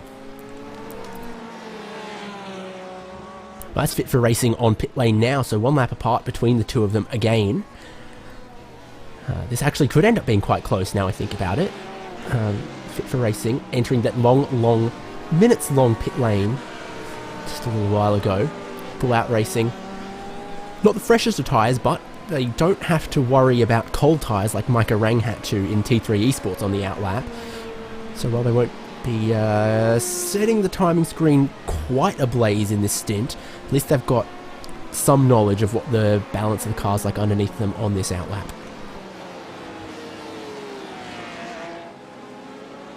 I was just doing a little bit of research because I saw a name on the timing screen that I thought I recognised, which, given that I come from the kind of real-world circuit commentary side of things, it's not common for me to see somebody from the esports in terms of drivers and go, oh yeah, I know who you are. I noticed Marcel Kiefer come up for JMS Racing. You might recognise that name because he is of F1 esports fame, so we got some top quality drivers in this one, both iRacing legends, which we've all seen up and down, and we've pointed those out, but also from the worlds of other sims and games and racing competitions in the online world. Yeah, so it is. So Fit for Racing are changing tyres right now. They're in their pit stall right at the end of the lane. It's going to be close between them. Bull Out, 9th and 10th. So you see Hugo getting debated by Phoenix Racing Esport Yellow getting close and then having to make a pit stop. Bull Out Racing are ahead of Fit for Racing now in that battle, 9th and 10th in this class. Phoenix Racing Esport Yellow in 12th.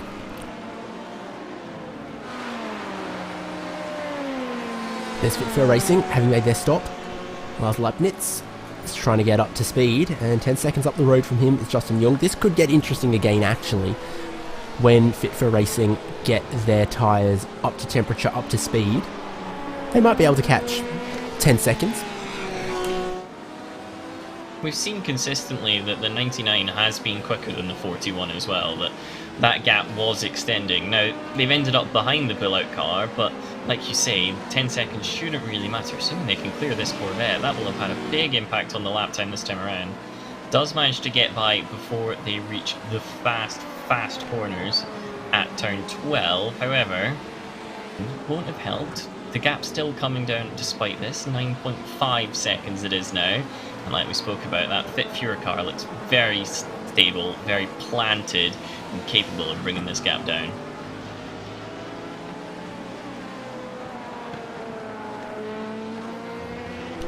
Could do. Not as many problems on the outlap as some others we've seen. That looks like a touch of smoke coming out there. Potentially just tyre smoke. It doesn't seem to have slowed up, but I had my heart in my mouth for a moment. I managed to swallow it back down, however, because the car is still running very nicely in the hands of Lars Leibniz. Breaks down in towards the bus stop, obviously one of the trickiest bits. Should catch this BMW at an opportune moment. Yeah, we'll get by it easy before they reach the source. This outlap's never that easy, so once they do have their tyres up to temperature. They'll be able to push a little bit harder, be able to take a little bit more time out of Bull 8 Racing. This battle fringes of the top 10 in LMP2.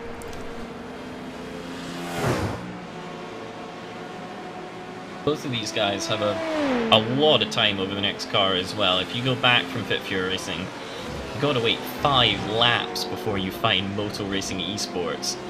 So again, it's a case of Fit Fury can push, and it really doesn't matter if they make a small mistake, go a little bit deep, and hey, that's it, because they're not going to lose 5 laps doing that. Assuming you can keep it out the wall, it'll all be okay. So it is a case of push as hard as you want to, Lars, and see if you can catch the car of number 41 up ahead. Tantalisingly, still just underneath 10 seconds. This might be one where Fit for Racing need a little bit of a rub of the green in traffic-wise. Just had a dab of the brakes in the middle of Pouon there to try to keep the car turning. Those tyres aren't quite where they want them yet. The track temp overnight was about 18 degrees Celsius. It's now risen up to a whopping 20. But we'll see that continue to happen over the next hour and 50 minutes. We might actually have a little bit of warm temperatures at the final 30 seconds. I love how the Aussies talking about 20 degrees as if it's like the dead of night and absolutely freezing, but I'm sat here looking at my window like, I could really do with it being 20 degrees right now in Scotland. Can't remember the last time it was 20, it might have been mid-August. It's 26 in Brisbane, Australia right now at 7:15 in the evening, so a lovely warm evening. 26? Yeah. Jeez. You know, I remember, I go on holiday, I went to Italy last year, and it was, in fact last year or 2 years ago maybe, whatever it was, I don't know, memory is difficult, but like, I went away and it was right in the middle of a thing, and it got to like 30 degrees one day, 30, 40 degrees. I was like, I can't do this. This is awful. I'm not cut out for this stuff. I've grown up where we consider like 12 degrees a warm day. It reaches 30, 35, and I'm sweating. I've got the fans out, drinking about 3 pints of water every minute to try and cool down. Scottish people not well equipped, to say the least, for warm temperatures. You would have died at the Bathurst 12 hour this year. 4 days in a row, it was basically 40. Sounds awful. It was hot, really hot. I lived, it was a great race, it was a great event. And that's why I walked the track at night. Sensible. Yes. That and it's only open at night because during the day there's race cars on it, so it's not a good place to walk. It is a public road though, right? I believe that's how they got the funding for it initially. It was supposed to be a scenic drive through the mountains for tourists, and that's how the mayor of the nearby town managed to get funding for what was always intended to be a race circuit at Bathurst. Just they didn't always put it that way. It's a scenic drive all year round. It's just a matter of whether you can take your road registered car or it has to be something a little bit pacier. I do like on the Bathurst website it specifies not only that the speed limit when it's open to the public is 30 miles an hour, but also that police patrol it regularly, because they've clearly had some problems with people wanting to be racing drivers over the course of the track. All those wannabe Mark Scaife out there. Indeed.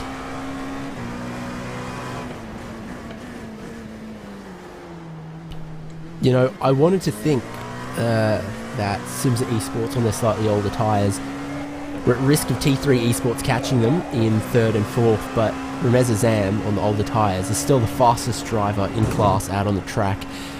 2 minute 1.9 against 2.6 for your leader Phoenix and 3.7 for Mike Orang in the T3 Esports car, so they got something worked out there. Ramez Azam is lapping every single lap at the sort of pace that is personal bests for the other cars.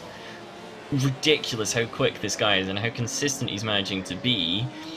He's currently, however, still a lap down on Ring Fit Cert Sim Racing in position number 2, so it will be a big push if he wants to get any further up, but given the sort of pace and consistency he's got, I wouldn't put it out with an hour and 3/4 to go. He's certainly trying for it. He's got hope. Just a question of whether or not he can get that gap down. There's a time he was saying maybe he can get 4th, and then he got it.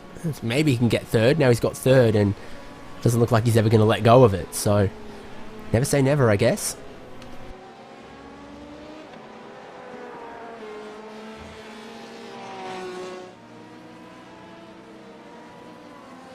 Scanning the timing, you see anything interesting happening out there?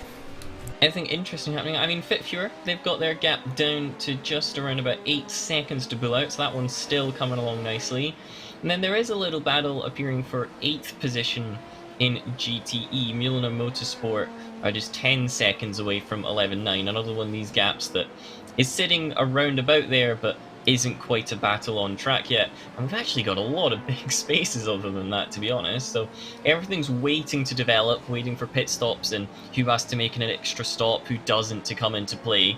And that will all play out around about an hour from now, you'd anticipate, and suddenly we'll have a ton of on-track action. So make sure you stay with us. In the meantime, thought I'd give an update on the tea situation. You might remember about half an hour ago it spilled all over the desk. I've since mopped that up. And then it turns out there was drips on the bottom of it that I hadn't mopped up, and it's gone all down my shirt, which is fantastic. Here's this battle with 11.9 SimSport and Mühlner Motorsport Sim Racing Blue. We're on board with Phil Hill in the 1-2-3, just 9.9 seconds now away from Dave South in the 11.9 Motorsport. He's currently north of the 1-2-3 in the standings, but Phil Hill will want to do something about that. Yes, precisely. You remember every time we've looked at the 11.9 SimSport car, makes you a little bit sad precisely how poorly that Ferrari has stayed together. So it's not a surprise that some of the cars behind begin to catch them, because it really looks like they struggle in a straight line. Looks like they struggle for downforce.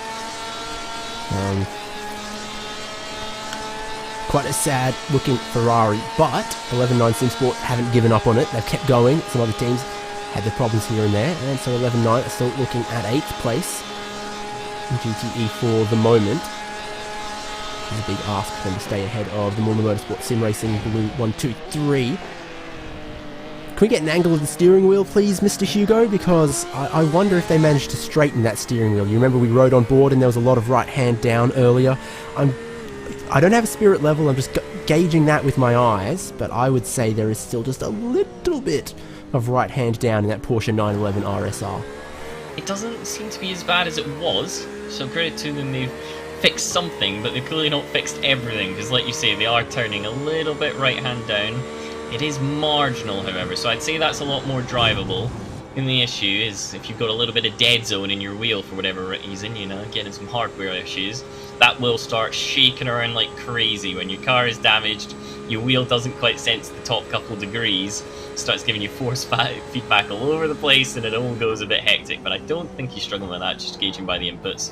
So it should be relatively okay for him to carry on, and that's why he's able to bring this gap down marginally to Dave South up ahead. I haven't seen what the steering wheel looks like in the 11.9 SimSport car, but it probably isn't a whole lot better.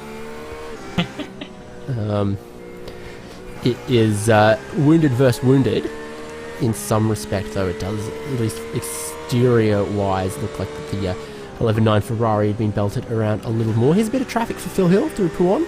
One of the places a GTE car should be faster than a GT3. That looks like Wolf in front of us, who are now generously going to get out of the way, and I'm sure Phil Hill is thankful for that. Yeah, that was very, very courteous from the GT3 car. I guess they're not battling with anybody, so no reason to annoy anybody. Of course, the sim racing community is just that. It is a community. So these guys know each other. They'll no doubt race against each other in the future, and they've probably raced against each other in the past. So it'll all come back when one day the Wolf guys are looking to get past Phil Hill, and he'll let them through. So it all comes full circle once again. I had something relevant to say, but I immediately forgot it because I woke Not up enough at 4 tea. a.m. this morning. Not enough tea. I tell you what, I've got a mug of tea about the size of my face here, so hopefully I've got enough tea, any more tea than this, and I think I'll be bouncing off the walls. Fantastic. I'm glad you managed to work out how to drink some tea. I was really worried about eating my spaghetti here at my desk, but no problems at all. Yeah. Doesn't hurt that I was already wearing a red shirt. So that is just forward planning on my behalf. Yeah, you said Just you were spaghetti, gonna go bit get of parmesan food. cheese on it. Fantastic. It was great. You said you're gonna go get some food. I was like, you'll get like a cereal bar or something. And then you're like, I got a bowl of spaghetti. I'm like, there's no way this ends well. I'm sat there, you're trying to speak to us and make sure we all come back in together after the fan immersion, and all I can hear is spaghetti when I turn off the phone. I'm like, okay, good. we gotta stay both hydrated and nutrated. Is that the equivalent? Nourished. Nourished. Oh, I'm an idiot. Oh, Jesus, that's a bad one, that is. Gotta stay hydrated and nourished, however, up in the commentary box. We got an hour and 40 minutes left, so the clock is beginning to tick. And it's when that hits an hour and 30, I reckon the drivers think, oh, hang on, I've not got much time left here. This is actually just a normal race now. This is a case of I've got to get on with this, because I'm however many seconds behind the guy ahead, and I don't have the time to be patient and wait for something to happen. Yeah, and a word about pit windows. I think once we're about an hour, maybe an hour 5 if we're lucky, to go, we'll see that GT3 cars who pit after then will be making their final stop. We'll be able to get to the end of the race. GTE, fuel consumption a little bit heavier, fuel tanks a tiny bit smaller. They might be looking closer to 55 minutes to go, and they can they stop after that. We're saying they're getting to the end, no more stops.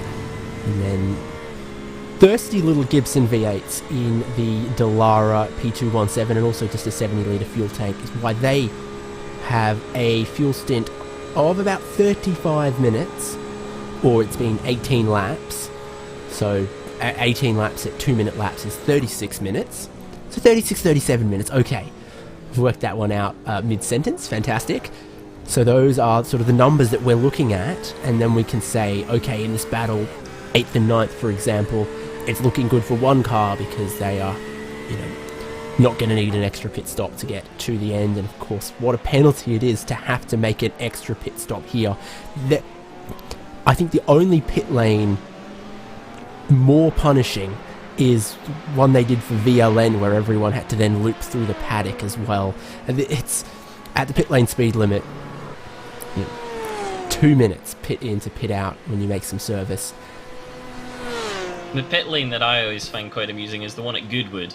If you ever seen an event at Goodwood where they have to come in and change around the drivers, firstly, several drivers will be doing one stint, doing the first stint in one car and the second stint in another car, so that causes inherent chaos.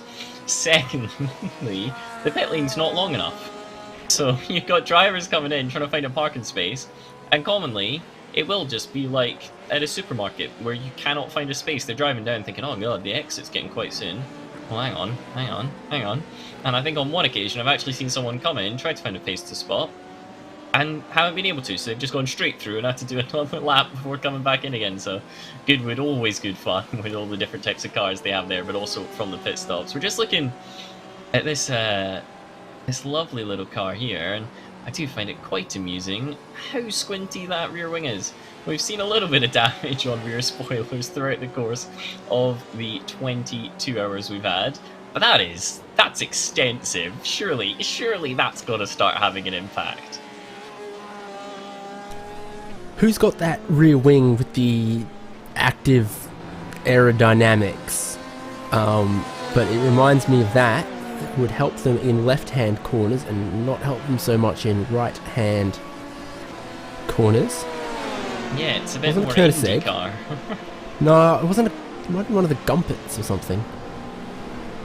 Someone made a supercar that had an active rear wing on hydraulic mounts that was capable of stabilizing the rear end through corners and Fancy stuff like that we're not allowed in racing because of money. I didn't say it looked good either. It Not the Well, most say about aesthetically that. pleasing design then. That car, both of those LMP2 cars for that matter, actually very aggressive on the power out of the source. They were drifting it out of there in an attempt to get the power on as quickly as possible. First one makes it through, and the Mühlner car will be closing up pretty soon. That's not a battle on track. The Mühlner is in fact in a kind of a battle of its own. It's 3 laps behind the next guy and 1 lap ahead of Prism Sim Racing just behind them. So the 21 just driving around making sure that there's no mistakes, but that was aggressive to say the least. Here's something to give us something to talk about. Maybe save us from the tea, spaghetti, and active aerodynamics talk. Trying to have a chat with us. Got Marko Selnick, who's from the AMC Birkenfield EV number 211 GT3. Retired a little while ago, but always interesting to, well, get a little bit of input. Hello, Marko. Good morning, everybody. And a good evening right back at you from Australia. What's been your perspective on this race? Well, it made it much fun until I made some mistakes on my second stint, and that were the end for our team. And yeah. And what about the circuit of Spa in a GT3 car? You got a lot of runoff at a lot of places, but there's still some places you can make a mistake, hit the wall. What was the biggest problem for you? First, after 1 hour in my second stint, I had to go to the box in 2 or 3 laps, and my tires were not good. And then I turned me into a LMP2 car. But there was no great damage. I had to repair time of 4 seconds. And after that, or 4 minutes after that, when I left the pit lane, I drove 2 laps, and a faster LMP2 wanted to overtake me. And it was a misunderstanding of mine. It was my mistake. And then the LMP2 car, I think it was fit for racing, drove into me, and then I turned into the wall, and we had 40 minutes time in the box for the damage, and then my teammate Simon tried to drive the car, and because of the damage of the engine, we reached with great problems 200 kph. So a lot of straight line speed missing from that car after that damage. That's unfortunate to hear. Any highlights though for your team in this race? AMC Birkenfield EV Pre-Alpha was your team? Yes, there were some highlights. Simon drove this car in his first stint really fast. He made some positions to the front from P9 to P6, and one time we were on P3, and that was our personal highlight. And everybody who drove this car made a good job, and and my mistake made it to an end of the race, so we retired at race hour 12, after race hour 12. So your car out of the race now. Who are you cheering for till the end for the last 90 minutes? Who has your support? That's difficult to say because there are so many good drivers and so many sympathetic drivers and so many sympathetic teams. I hope the cars who are driving still that they all finish the race, and so we see who wins the classes after the 24 hours. Yeah. Thank you for coming to talk to us, Marko.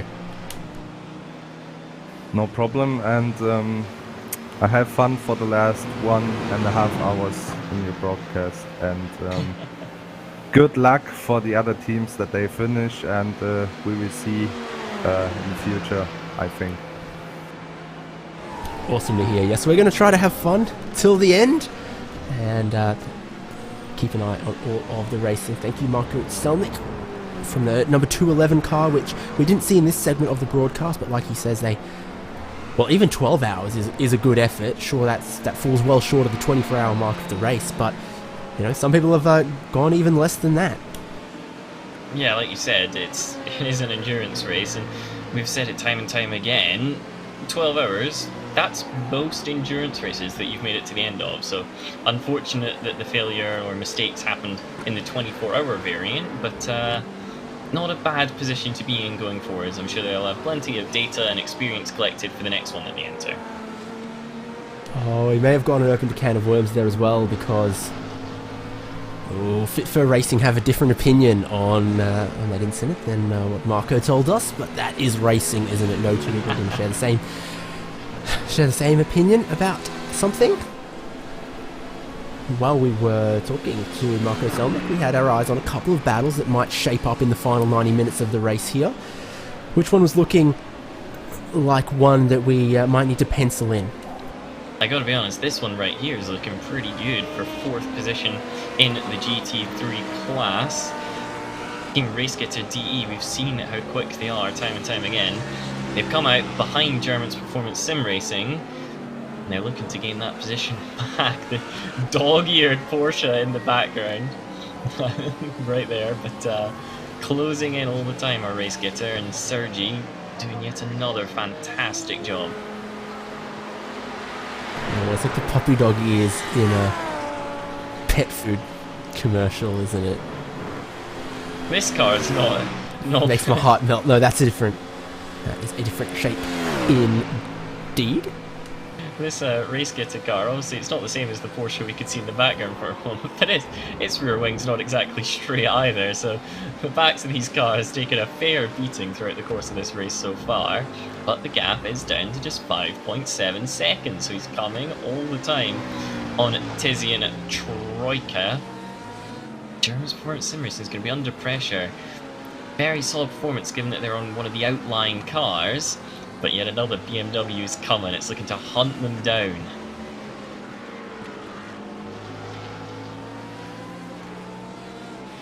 Had to get out my special pair of binoculars to read what's written above the door on the RaceGetter.de car. Wir bringen alles hinter Gitter. I hope that's not rude, because I don't know what it means. They bring... No, I'm out. I shouldn't have even started trying. Maybe they sell fantastic race gear and they bring race gear or something. I don't know. A lot of LMP2s on a screen right here. Singular. Bull out racing. Close. Going in and amongst some of these fights. Keeping this battle 9th and 10th entertaining to the end. Fit for Racing are still behind them at the moment. During a Motorsport Club in 8th, they're, I think, a little far up the road.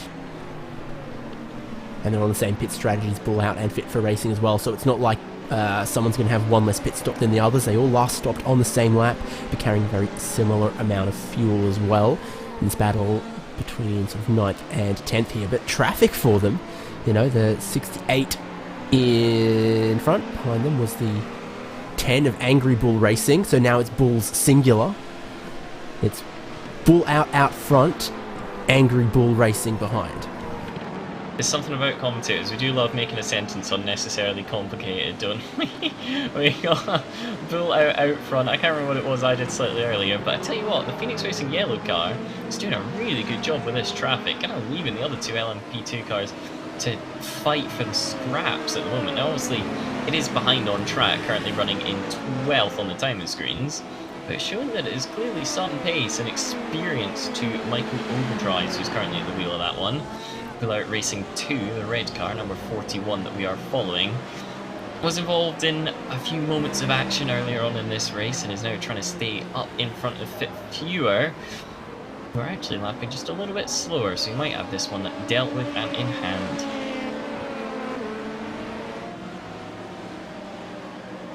Yeah, I'm just seeing that we talked about 36, 35 minute stints for LMP2. We're now within 2 stints to the end for them as well. So some teams just pitted, like Ring Fazit in second, who've only got one more stop, I would think, to get themselves to the end of the race, which I'm sure is going to be some comfort for them. Bull Out Racing, I think, almost getting a bit of help with this slipstream here off the Phoenix Racing Esport Yellow. They're trying to put that car a lap down. They are ahead of the 68 on the standings, but it's good speed out of the 68 at the moment. Doesn't seem to be impeding Justin Young at all.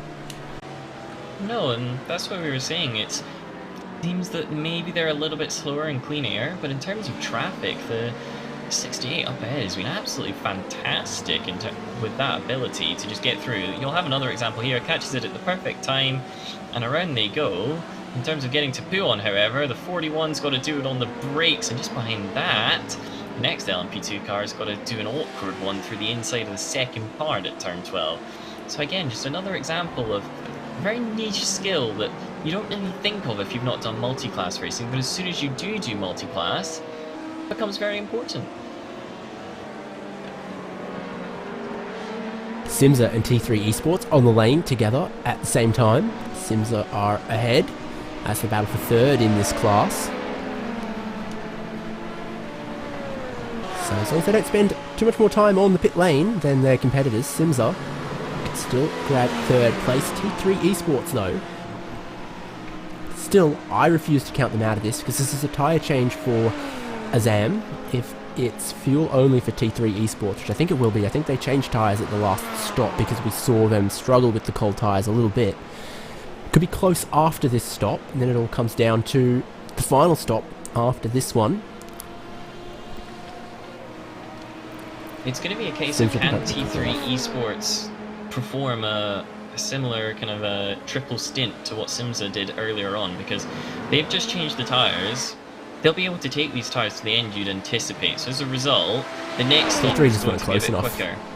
I mean, Simza, full service and out before T3 Esports even hit their pit box for their service. So yeah, Simza's just been too quick. They've built out enough of a gap that they didn't actually need to worry about being, undercut or baffled by the older tyres for T3 Esports. Longer stop wasn't a problem for Simza at all. They come out still comfortably in third place. So they've just been too quick. Too quick.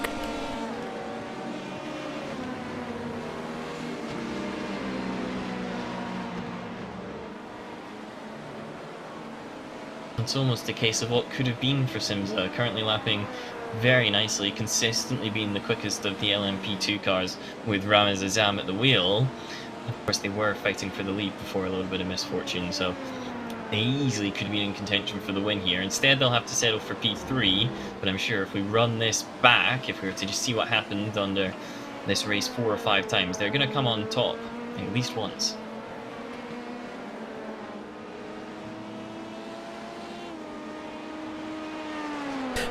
Tell you what, let's ride on board with Ramez Azam and his new tyres for a couple of laps here in the H&R 24 Hours of Spa by Mühlner Motorsport, broadcast by RaceSpot TV on the iRacing Esports Network. Ramez Azam is going to bring this car all the way to the end with those tyres and him behind the wheel. I would think just one more fuel stop for Simza Esports LMP2. Towards the end of this long 24-hour race, this is what it looks like for Simza.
Welcome back, everyone, to H&R Spa 24 hours by Mühlner Motorsport.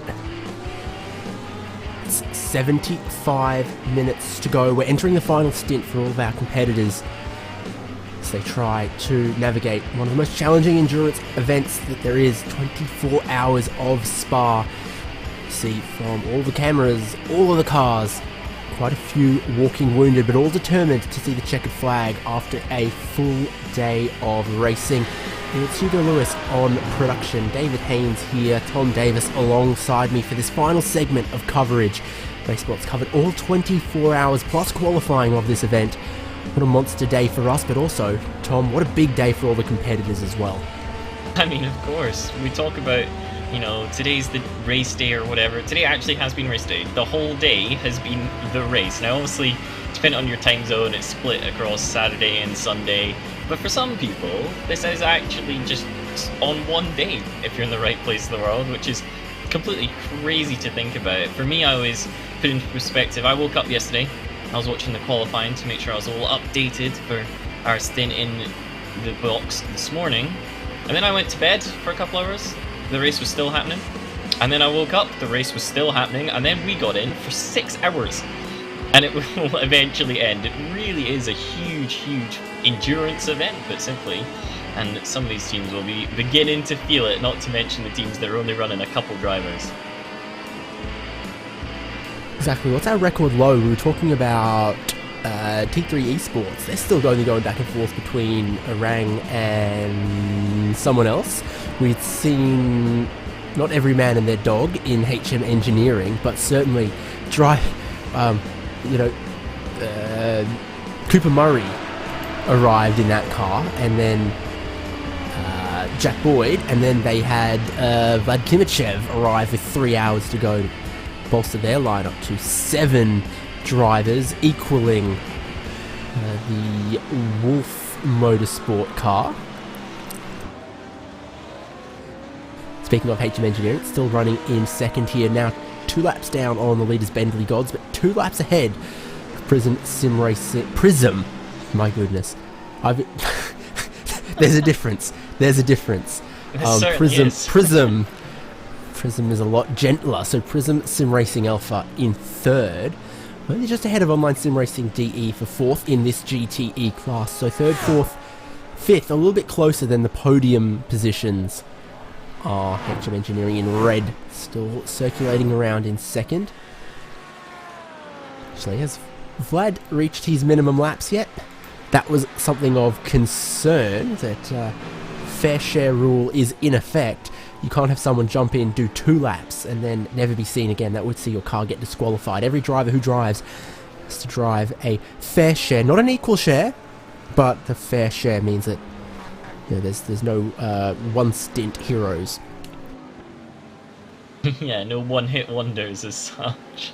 I think they're good now. Vlad Kimichev has driven 50 laps so far, and he might even drive that car all the way to the end. So I think that is no dramas there on the drive times from all present.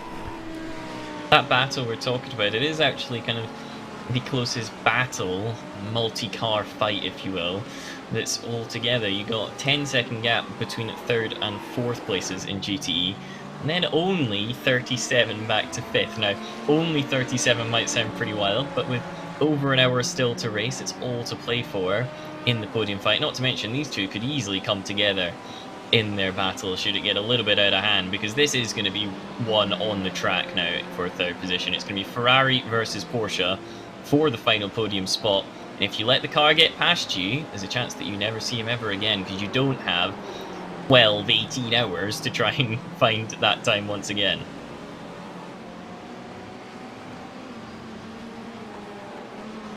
Yep, so it is just underneath 10 seconds between 3rd and 4th place. Online simracing.de Ferrari in a very Ferrari Rosso Corsa racing red, actually on the slightly richer side than a bright red, but a very good scheme indeed.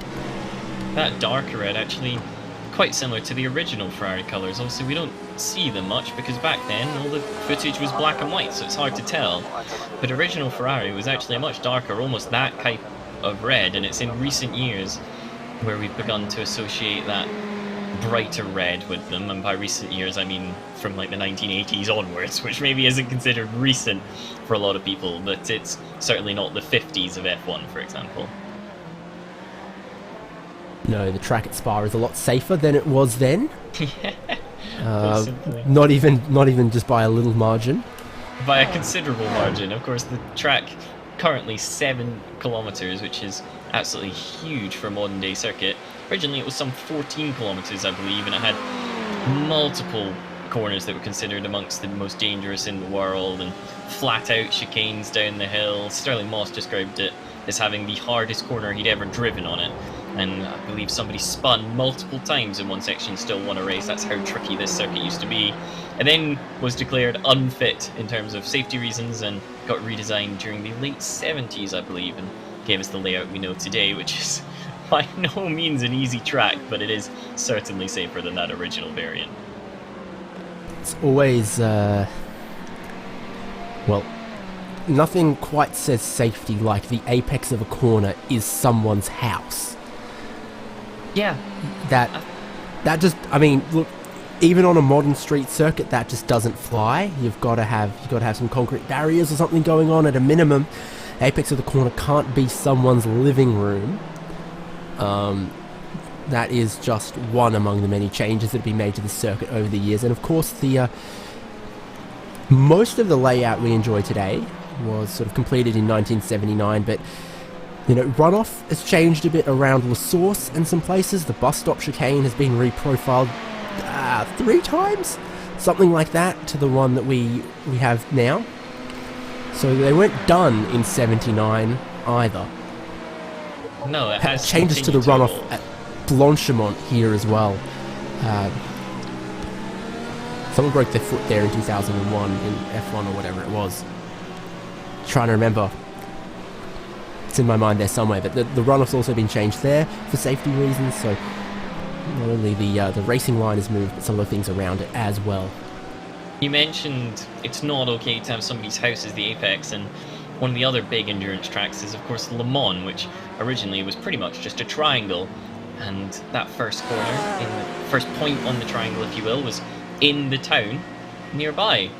You'll note that it no longer goes into town, and that's because it reached a point where it was considered unsafe, because if the cars crashed, they actually would have been in someone's living room. It was hay bales and in the houses, so it was changed from that.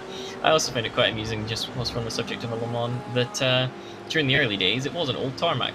Some of it was actually like dusty gravel roads down the Mulsanne Straight, so many of these classic circuits have evolved lots and lots over the years.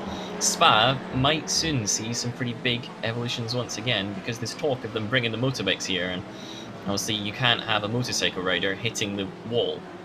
It's not something that can happen for safety reasons, same way you can have a car hit a foamy barrier. You don't want a rider to be hitting that, so it's likely we see some of this runoff change back towards gravel and all that sort of stuff, but I believe the previous coverage team covered that as well, so we won't get too into the boring, repetitive stuff. Here, you can see the HM Engineering, Vlad Kimichev, currently in that car still. This is going to be a stop for tyres. You can see it's already gone past that 30-second sort of range that we see for a simple in for fuel and out once again, so this is a long stop that might be able to get him to the end, you reckon, or will he have to come in once again?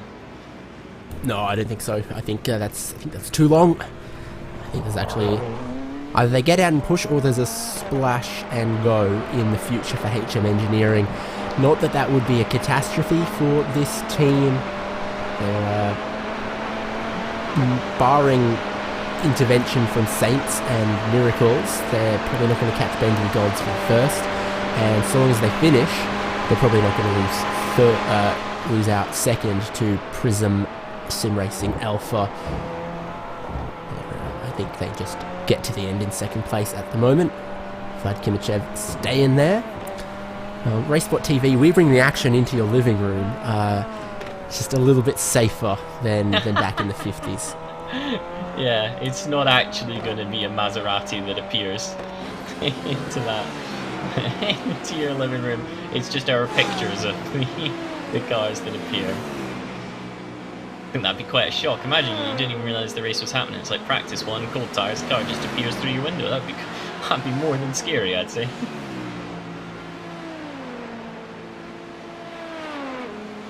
How do you get insured for that? How do you take their registration?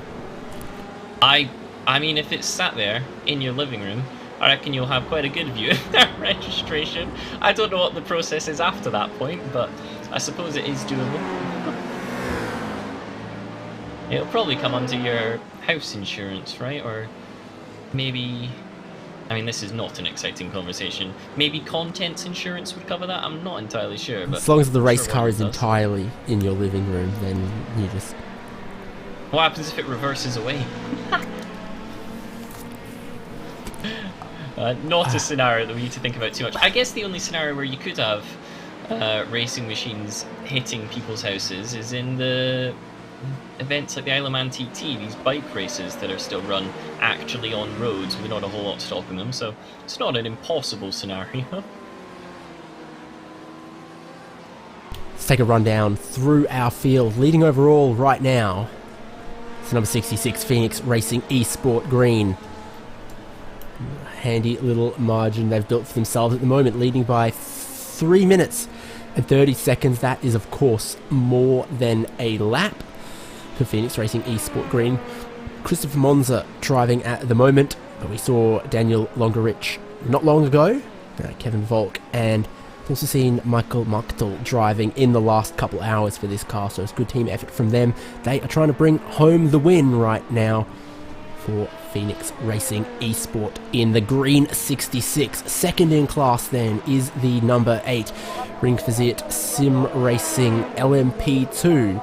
Andreas Almensberger, Ronnie Durig, Søren Kolidzic, Philip Bauer. At the moment though, it's Ronnie Durig, as we said, 3 minutes 30 seconds off the lead, but with 2 minutes ahead of Simza Esports LMP2 in third. So they are, a little adrift, time in front, time behind, trying to bring home a podium result here at Spa.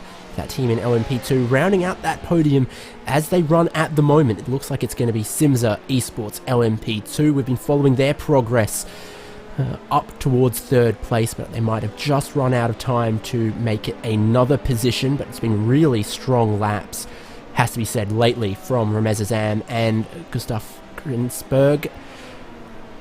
They have well and truly deserved a podium with their efforts there, and you can also see who joined them earlier in the race: Timo Toika, Roberta Edward, and Julian Reinhardt. That's for the Simza Esports LMP2 entry.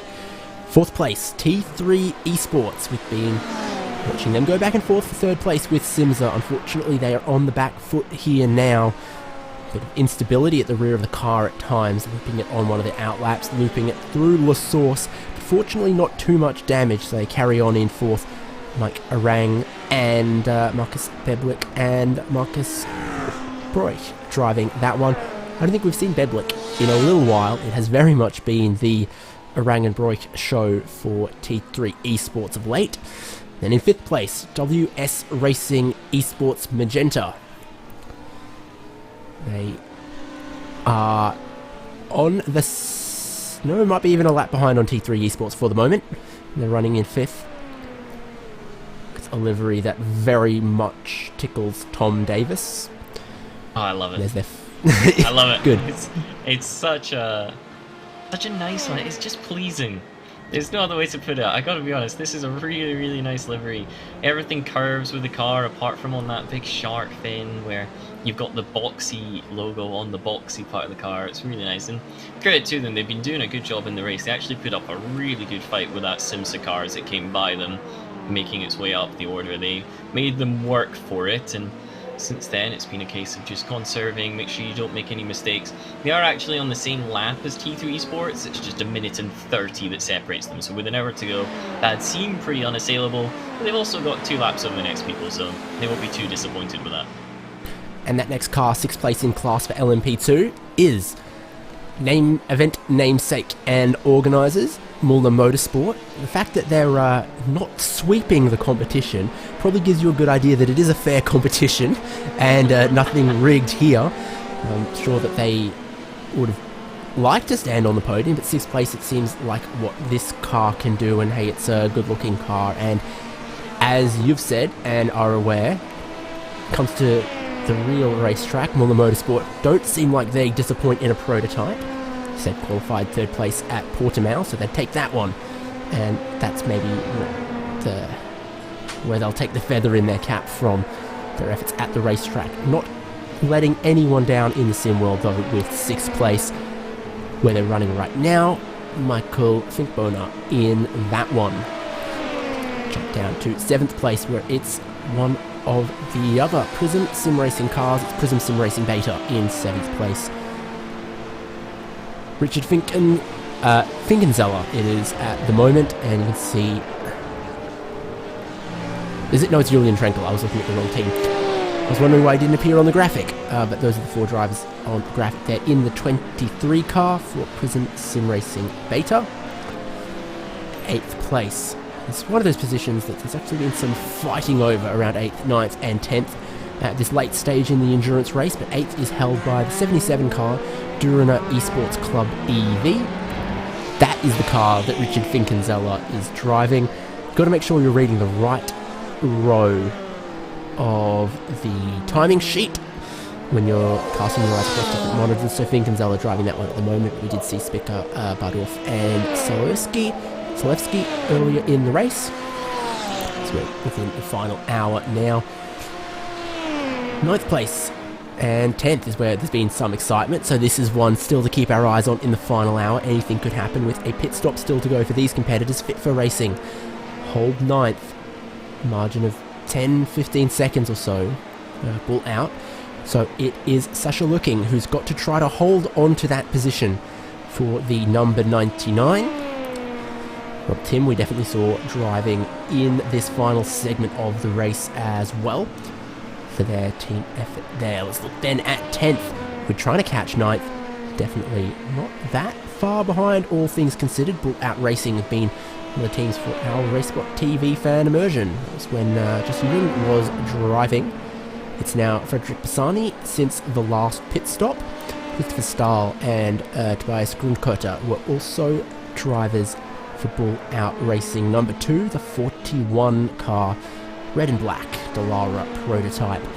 11th, also kind of red and black, Motul Racing Esports, but with a different sponsor in a different pattern. It's oil and lubricants company Motul Racing Esports. Something you also see appearing on BMWs, not uncommonly in motorsports circles. Pascal Feiss is driving the number 40 at the moment. There's been 5 drivers in that car whose teammates have been Mark Veit, Gustavo Javier, Daniel Kramsky and Nick Dysela. And that car is also looking in pretty good shape. Continue down prototype ranks of all the cars running, because behind them in 12th and on the same lap, that might be one to also not forget about. It's the Phoenix Racing Esport Yellow, sister car to the race leader. Michael Oberdree's driving at the moment, but Dirk Walter, Oliver Spies, Dirk Janssen, Peter Yuchem for the yellow Phoenix Racing Esport prototype. Actually dicing back and forth with the car on a different lap here, the Mühlner Motorsports vehicle. Interesting to see if anything happens there, but they're not racing for position at this point. And the final cars running in prototype are Low Grip Racing Team. Sammy Loeb is there again. Luca Becker, Tom McVell, and Jack Rotteville being other drivers. That's the Luxembourg flag on the sail fin, is it, Tom? Oh, I couldn't tell you. I gotta be honest, that's geography, not one of my specialist subjects back in school. Very much a numbers person. Is that Netherlands? Could that be the Netherlands? I thought. Okay, I'm googling this now. I was. So you can consider. You can continue with LMP2 cars, please. Yes. No, that looks like Luxembourg. Luxembourg is got the lighter blue. Okay. Oh gosh. Again, I say things confidently and they're wrong. I say things unconfidently and then I should have believed in myself. Same with the pit stops. Same with me saying that there were 7 drivers for HM Engineering when there was only 6. But there we go. Low grip racing team. Reflective on the top of the shark fin and then the Luxembourg flag below. Fantastic. Delightful. One other car running in class, and that is Angry Bull Racing. Flo Bossen from Team France for the iRacing license there. I'm driving Angry Bull Racing at the moment. Some other French-looking names in the car as well, between Bergeron, Jeremy Morin and Thomas Marino. I'm better with the German names and I'm still not that good with the German names either. So Angry Bull Racing are running around in 14th, but critically they are still running our one retirement from this class, Progressive Sim Racing. They are a lot of laps down. I don't think we've seen them running at all in the last 5 hours or so, unfortunately. So just one retirement from LMP2. Tom, it's your turn with GTE. Fantastic. Well, GTE, Bentley Gods. They have been really, really solid in this one so far. They didn't seem to have the overall pace, but they played strategy and stayed out of trouble. The moment you find Andreas Dahlstrom behind the wheel this one, of course Trevor Pastrami and Robin Sundqvist also available to the Corvette team, and at the moment they've got 2 laps over their nearest competitor, the 159 of HM Engineering. Vlad Kimichev is who we find currently driving this one. They've got one of the longer driver lineups in that red Corvette. You've got Rasmus Busk, Anton S. Gulic, Vlad Kimichev, Mark W. McCormack, Jack G. Boyd and Cooper Murray. Interestingly, at several points throughout the race, this car has actually been in the lead, but has fallen away in recent laps, maybe just choosing to be a little bit more conservative and bank that P2, given that the odds of catching the guys up ahead when they're 2 laps to the good aren't that great. They are, however, 1 lap to the good of 3rd place, the 152 online simracing.de. Stanislav Lennart's currently at the wheel. This one he's lapping around about 4/10 off the pace of the cars in head, but again he's relatively comfortable in the final podium position. Stanislav's joined by Olaf Matzenbacher and David Voleka, which I hope I pronounced correctly. It sounded relatively German. These guys doing very well. They are, of course, in that Ferrari, so different outfit for them, and they're using it very well. It'll have different strengths and weaknesses, all of which have been utilised perfectly to compete with the Corvettes in this class, which have been very much the chassis to beat. In 4th position, you'll find the 133 Prism Sim Racing Alpha car. This one, again, not a Corvette, actually one of the Porsche 911 RSRs running around. Currently, Danilo Hopfman is at the wheel. He's at the controls, making sure that he follows around. He's got a little bit more pressure behind him because it is under a minute to the Austrian sim racers, but I'm sure himself, Emmanuel Czech, Christoph Leiven and Tom Vielputz can handle that. As again, with under an hour left to go, anything greater than 20 seconds should be pretty comfortable unless you make some unnecessary mistakes. The 137 is who you'll find in 5th position. That's the Austrian sim racers Rot, one of the fan favourites. They've got that characteristic dog-eared rear wing after a little bit of contact, with Julian Kesselhut, Thomas Piber, Norbert Windholz, Marco Zieler and Konstantin Scharf behind the wheel of this one at various stages throughout the race. At the moment it is Konstantin that we can see there, and these guys lapping very, very well indeed. Still inside 2:13, so on par with everybody else in the category. Just ended up a little bit far back to challenge anybody realistically with this amount left in the race. Do ever have 3 laps over the 188 Ringfits Sim Racing GTE. Soren Matsgerth is currently behind the wheel of this particular Corvette with Kalja Birkenfield and Sven Paul ready to jump in should they need to be there. All of these guys hoping to get to the end pretty soon. It will be, if you haven't made a pit stop recently, 1 more pit stop to the end, and some of them will already be on that final run. 7th position, it's the 179, Stage 1 Racing Black, that iconic yellow colour on the Corvette. Of course, that's what many people associate with the brand, and you also find another 6 driver lineup to try and split the load. David Van Slambroek, Matthew Moliners, RT Boschart, Timothy Van der Broek, Rob Nunes and Sam Helson create one of the hardest driver lineups for me to pronounce with my Scottish accent, but we just about got there. And it's been a relatively calm race for them. They managed to get past Mühlner Motorsport and 11.9 SimSport as those guys got into a little bit of action, and since then they've just been hovering around on their own. We mentioned them just a second ago, the 123 Mühlner Motorsport. They are hosting the event, they're running this car, and it's been caught up in a few instances to say the least. Phil Hill currently at the wheel, and his team is completed by Daniel Schnur, Christoph Kuhneke, and Robert Schronleber is how I'm going to go for that one. I'm sure if you're in YouTube chat, please correct me with something that I understand in terms of pronouncing, because it is one of my big weaknesses and I'm very aware of this. But that car, again, rocking a very, very strange rear wing setup, unintentionally of course, but still lapping near enough on the pace. It's not been too bad. He's a few seconds off of the class leaders, but in comparison to the cars around, seems pretty comfortable. Jason Proctor is currently at the wheel of the 9th position at 219 machine. This one, the other of the Ferraris, with, again, a lot of damage. You can see that that car has been driven around for the past 24 hours, to say the least. Jason's joined by Dave South, who we made a good pun about South North earlier that I'm sure he has heard many, many times in his racing career. Sven Hartmann, Nicholas Bockenfusa, and Matthew Giddens have all had little stints at the wheel of that Ferrari, and although it doesn't look at its greatest right now, I can assure you that striking blue and black livery was fantastic when the bodywork resembled something a bit more Ferrari-like in terms of its delicacy and finessed touch. That's the word I was looking for. I was about to say financial. I'm sure Ferrari does require a financial touch. Not a cheap car, but not the word I was looking for. 10th position. And in penultimate of your runners is Valkyrie iRacing Green. We've not actually spoken too much about the 142. They've just kept themselves out of trouble, which is often a way to find success, just this time not quite having the pace. Currently, Nikolai Richters is managing this one through this flat-out section of the circuit.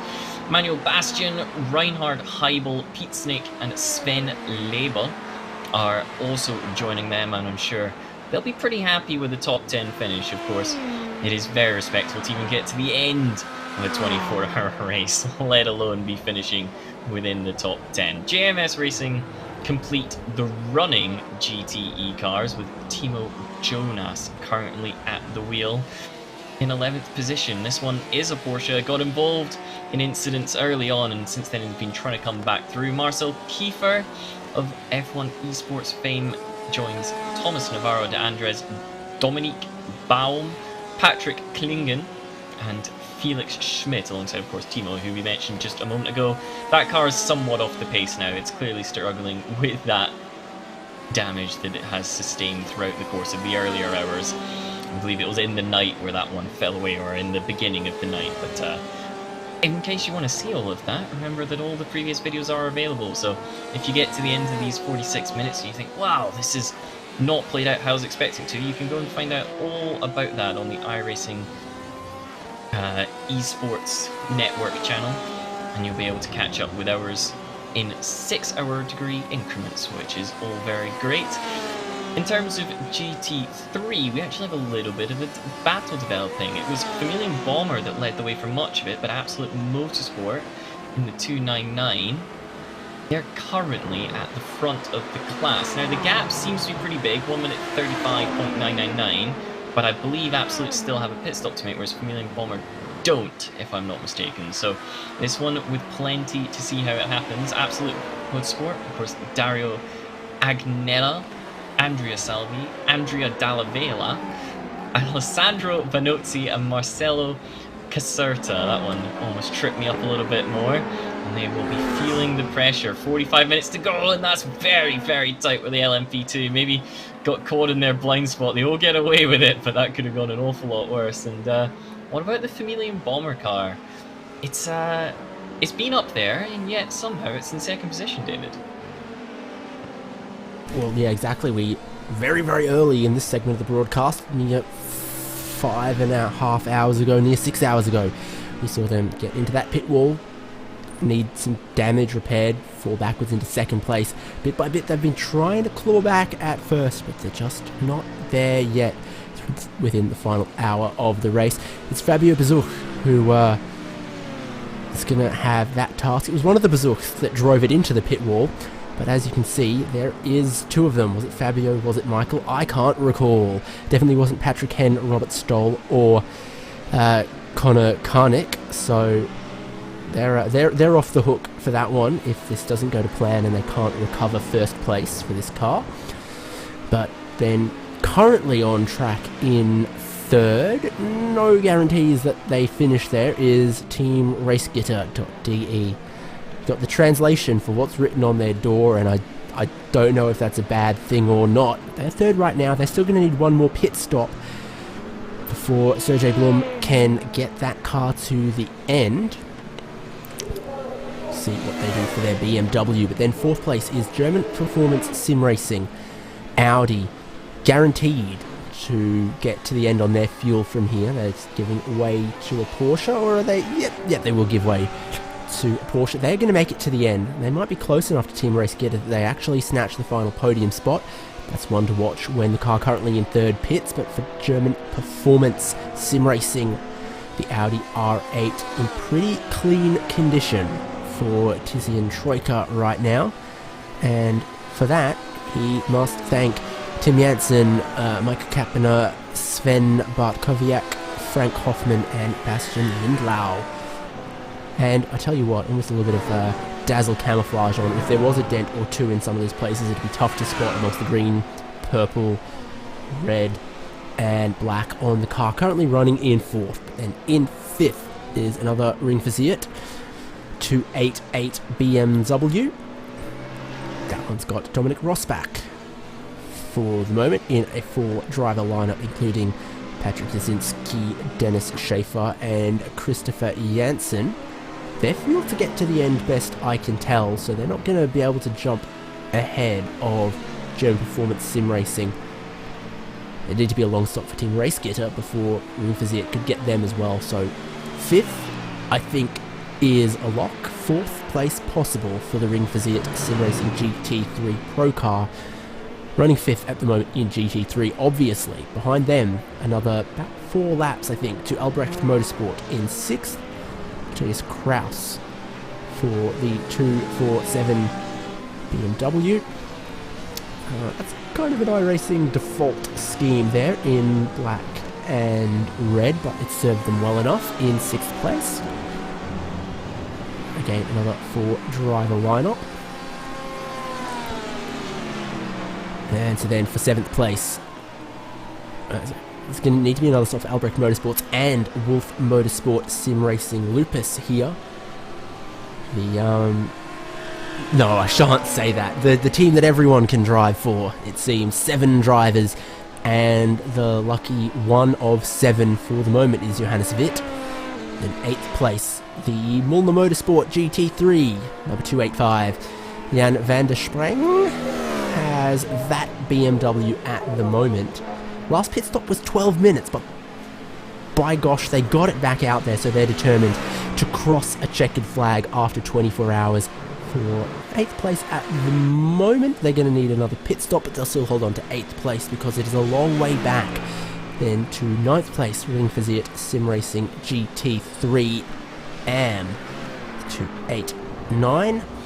David Kemper driving that one, and I think they managed to find a bonnet for it. There was, between themselves and Mühlner, both of them at some stage I think have missed a bonnet off their BMW, but there must be a good spare parts truck in the paddock, because they're back out for 9th place. Again, another team well delayed, well damaged, but their spirit unbroken, even though at some points it seems their car was. So they're the last car running, 9th in class.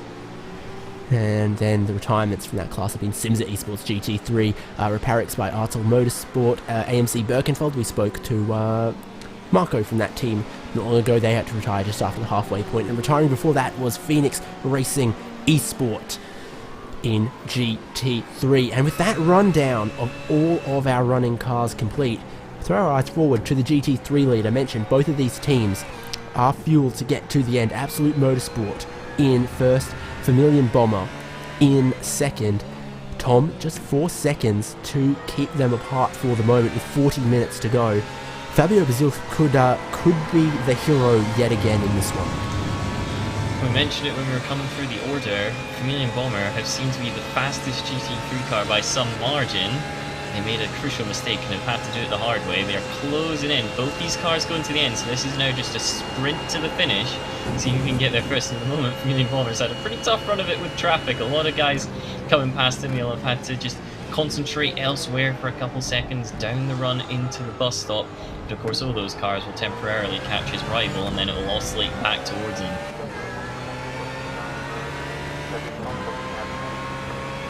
As far as a lead battle goes, this is one of the best that we have got. 4 seconds after nearly 24 hours. Audi versus BMW. It's a battle they're used to seeing at the Nürburgring. It's a battle that we're going to have at Spa. Underneath 4 seconds. So Vermilion Bomber, very smooth inputs. The big GT style wheel for the BMW. I miss those. Everything's going butterfly and formula style. Never hurts to have a GT car with a round wheel.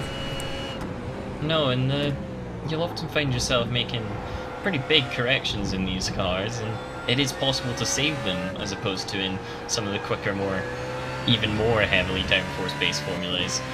So here, having a bit of wheel that you can just grab onto when you need to turn it pretty pronto can be very useful. So in terms of weight loss by getting rid of it versus utility that you have by having it, it's actually worth having it in these cars, which is always nice to see. Closed in through the quick early sector, but it seems like in the middle sector, Absolute Motorsport are just able to hold the gap a little bit better. So this one is going to get very, very tight near the end, because I can assure you, Andrea Salvi is going to fight everything for this position. Also love those BMW M colours that mark the top of the steering wheel, like the 3 stripes that you get on the M logo or on the badge, on the grille, or like you have on a 320i if you're one of those people who likes to pretend that your BMW 320i is equivalent in performance to a BMW M3 or M4. We all know someone like that. Don't be that guy. Vermilion Bomber though, they have performance. This is a real race car for them. Now just 2.5 seconds behind Absolute Motorsport. Excellent design in Audi. Third place, Team RaceGetter.de are in the pit lane for their final stop. And German Performance Sim Racing might just grab that third place as well. So I don't think any position on the podium in GT3 is yet locked in and tucked away. No, it's all still to fight for. GT3 coming good near the end of this one. The gap between your leaders down to just 2 seconds now. So that was, what, 1.6 seconds quicker on the last lap? That is an insane amount of time. I believe it was even more than that, actually, just checking the time screen. So it's all about the pace of Vermilion Bomber.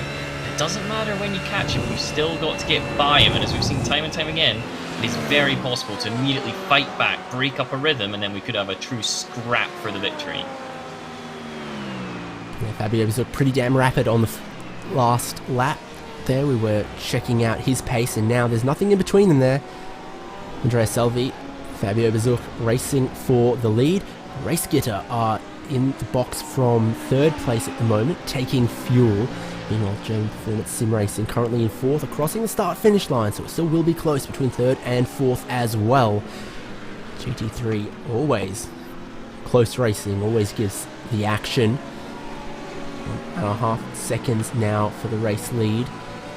RaceGetter.de are leaving their box. That is going to be so close for third as well. Very, very close indeed. However, I'm somewhat doubtful that it'll be closer than this, because the gap's now under 1.5 seconds. Chunks of time being lost to Vermilion Bomber here, just hemorrhaging it every single time we reach a straight. It would seem like that BMW is just capable of getting such a good exit, such a good traction area, that it then just begins to claw it in. Again there, it's once we get onto that little short straight under acceleration now, I'll have to go wide to let through that LMP2 car. the result just drifts a little bit, and that might give a 10th back to the Audi that currently leads the way. Indeed it does. They did swap places for third in this class. German Performance Sim Racing back up into third. Race Gitter just behind them in fourth. 1.2 seconds for the lead. BMW often strong on the brakes through the twistier corners. Maybe that V10 for the Audi is decent down. It's parts where it matters. The strength behind the wheel for Fabio Bezook closes the gap on average. Second faster on that lap.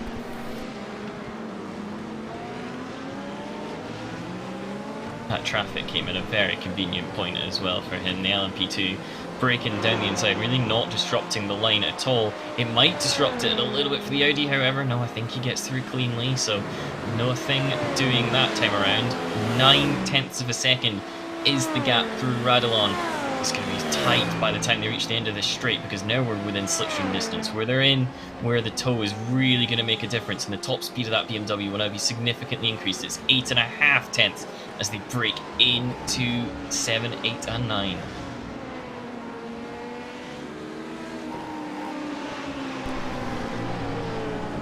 Confused about that first number, but the numbers on the laps subsequent make a lot of sense. I believe that was the pit stop lap for Absolute Motorsport. Pitted 6 laps ago, not 3 or 4 laps ago. That's what is confusing me, but what you cannot deny is what you see with your eyes. The gap underneath 1 second between first and second, no cars between them. Absolute Motorsport a little wide in the middle of Pouon. Really struggled for the grip there. Vermilion Bomber with a tight line, moving around a little bit. I think they've got a bit more grip. I think the tyres look a little better for Vermilion Bomber. The Audi might have eaten them up. It is wiggling here, there, everywhere. Might be decent enough in a straight line, but this does not look planted at this point. It's not necessarily even raw grip, it just could be the fact that this BMW is very, very stable, so as the grip begins to go, you can have more confidence in it, whereas in the Audi just being a little bit hesitant, and now there's an opportunity for a run from Fabio Busch. Certainly is. Through Blanchimont, he has a tiny tap of the brake pedal. Is that to help the car turn in, or is that so that he doesn't run up the back of Andrea Salvi, who he is battling for position? Motul LMP2. Right here, we'll be fully aware that this is a lead battle, and actually decides he needs a pit stop. And we're within the final 35 minutes of the race. That LMP2 is going to be able to pit and get home for Motul. Down the inside for Fabio Bezook. Big movements, but not close enough to make the dive bomb on Andrea Salvi, but letting him know he's there, that he's going to race for the lead of GT3 here, right in the closing stint of H&R. 24 Hours of Spa by Mühlner Motorsport. And it is Absolute Motorsport and Vermilion Bomber who are racing for the win here. So close up the top of Radion. That is a touch, surely, from Fabio Bezook on the back of Andrea Salvi. Salvi taking the middle of the road. Bezook is going to be the outside at the end of the Kemmel Straight here. Into Lacombe they go, nose to nose. Vermilion Bomber don't have the confidence to throw it around the outside. They're going to have to wait for another opportunity, but still half an hour of play. Surely they've got the pace to eventually make a move, make it stick. How about the inside of Rivage? No, it's not going to stop them from looking. It was just a case of couldn't go to the outside as both of these guys were being passed by some of the faster category cars, so had to stay behind the Audi. Didn't want to lift out the throttle because then you might allow it to get away, so just a little tap instead, and the Audi was arguably saved there, because otherwise you've got to feel like they'd currently be behind the BMW. Yeah, for sure. I'm just not seeing a lot of stability from the Audi in the high-speed corners. In the lower speed corners, Rivage and the bus stop, the Source seems to be able to hold its own. I really do think I see the rear of the Audi moving around a little more in the high-speed corners to the loaded sections. Like here, towards Blanchimont. Not close enough this time, not as close as a lap ago, almost as well. But I don't think that will dissuade Bezook.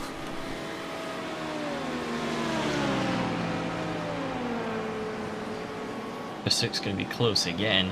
through Radon this time. Have they timed the run a little bit better? Are they going to be close enough? They're going to move to the inside, but it's not quite on, so tucks in. Maybe just aware of that LMP2 car closing in and didn't want to pull out for the inside and then get hit from the rear. So tucks in once again, just showing all the time to the mirrors. This LMP2 car is going to get past them both into lower source, and here comes the move.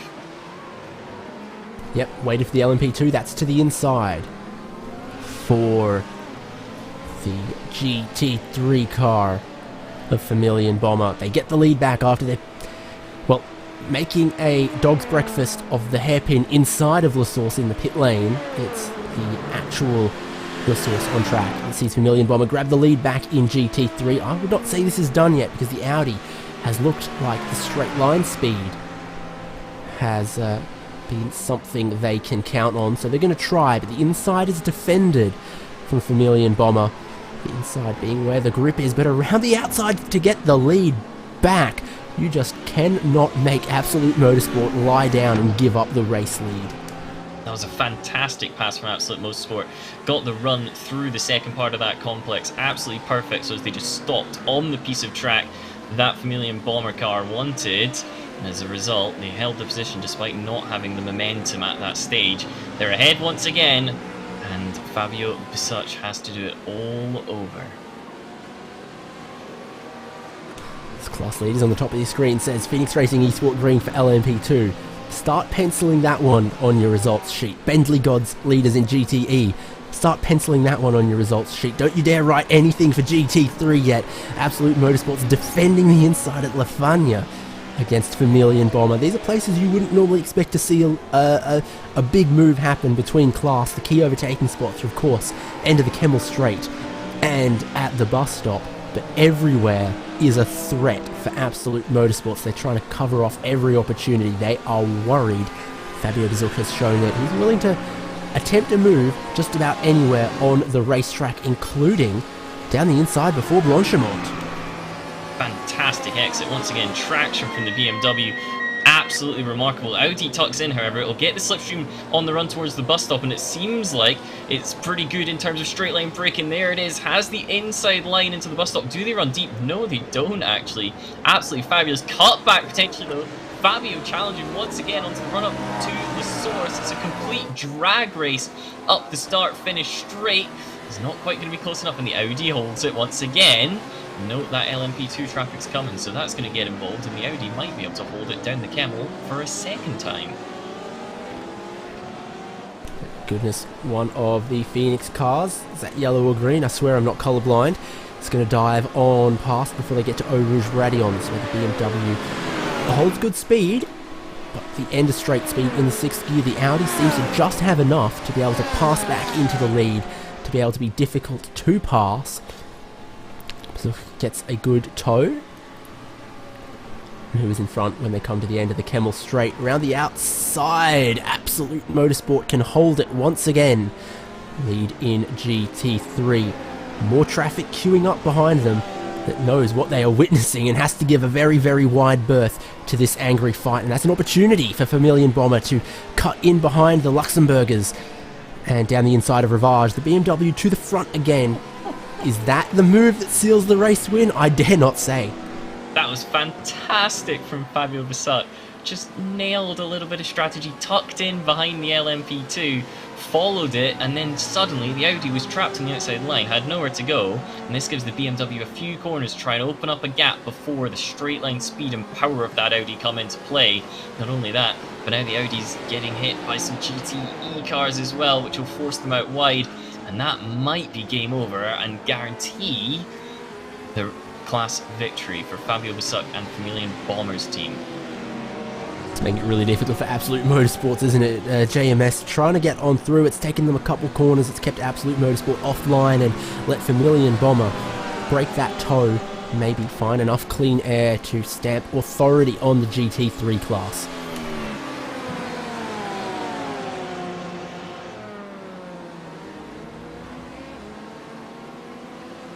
Look how quickly that gap has gone up. That gap is just elasticated immediately. It was up one side, they got close together, and then it's fired itself up again. That is exactly what Fabio needs to do, because no longer is the Audi in the slipstream, so it won't have too much of a straight line speed advantage down the Kemmel straight, and as soon as we hit the middle sector, that BMW will just be able to power away with the stability it's got. Michael Bazuk says, "Go Fabio, my son." So now, that lets us know something I didn't know. It might be a father-son team of Bazuks on the Vermilion Bomber, and that would maybe make sense where the team name comes from. Who knows? It all pieces of a jigsaw puzzle right at the end. Things I might have known were I here for the entire 24 hours of the broadcast. But Vermilion Bomber putting a couple of cars between themselves, and second place in class. Nothing between 9th and 10th in class, though. We've ridden on board a handful of laps already with Bull Out Racing, and I tell you what, their day is not done till the end. No, this battle pack has kept on coming. It's kept threatening to give us an on-track fight, but always the pit stops have come and gone, and we've never actually seen the overtake happen. However, this time, Bull Out's looking to be under a lot of pressure. They go around one of the BMWs into the source. That will give them a little bit of an advantage, because Pitfur and Sasha Looking are stuck behind that. Compromises their run, and Bull Out just get a little bit of a gap, but the slipstream's so powerful in these downforce-centric Dallara chassis that he might even be up behind them by the time they reach the end of the Kemmel. Gets a fantastic run through Radeon and Erouge, then gets a tow from one of the Audis, and he's actually not quite going to be close enough to try it, but he's lapping a considerable degree faster at this point. Just to make way for Phoenix Racing Esport Green there. That knocks Sasha Looking just back a little bit, gives some more room to Frederick Pisani from Bull Out Racing, the black and red prototype. Now a little bit further up the road from him as we look from on board. Pretty sure both in this battle, 9th and 10th, are going to the end from here. Just 23 minutes to go. Sure, the fuel tank does not last forever in these cars, but they've stopped recently enough. I think that's that. Not sure he's expecting to be let through so easily at Huon. He wasn't able to take full advantage of it either. Had already started checking up somewhat. Now he's going to have to lose out to... Yeah, the traffic is not breaking the way. The 99 car, pretty much every single corner in the middle sector is they've had to get out the way or dive down the inside of somebody that they weren't expecting to. Handily, they'll now get a tow up through Blanchimont, but that's a little bit of compensation, probably not enough, because look at the gap that's appeared between themselves and the Bull Out 2 car. Yep. Last lap, very equal lap times between them. This lap, Fit for Racing have lost a handful of seconds to Bull Out Racing. And even had some cars lap them and some other cars unlap themselves. The number 10 being Angry Bull Racing in 14th place. Decided they wanted a lap back. So what was a 2:05 for Bull Out was a 2:07 for Fit for Racing. Not their strongest lap, unfortunately.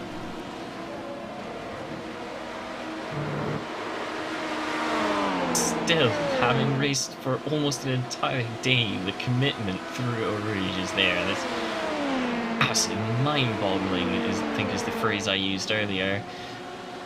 Just in terms of how happy they are to just go, yeah, I can take this flat, I'm going to hit this little bit of inside curb and my car can absorb that, but no more, and around they go. Bull Out Racing now have a little bit of an advantage. They've also got the option to pick up a tow from the 66 car for a couple laps, and that might be enough to stave off the attack with only 20 minutes or so left on the clock. Yep, Phoenix Racing Esport Green just there in front.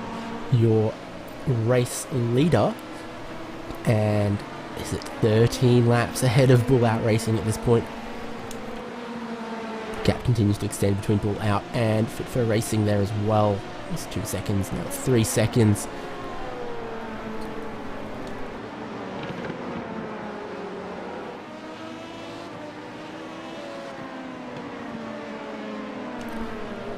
Simsa Esports still flying, still the fastest LMP2, just a shame about their delays in the race. They really laid the smack down deep in the race here, just 2-minute ones, 2-minute deads, when a lot of other teams are doing 2 3s, 2 4s, 2 5s. Pace has been there, but it is just such such a task to get laps back, especially at a circuit this large, 7 kilometers, as you say. So it's Spa-Francorchamps.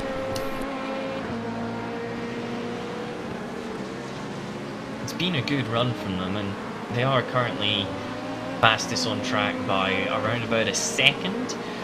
The issue is they've got 1 minute and 40 seconds until the next car, which is not a realistic degree to catch, and you've got to feel like Rinfitzer are probably not lapping at the maximum capability, given that they're in pretty much a gulf between cars at the moment, and you can say the same for Phoenix Racing at the top. So the top in the LMP category, just conserving, making sure you don't make any mistakes, potentially the exception of Ramaz, who is certainly still on it. However, a 2-minute 1.8 might actually be cruising pace for him, given that we've seen him in the 2-minute zeros. Yeah, if it weren't for other commitments for him, I think he could do this all day. Could see Ramez do this all day. But only 20 minutes left.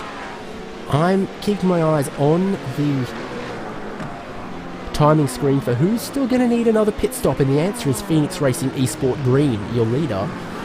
Going to need to stop in about a lap and a half. That's just top off the tank, get them to the end. No worries for them. They are a lap and then nearly another lap ahead of Rinfitzer. They can take a pit stop if they need it, which they will.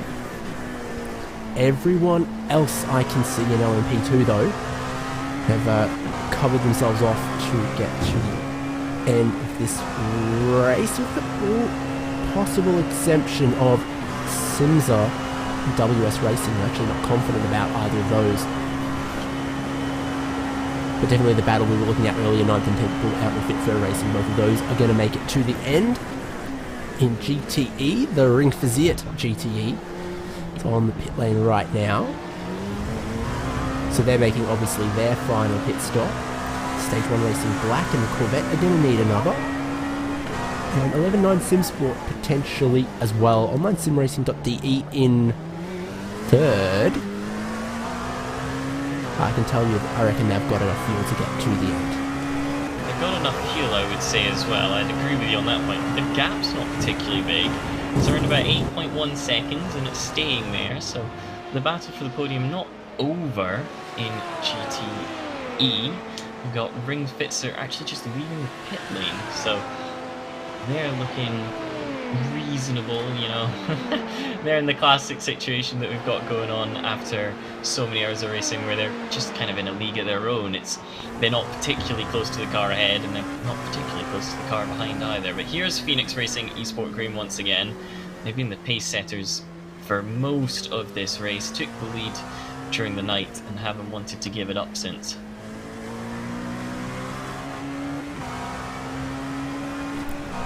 So the home stretch, the home leg, the glide slope home, and then for Phoenix Racing Esport Green, still got to have their wits about them in the traffic.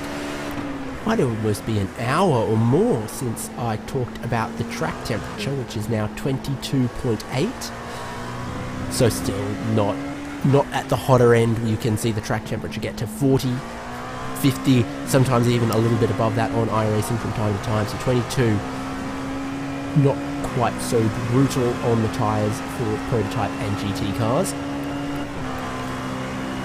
I believe it was Jerez earlier on in the year experienced 70-degree track temperatures during a few of its races, so it's 20 degrees or so is pretty tame for most race circuits. And this is the final pit stop. Yeah, so this will bring down the gap. It won't by any means put them in danger, but it is just a classic case of get in, make sure you don't hit the pit wall up at the hairpin, which has proved to be more difficult than we would have expected, and then just get to the end, don't make any silly mistakes.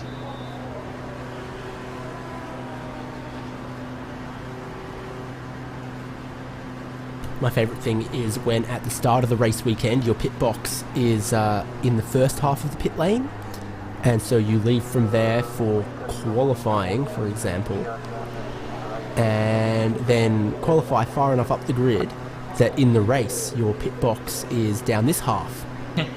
of the grid, and you enter pit lane, and you get to where your pit box was, and you're like, where's my pit crew? You keep going through the lane, you come around the hairpin, and you're like, I didn't miss them. There they are. That happens sometimes. From practice and qualifying to the race, your location of your pit box can change, but they've made plenty of pit stops at this point. They're going to know precisely where they're going, right at the end of the lane for our LMP2 leader. And fuel, and a driver change. Wow, Michael Markdal's going to get the honour to see the checkered flag, hopefully in first position for Phoenix Racing Esport Green. I would have thought with 15 minutes to go, you just top the tank up, get back out there. But no, they're comfortable with their gap. It's a driver change, it's a tyre change. No point for fastest lap, so I'm not sure what we're aiming for here, but maybe Markdal gets the honours. Yeah, it might be pre-organised that Markdal comes in. In terms of changing the tyres, obviously then it's a case of just make sure you've got the most amount of grip. Reduces the chance of you making a mistake late on, I suppose, so less chance of them spinning it round. And then if you're changing the tyres, you might as well change the driver, just get someone a little bit less fatigued in, someone who's less likely to get some cramp in their toe or something ridiculous that forces them to hit the brake and suddenly they're off. So it's just marginal gains, I suppose, for the Phoenix Racing Esport team, because they've done everything so well up until this day that they have a little bit of time to spend in order to find that. They do leave pit lane, all of that done. A lead of at least a lap still, so really no worries there. They could have done more at the pit stop and still been quite comfortable in their lead for Phoenix Racing Esport Green. WS Racing Esport Magenta now have got to make their final stop as well. One of the cars I wasn't confident about, and I think there's also going to be one more for Simza, so they might not end up as close to Ring Vizier in second as we thought. They might be a little closer to T3 Esports in third, fourth. They could actually come out quite close to T3 Esports here. The gap's 1 minute 50, and what did we say the pit stop time loss was? About 1 minute 30 if you don't take tyres, so it's not going to be alarmingly close, but it's going to be tighter. Yeah, they'll be on the same lap, that's for sure. Fit for Racing have found something again against Bull Out Racing. That looked like it was definitely going in the favour of the red Bull Out Racing car. Now Fit for Racing back in it. That is quite amusing, isn't it? The fact that the Bull Out Racing car is red. So when you put it in that order, you end up with Red Bull. That would be a clever bit of sponsorship for them. Obviously not endorsed, and other energy drinks are available. But quite an interesting coincidence there. I would find it amusing if they've done that on purpose, just to try and catch us out. This gap is coming down. There was a stage where it was up to, I believe it was 11 seconds as a result of the traffic, and now it's 2.5. So it's all still to play for, with 12 minutes left on the clock. What's that? 6 laps, depending on where you are on the track at a given time? When the overall leader crosses the line next, they're going to have 6 to go. So that being Phoenix Racing Esport, of course. Then for everyone else, it depends where they are near the class leader. But if they're going to stay on the same lap that they're on right now, that'll be 6 more now for Bull Out Racing and Fit for Racing. They last pitted. Got to click on the right page. 13 laps ago and 12 laps ago respectively. So if there is 6 more for Bull Out Racing, I've not seen a prototype do 19 laps in a stint, and that's what they're going to have to do for Bull Out Racing to get to the end. Fit for Racing, 18 laps since their last pit stop to get to the end. If there was 6 more when they crossed the line then, Bull Out Racing might need a splash and dash or need to save fuel. If they are saving fuel, that might be where some of that gap has gone. Do you reckon there's some sort of strategy here where they actually save some fuel, then let the Fit for Your car buy for a couple laps so they can slipstream it and save fuel? Because the splash and dash is just conceding the place, so you might as well try something a little bit more odd in the hope that it works, right? Yeah, it's a splash, but it's hardly a dash with this length of pit lane. Yes, it's a splash and meander. Simza, T3, Mühlner, all on the pit lane from prototype, so Simza and T3 aren't going to make it to the end, and both of them pit on the same lap, which probably means that third and fourth isn't going to swap positions there. It's getting easier to count backwards now with just 10 minutes to go here at Spa.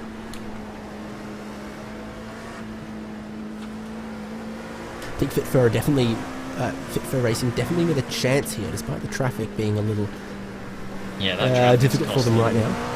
It might end up costing somewhere around about a second and a half next time we see the time. Well, it's cost them more than that. It's cost them almost 2 seconds being caught up in GT traffic of various classes. So eventually they're through, but what was almost a 1 point something gap is now 4.2.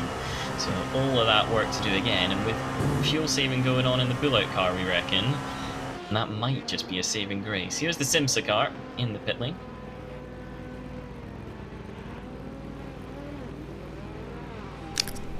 At one point they cleaned off the bugs and the detritus off the front of their car. T3 get going, but they are a whole lap down on third place car of Simsa. Not the case for Simsa now with a very dirty car, but just 15 seconds of fuel for T3, 16 seconds of fuel for Simsa to get back out there. They're taking the typical top the tank off, get to the end strategy, not like that for Phoenix Racing Esport, where Michael Mechtel decided he wanted to take the checkered flag for reasons as yet unknown to us. The glory. It's always the glory. Everybody wants to be the person who waves at the crowd afterwards. And obviously, you can't so much wave at the crowd, but he'll be able to drive around, presumably with some cameras on him if he picks up this one. So it's there is something in it. Of course, it means that we say his name a few more times, which I know some drivers who are new to the coverage world, for example, are always a fan of hearing themselves. It's one of those big moments where you're thinking, yeah, I'm progressing up the way in the world. You've gone from racing on your own to racing online, and then you're racing in a broadcasted competition. Hearing praise from the commentators is one of those big steps, I know, for some people, so there's a chance it's got something to do with that too. Maybe he's the only one on the team who knows how to do some burnouts, so they decided he needed to. You know, I mean, I've seen people try and fail doing burnouts in these LMP2 cars. If you don't have a button mat to disable the traction control, or whatever the particular technique is, then yeah, no one likes a sad burnout. Yeah, just kind of like a gentle puff of smoke rather than an actual burnout. Just like, oh yes, that was fun. Let me continue on. But yeah, it's a fantastic drive for the 66 car, to put it simply. We were talking about, you know, they've changed the tires or whatever, but they've done it because they can. And they can do that because of how good they've been earlier on. So really, really great from them. I mean, it doesn't get much better for that.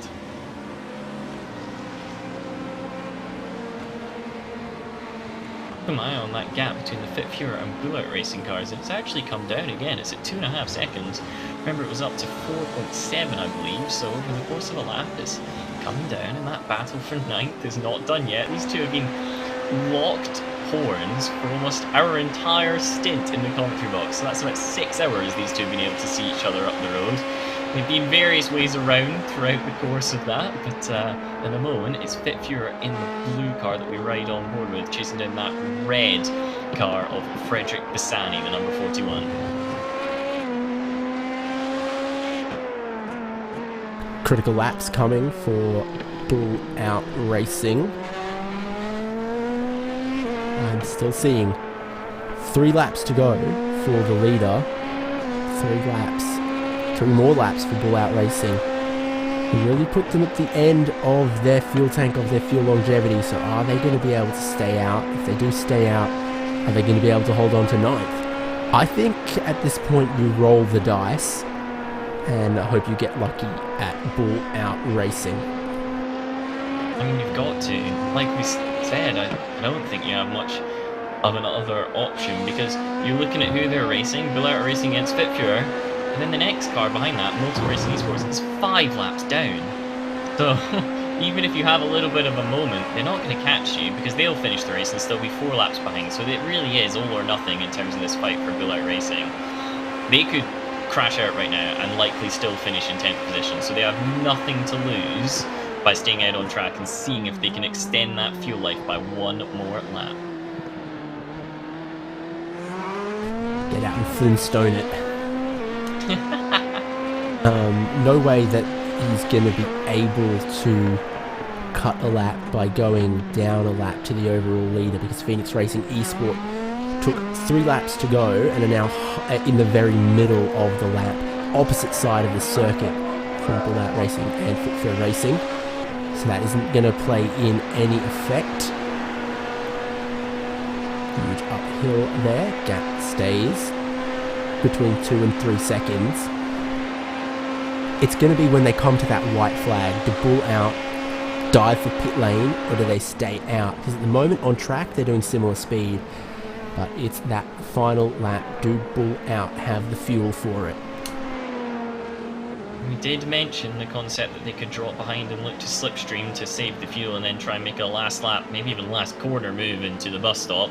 It's too late for that. The time has passed for sitting and then going for another overtake. So they are committing to leading this little battle from the front of it, and hoping that in 2.5 seconds, maybe a little bit more because they can lose time in appropriate places, they can save the fuel and hold off Fit Fury Racing. But Sasha looking to do anything else and just push 100%. And I'm sure they'll be listening into our commentary. They'll have the timing screens up and they'll be aware of the issues for Bull Out Racing, so they'll know that eventually that red car is going to have to give up some time in order to make it to the end. All the 4 drivers from Fit for Racing who've driven at any point in this race are online right now. Sasha Looking, obviously, David Ripprecht, Robert Tim, Lars Leibniz, they're all online. There's no one who's driven yesterday, packed it in and decided they don't care anymore. So they're around, probably watching this closely. Oh, dear, this hasn't gone quite so great. Oh, that's Race skitter. That's a little bit unfortunate. And there goes 3/4 tenths. Now a flash of the lights. Eventually, the straight line speed of that Dallara gets it through, but just another little thing that goes the way of Bull Out. And that's been the theme of these last few laps, the fact that although Bull Out is struggling, they're getting the run of it in terms of the traffic, because they don't seem to have been held up too much. And every time we've hit a pack of GT cars, a couple of seconds have gone the way of Frederick Bassani. To be brutally honest, the last couple of times I've seen it, it hasn't been particularly clever through the traffic from Sasha Looking, if I'm honest. Just sort of throwing it into the corner, getting bottled up behind the GT cars in the mid-corner, giving away all of the speed, and then not having the momentum to be able to pass them on the short straight before the next corner. Now that's a little better. You know, you carry more speed through the corners as the prototype, then you use that speed you carry through the corners to pass them on the straight before the next corner. If you let yourself get, slowed down to a GT speed in the middle of the corner, it's tough to get your speed back up enough to pass them before the next corner. We saw that happen through Lafagna and then Campus Stavolo, that section of track on the previous lap. It's where a lot of the time went.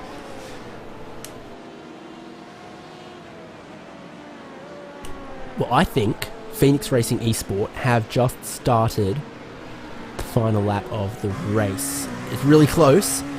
It's going to be very close, but I agree. I think they're there. So here we go. Last time through a rouge for Phoenix Racing Esport. Can they keep it all together? I think so. They've got the freshest tyres of anyone on track in their class. And if that is the case, Bull Out Racing are still in trouble. So by my calculations earlier, yes, this should be final tour of the circuit and a victorious tour for Phoenix Racing Esport. Green in their class, of course. All classes are equal, some slightly more equal than others, but a win in GTE for Bentley Gods if they bring that one home, and a win in GT3 for Vermilion Bomber will be just as sweet for those teams as well. After an absolute mammoth effort, 24 hours of racing here at Spa-Francorchamps. Not an easy circuit by any stretch of the imagination, let alone with large combinations of driver changes, multi-class racing through the day, through the night, changing track conditions, changing drivers, setups, tyres, all of which have stretched our competitors to their absolute limit across 24 hours of Spa. And Michael Meckel will take no more risks in this one. He'll wait behind namesake Mühlner Motorsport's GTE. Thank you to them for all of their support, all of their work in putting this great race together, and I'm sure many of the competitors and drivers would join me in thanking them for this fantastic event. You can see the time, 10 seconds left, about to tick across. Phoenix Racing Esport Green are ready to take the checkered flag from Spa, H&R Spa, 24 hours by Mühlner Motorsports. Barney has that checkered flag ready here out of the bus stop, and Michael Mechtel flashes the headlights. He is thrilled to be the winner at Spa, Phoenix Racing Esport Green LMP2 champions.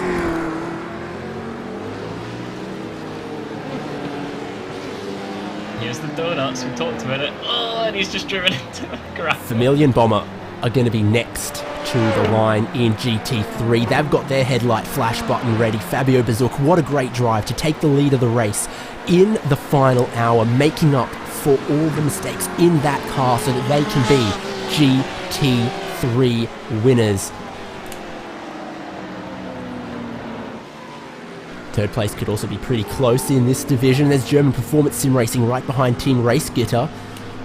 This is going to be very Are they going to get to the checkered flag before Bentley Gods do? I'm trying to work that one out, but those are two battles to the checkered flag to watch for. Final lap, obviously, for P3, P4 in GT3. The Audis look pretty strong in a straight line, but the only overtaking opportunity left in the lap here is at the bus stop. What is Tizian Troika going to do? Is he close enough behind Sergey Blum for a move? Does not seem likely. Team Race Gitter, I think, in GT3 are going to hold on to third place. It almost looks like German Performance Sim Racing have run out of fuel. A fantastic performance then by Sergey to pick up the podium on the last lap. The Audi has actually run out of fuel, I believe. It's gone very deep, and there's the Bentley Gods. Andreas Dahlstrom bringing it across the line for a fantastic GTE category victory. Indeed, 2 laps clear of their rivals. The Corvette takes the win in GTE. 9th and 10th, somehow, bull out, managed to do 19 laps on the fuel. They saved it, and they are going to grab 9th. So there's only a few other cars left out on circuit to see the checkered flag. They include JMS Racing 182. But once everyone crosses the line, we'll bring you the results here from Spa. What a race. Again, your 3 winners. Phoenix Racing Esport Green for LMP2, Bentley Gods for GTE, Vermilion Bomber in GT3. Ring Fiat Sim Racing LMP2, they're one of those cars still yet to take the checkered flag, and they are about to do so in LMP2 to also stand on the podium in the fastest class here today and yesterday. 24 hours of racing plus qualifying, all of it covered by Race Spot TV.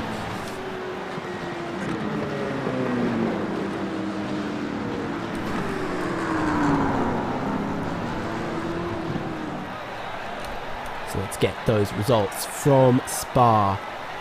Fantastic endurance event. Through the day, through the night, and through the day again. The teams who are able to persevere, stay safe, race fast, and succeed. In LMP2, that was Phoenix Racing Esport Green, a lap ahead of Ring Fiat Sim Racing LMP2. The podium completed by, well, maybe a slightly disappointed Simsa Esports LMP2. They had fantastic 1-lap pace. They were able to use it to finish on the podium. T3 Esports finished in 4th. WS Racing Esports Magenta in 5th. Mühlner Motorsport Sim Racing Pro in 6th place. Prism Sim Racing Beta in 7th. Durana Motorsport Club EV 8th place in class. Bull Out Racing just holding off a late charging Fit for Racing in the final spots of the top 10 in LMP2, and then the remaining cars in that class was Motor Racing Esports, who saw the checkered flag, Phoenix Racing Esport Yellow, who also saw the checkered flag 18 laps down, Low Grip Racing in 13th, Angry Bull Racing finished in 14th, the only retirement, Progressive Sim Racing Alpha. GTE, let's take a look there, where Bentley Gods were the winner in the Corvette. Another car on the podium with them there. HM Engineering Corvette in 2nd place, 2 laps down, 4 laps down for OnlineSimRacing.de, putting a Ferrari on the podium, keeping the GTE field. Cars mixed between the manufacturers. Prism Sim Racing Alpha for 4th. Austrian Sim Racers Rot delight all of their fans on the iRacing Esports Network by finishing 5th in the Porsche.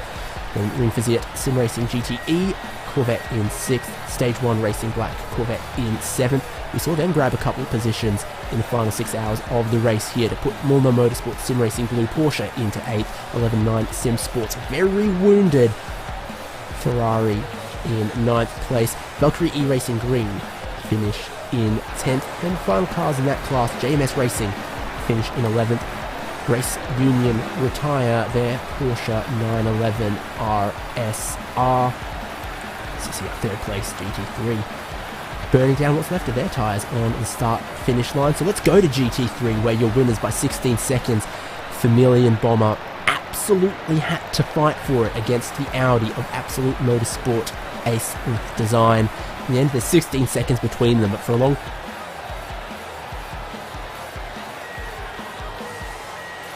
Vermilion Bomber in the end are successful. Team RaceGetter.de, they seem pretty happy with 3rd place, judging by the tyre smoke they're leaving on the pit straight. Their BMW finishes 3rd and final step off the podium.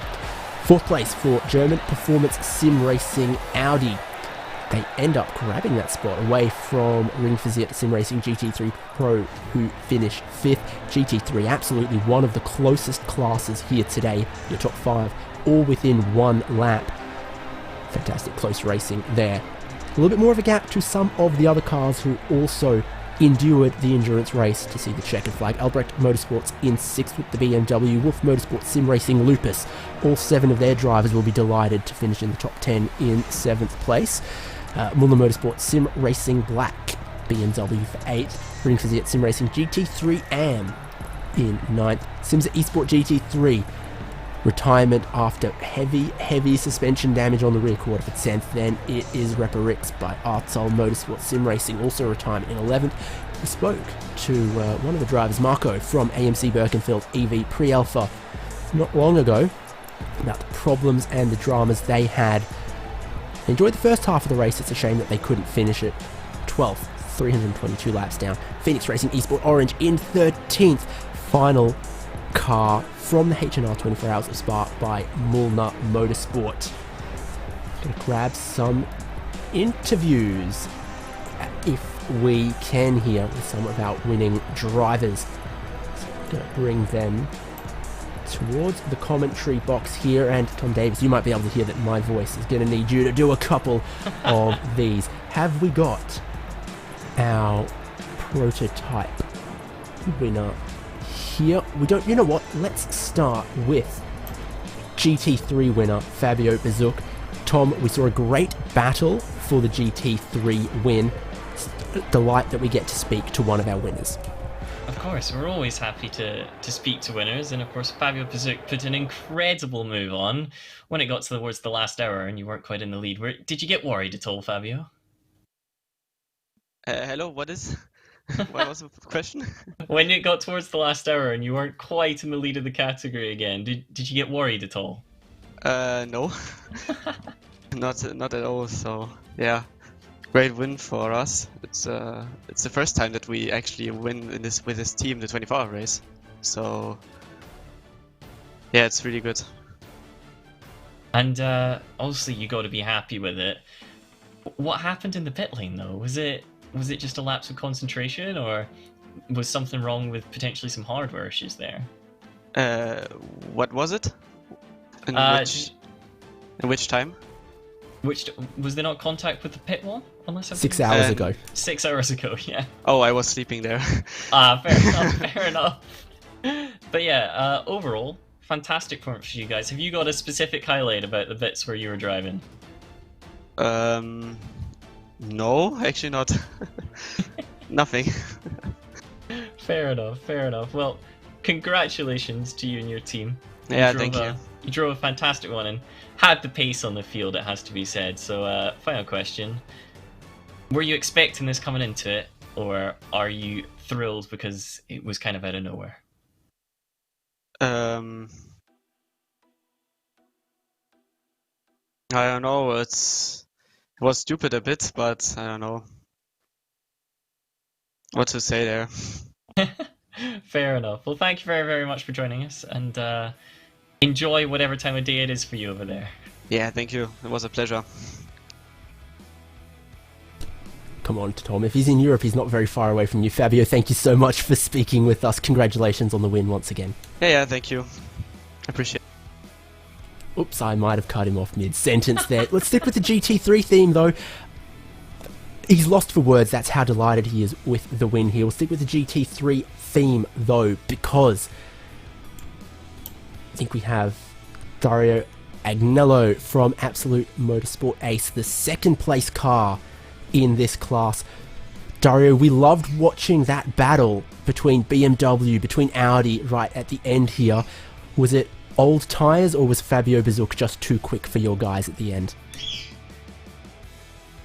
Hello, yes, the race is very hard and great fight in the final for first place, but Fabio went faster. It's a good summary of results. 24 hours is a long race. Between you and the other drivers, what was your strategy for staying fresh, staying focused? Yes, it's a very nice and difficult race. In 24 hours, there are some problems. After 2.5 hours, your driver's light went out and we lost almost 1 minute for towing. From third, we went down to 7th position. Then, with a great pace, we recovered up to 2nd position. The rest of the race went quite well. Some laps were difficult, but your team managed to keep a good pace until the end. I congratulate my Absolute Motorsport teammate. Thank you for joining us, Dario. Congratulations on a podium, and I hope you enjoyed the racing. Thank you.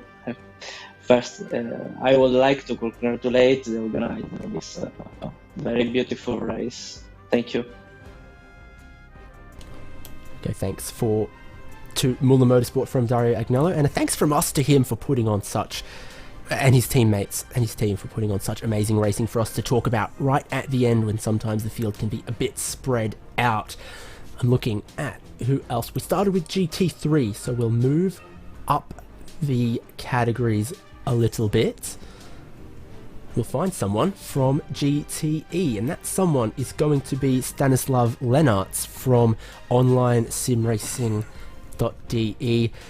You guys finish on the podium with the Ferrari, but I think it was quite close for third place at the end, wasn't it? Yeah, we actually had to triple stint the tires to get where we are, which was really a tough one. So it was like carrying the car through the corners just to keep it on track somehow, because otherwise we wouldn't be there on a pace. By the strategic we took for the whole race, we shouldn't make it, or we couldn't make it on pace, so we had to triple stint the tires. You get a good choice of cars to choose from in GTE. What has led you guys to choose the Ferrari? Yeah, we call it the old donkey from Maranello. We started racing this car, I think it's now 4 years ago. This was the car we did 24-hour races with 2 persons, or 2 drivers, with Olaf as my teammate, and we just love the car. So we know how to handle the car, how the car should feel, how to drive it. We know what strategic games you can play with it, and so it's basically our car. And you know, the car was pretty good in the last years. Now it's getting a little bit worse because the car lost a little bit of top speed. But still, even with the dominance of the Corvettes or the BMWs in the other series, we are still able to get proper results with the car, and that's the reason why we just take it.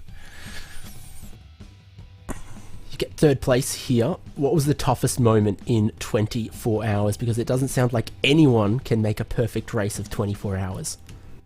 Actually, it was the slight contact with the leaders or with HM engineering during the night. I think that was really the toughest one. Because, you know, you were tired. I was just somewhere in the middle of 4 stints in a car, and suddenly he spins.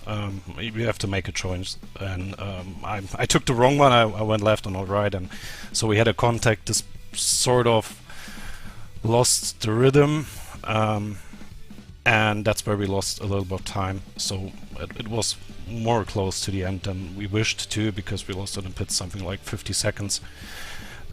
Otherwise, it was flawless. We just went for our target. We had our target fuels, just clicking down the laps, clicking down the numbers, and we knew from the beginning that we wouldn't have the pace regarding the two cars that are basically ahead of us. They just had such an immense speed that we couldn't make it even if we went all in. So we just took the 28 laps on a fuel and double stint tires, and that was, I think, a pretty good approach. So I mean, we had, I don't know, I think 14 hours before we had the first scratch on a car.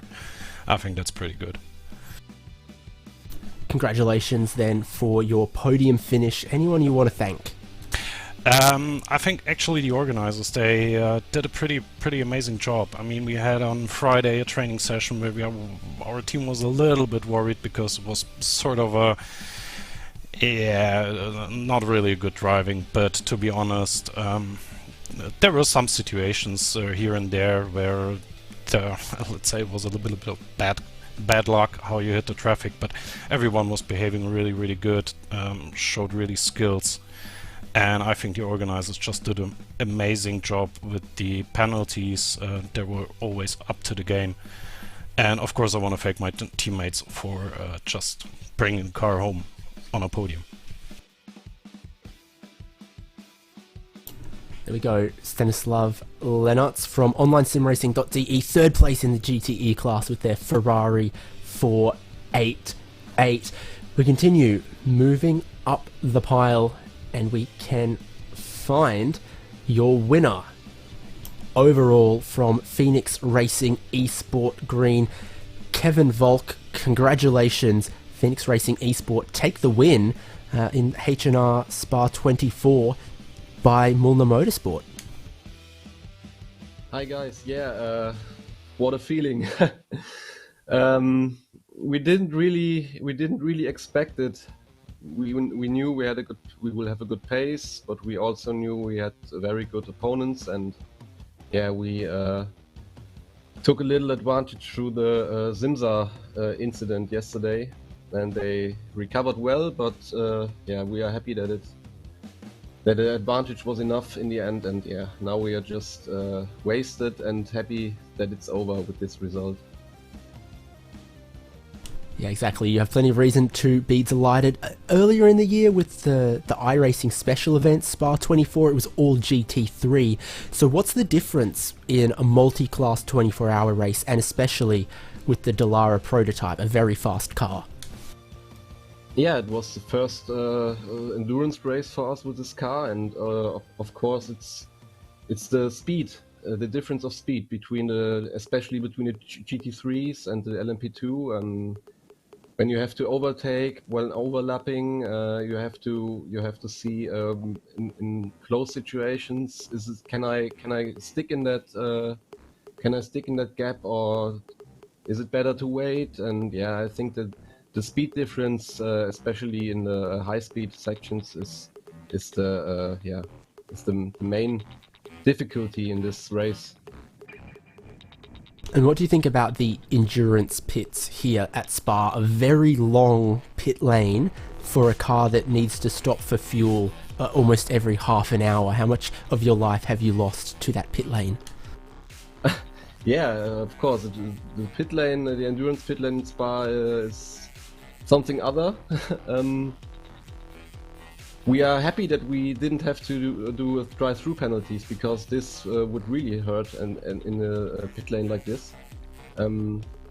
but yeah, we I think we did a almost mistake-free race, and yeah, then you have the possibility to recover a bit in the pit lane section. But it's nice, especially in the night when you're tired and yeah, have a intense stint. Well, it's definitely been a big race for everyone involved. You guys are the overall winners. Who are you going to thank? I would like to thank, first of all, my teammates, especially from my car and of the other LMP2 car. We had a very intense preparation all together for this race, which was really, really nice. Everybody worked together, worked on the setup to figure the best one out. And then I would like to thank our sponsors like Phoenix Racing, the Nimex GmbH, the Camshaft, Virtual Racing Lounge, and Sieger Designs, and yeah, Shark Design, which designed a very nice livery for us in the past few weeks for the new car. And yeah, and then also to all of our other teammates which were supporting us over the race, which were watching the broadcast and always wanted to know how it's going, and yeah, that's it. That's a good list of people to thank. I think you've covered almost everyone. No one's going to get disappointed there. I think I forgot somebody, but yeah. Well, thank you to you for finding the time to speak to us after a big race, a very tiring race. Congratulations once again. Yeah, thank you. Thank you for the broadcast. That one was Kevin Volk from Phoenix Racing Esport Green. As you can see, striking livery for them. Might have helped them stand out during the night, keep them safe, and get them to the win. We're going to have one more driver to speak to. It is Philip Bauer from Ring Physiat Sim Racing LMP2, second place. And when I can pull him into the interview room, he's going to be with Tom Davis. Umständen. Hello, Philip. Congratulations on second position for your team. You ended up about a lap down off the leaders, but you can't be disappointed with the podium, can you? Yeah, hi Tom, thank you. Yeah, we are quite a bit disappointed now because it happened very unfortunate things, but yeah, at the end I would say we can live with P2, yeah, and want to congratulate Phoenix and Simsa for the podium, and want to thank you for the nice and good organized event. Yeah, of course. We're always thanking the organisers of these things. It is fantastic. Was there one particular unfortunate moment, as you described it, that stands out throughout the course of those 24 hours?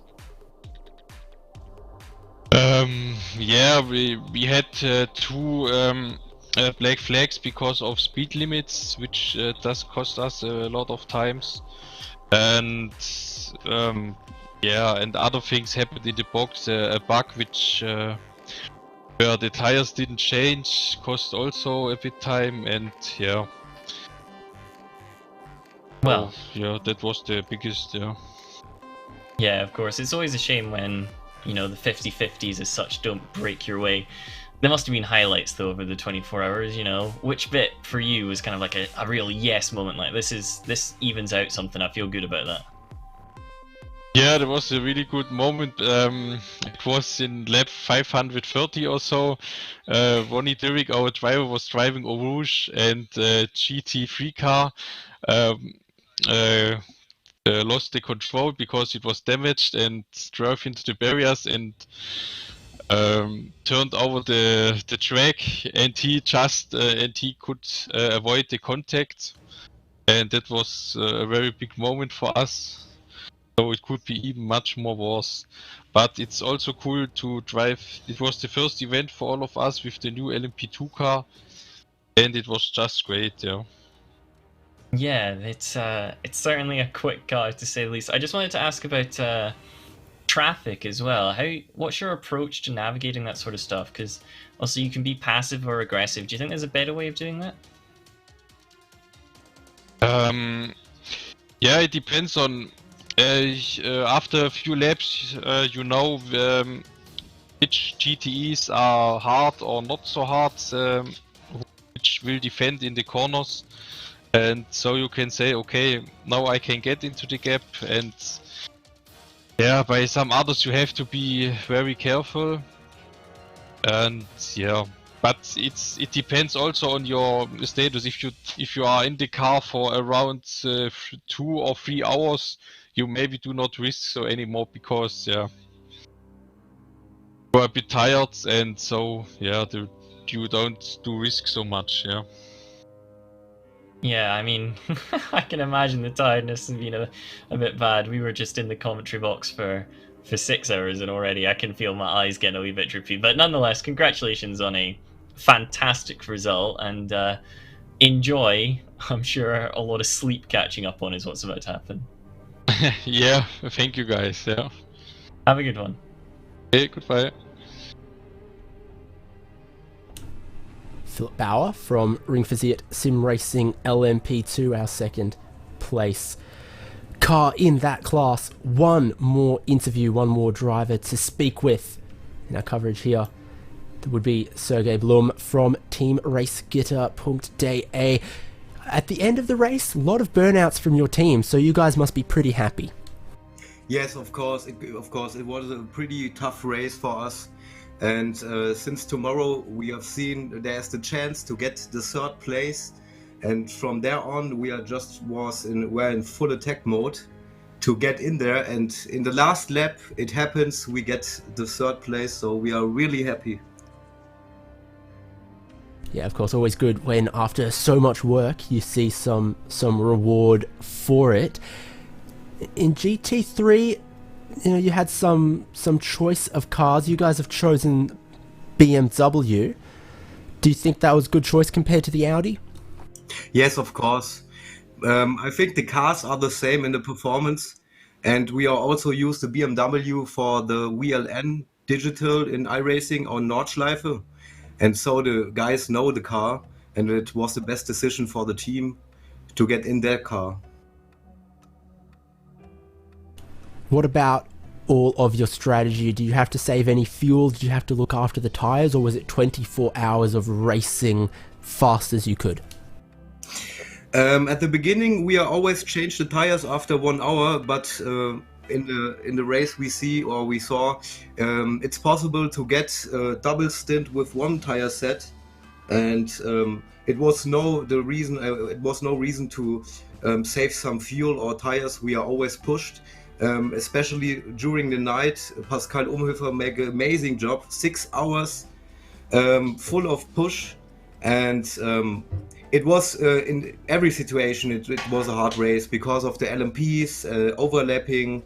You have to see that you are not lose time so much, and but we are pretty happy about this result. It was a crazy race for us, and it was a good race. We have to say a big thanks to H&R and Mühlner Motorsport. It was a good event for us, so we will never forget it. Fantastic. Well, you joined some other great drivers on the podium in GT3. You're happy, so that is amazing for us to see, for everyone who was watching the broadcast. Maybe some even for the full 24 hours. Do you have any last thanks? Yes, of course. I want to say a big thank to my team RaceGitter. The last days I wasn't there, but now is my comeback, and I want to say a big thanks to Andreas Geiger, to RaceGitter, to Michael Joost, to Siegfried Büchner, and of course to Pascal Umhöfer and the whole team who make the thumbs up for us and asking the whole night what is going on. So just a big thanks to my guys. Fantastic. Thank you so much. Congratulations again on the podium there for Team RaceGitter.de. That is the end of coverage here on RaceSpot for the H&R 24 Hours of Spa by Mühlner Motorsport. What an event, a big day for everyone, and now that we've spoken to quite a few of the drivers at the end there, you can see how much it has meant to many of them, how much it means to fans of endurance racing, how much it means to fans of sports cars and this circuit. And sometimes hard work gets rewards. For some teams, they worked hard, did not get the reward, but all the drivers we've just spoken to been thoroughly rewarded after a long race, big challenge. They have stood on the podium, seen success, and maybe they'll spray a little champagne, who knows. But from Racebot TV on the iRacing Esports Network, from myself, David Haynes, from our producer Hugo Lewis, from Tom Davis alongside me, Track Cams 22, Istvan Baloff, we want to thank you everyone who tuned in. This segment, any segment of the broadcast, supported us, supported the teams, supported your favourite drivers, and then of course I have to say a big thanks to H&R Springs and their automotive products. A big thank you to Mühlner Motorsport for their support, for their organisation of this event, and for having us broadcast it from Spa. After more than 25 hours of broadcasting, it's time for me and Racebot to say thank you and goodbye.